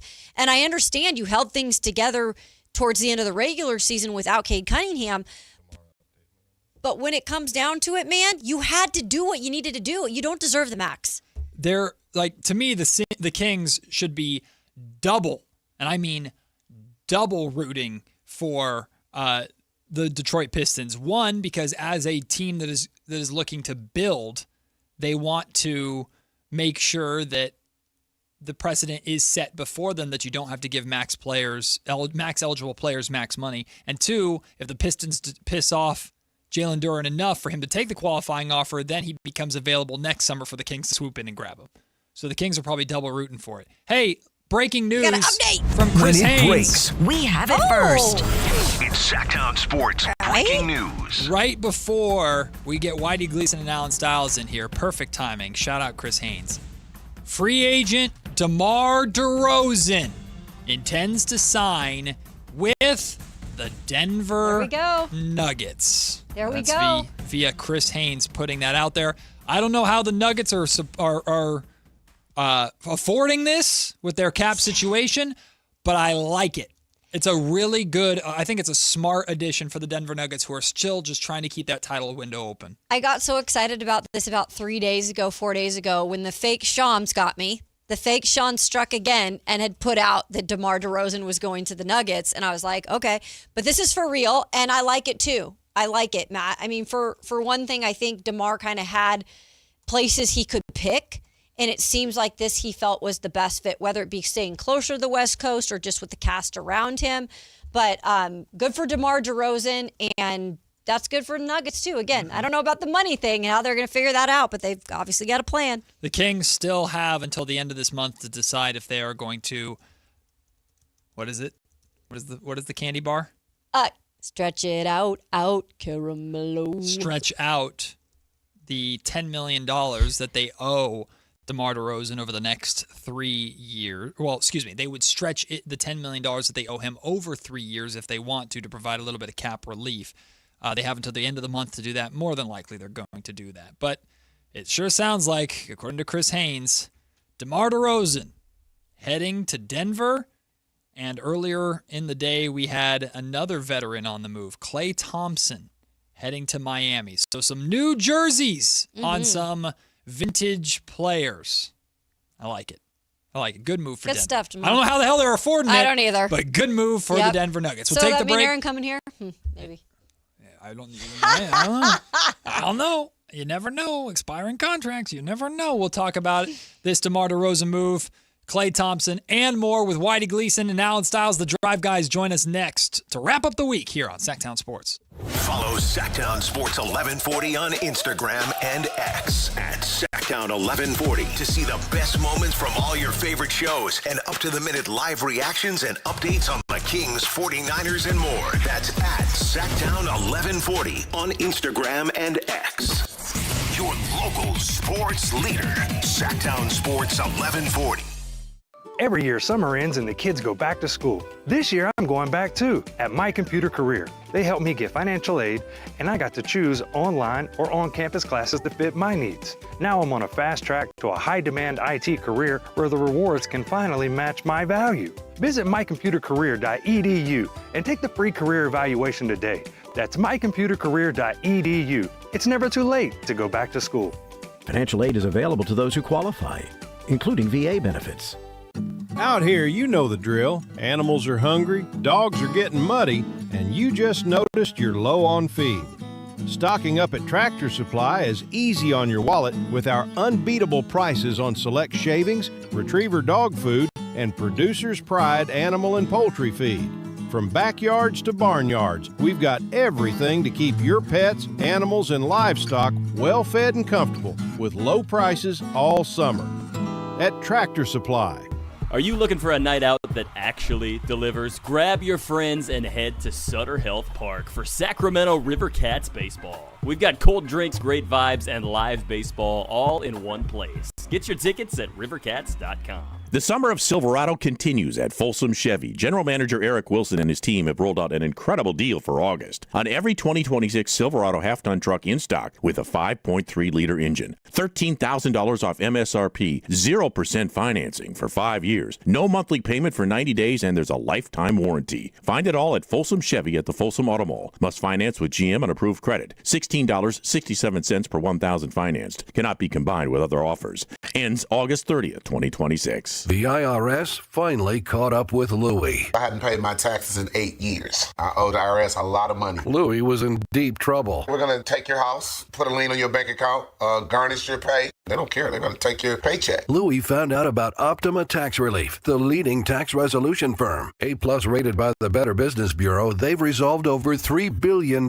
for their clients. Optima Tax, they helped me. They calmed me down. They made me feel comfortable, and I trust them. Louie has a lot to be thankful for. I don't owe the IRS anymore, and I'm able to live a comfortable life, a lot better life. It was because of Optima Tax. For tax help you can trust, call Optima now for a free consultation. Take it from Louie. If you owe the IRS, don't go it alone. Give Optima Tax a call. They can help you. Call 800-343-6460. 800-343-6460. 800-343-6460. Optima Tax Relief.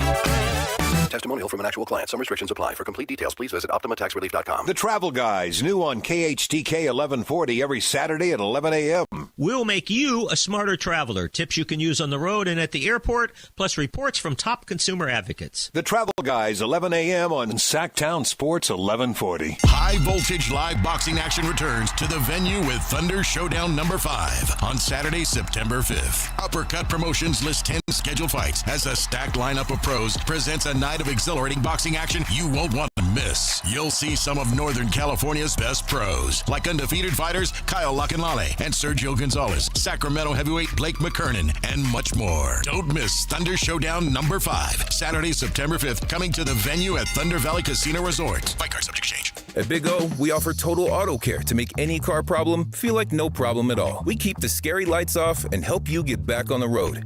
Now through August 31st, during our High Temps Low Prices sales event, receive $80 to $120 in instant savings on 4 select in-stock Nexen, Nitto, or Sumitomo tires with installation purchase. Big O Tires, the team you trust. Installation required. Disposal fees and shop fees extra were permitted. See store for pricing. Eligibility may vary. Not valid with other offers.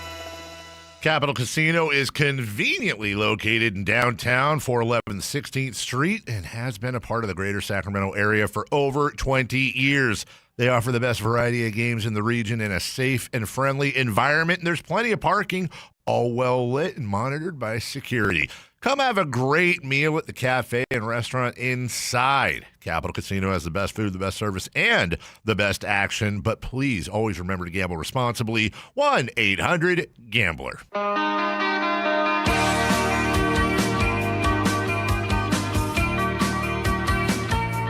It's Matt George and Kayla Anderson on Sactown Sports 1140. Hey, DeMar DeRozan going to Denver, according to Chris Haynes. He added some more. Mile high. He added some more context. He said DeMar DeRozan has been in conversations with Nikola Jokic, Aaron Gordon, and Jamal Murray, and is anxious for the opportunity to play for a contending team. Sources say. All right. So there you go. DeMar DeRozan Good for heading him. to Denver. Klay Thompson heading to Miami. Which Photoshop is weirder? Which jersey looks less? Depends which jerseys they're wearing. You know, That's what because I'm both saying. those teams have some pretty funky alternate they do. jerseys. Yeah. But I was actually applauding you guys. Oh, thanks. Thank you. Thanks, Whitey. Yeah. You guys too. Hey, you guys too. Yeah. Oh, thanks. Yeah, hey. Thank you. But Matt, you know the Heat have those serial killer jerseys that they wear sometimes with the different fonts. It's And it like looks the Dexter ones. Yeah, it looks like Oh, a yeah. serial killer sent a Yeah. note. Which one is this? Oh, I that's don't remember funny. This. Now, Hold on. I'm It's now all a different picturing it. Font.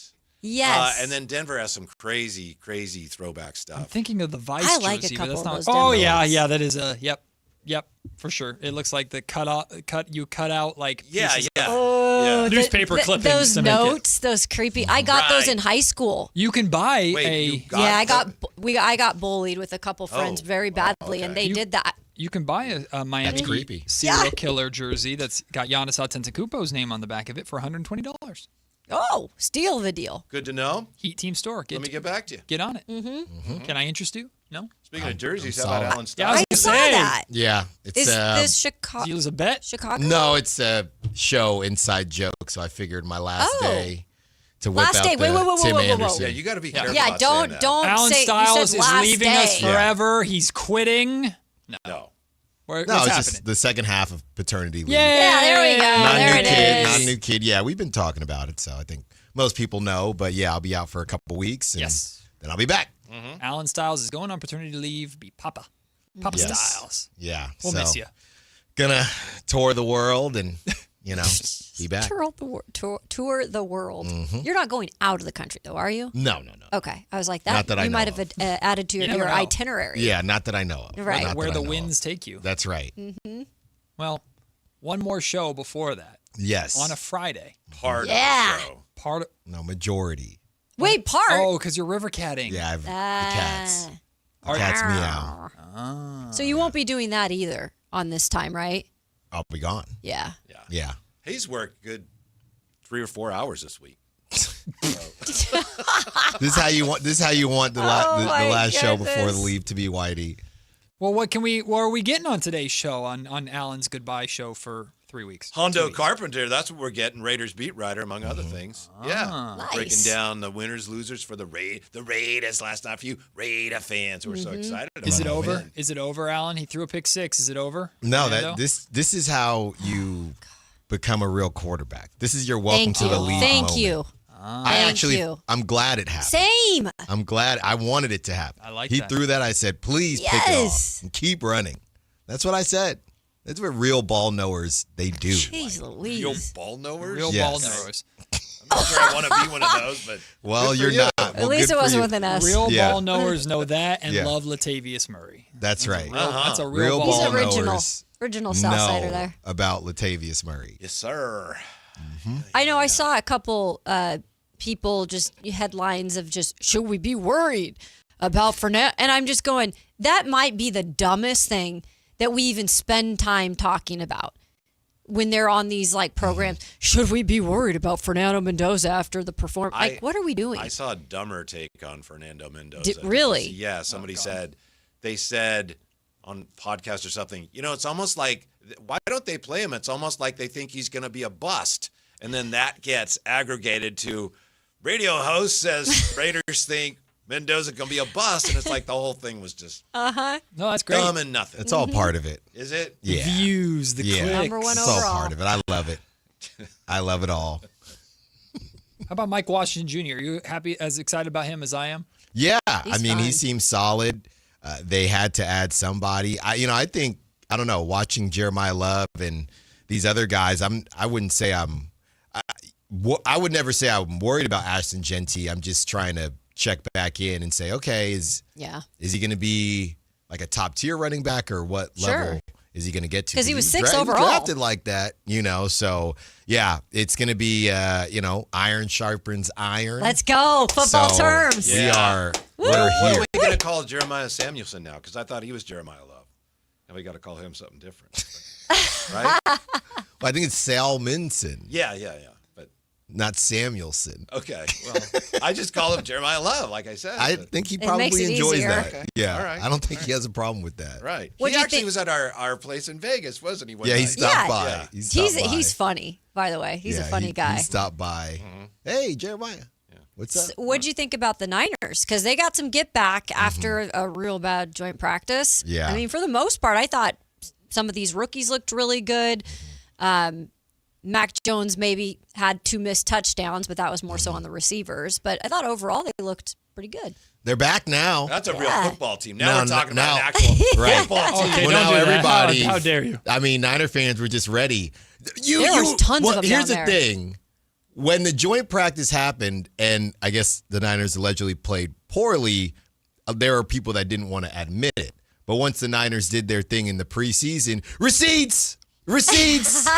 Yeah, we bounced back. But bounced back from what? You said you didn't play poorly. You said you didn't play poorly. Was this Whitey you're referring to? No, not Oh, Whitey. okay. Whitey wore it. Yeah, Whitey wore it? Okay. Whitey wore it, but not everybody wore it. And the Niners, they're going to be solid, man. That 10.5 is right there for you. Honestly, they just looked younger. And I know that's low bar, or however you want to phrase it. But last night, they got some Good point. some playmaking out of some younger guys, which gives you hope. Stribling and Black mainly. Yeah. Mm-hmm. Stribling's the guy. What was it? Yeah, I think Steve Smith Sr. Stribley. Stribly. Stribley, like a stribble. Complete receiver. They call him Stribley. He did. Stribley. Complete receiver. Yo, bro, come on, Dave. I love you, but Hey, man. You, as the purveyor of all rankings, where do you rank Strib Club? I love that's it. up. That's I up freaking there. love It's that. better than Honey Dijon or whatever the heck George Kittle said, which was is terrible. that his? I never heard Honey that. Dijon and Brock Purdy, the Matt layer. Barrows had a list the of layer potential king. nicknames for him today. I want to say strip club, but then I feel bad. I was about to say yes. I don't know. I just feel like people are going to come at me like, ew, like, can you, like, what do you mean strip club? I'm fine with it. Strip Club, the Flying I think Hawaiian, it's great. Third and Dijon, and Aloha Mr. Hands. There's Matt like Barrows. Because he's a Hawaiian, obviously. There's like 14 flying Hawaiians. Yeah, It's the same yes. thing with the Iceman. Thank Which you. one should I vote for? And we just did Strip Third and Club. Jawan. It's too soon. I agree. Yeah. Strip club, man. Strip Club, Keep it easy. 64% of the vote. Flying Hawaiian, 19. Third and Dijon, 14. Aloha Mr. Hands, 3%. Yeah, it's strip club. That by- last one's Hi, terrible. Mr. by a Hands. landslide. Did you come up with these? No, that's Matt Barrows. Oh, that's Barrows. Okay. I told you he'd have opinions on it. He always has opinions on it. That last one was awful. I agree. They were all terrible besides strip club. Sometimes, you need 4. It's like, No, you don't. It's like you really don't. Especially if he gets in the end zone. Yeah. Welcome to the strip club. When you Just say it. when you stumble, it Yeah. makes it worse. Well, You I have to was say it thinking with- about say what it I with was about. I know. confidence. Welcome to strip club. Hey, That's right. there it is. That's right. There That's it is. right. See it land. By the You way, got I it. got bleeped for a word this week that I think I could say. Wait, what one? Say it loudly. Uh-oh. Say it loudly and proudly. Well, we're a bad example because. No, but I think I was in bounds. Oh, I'll have to ask after the 2 show. feet in? Definitely 2 feet in. Yeah. Oh, wait, You can- Anthony you can be- knows? Well, Oh, Anthony said I don't know. Don't Just say it. gonna be asking Say it. that off That's air. hilarious. If you can say it, then say it. Anthony asked me that. Very considerate, Whitey. Now I'm curious. Whitey Gleason, Alan Stiles to wrap up the week. Alan, we're gonna miss you, but enjoy Yeah. the time with the babies. Looking Thank forward you. to seeing you back. Whitey, have fun. Let's go. He's about to go. Kayla and I will be back at 10 a.m. on Monday. We'll see you then right here on Sactown Sports. Peace.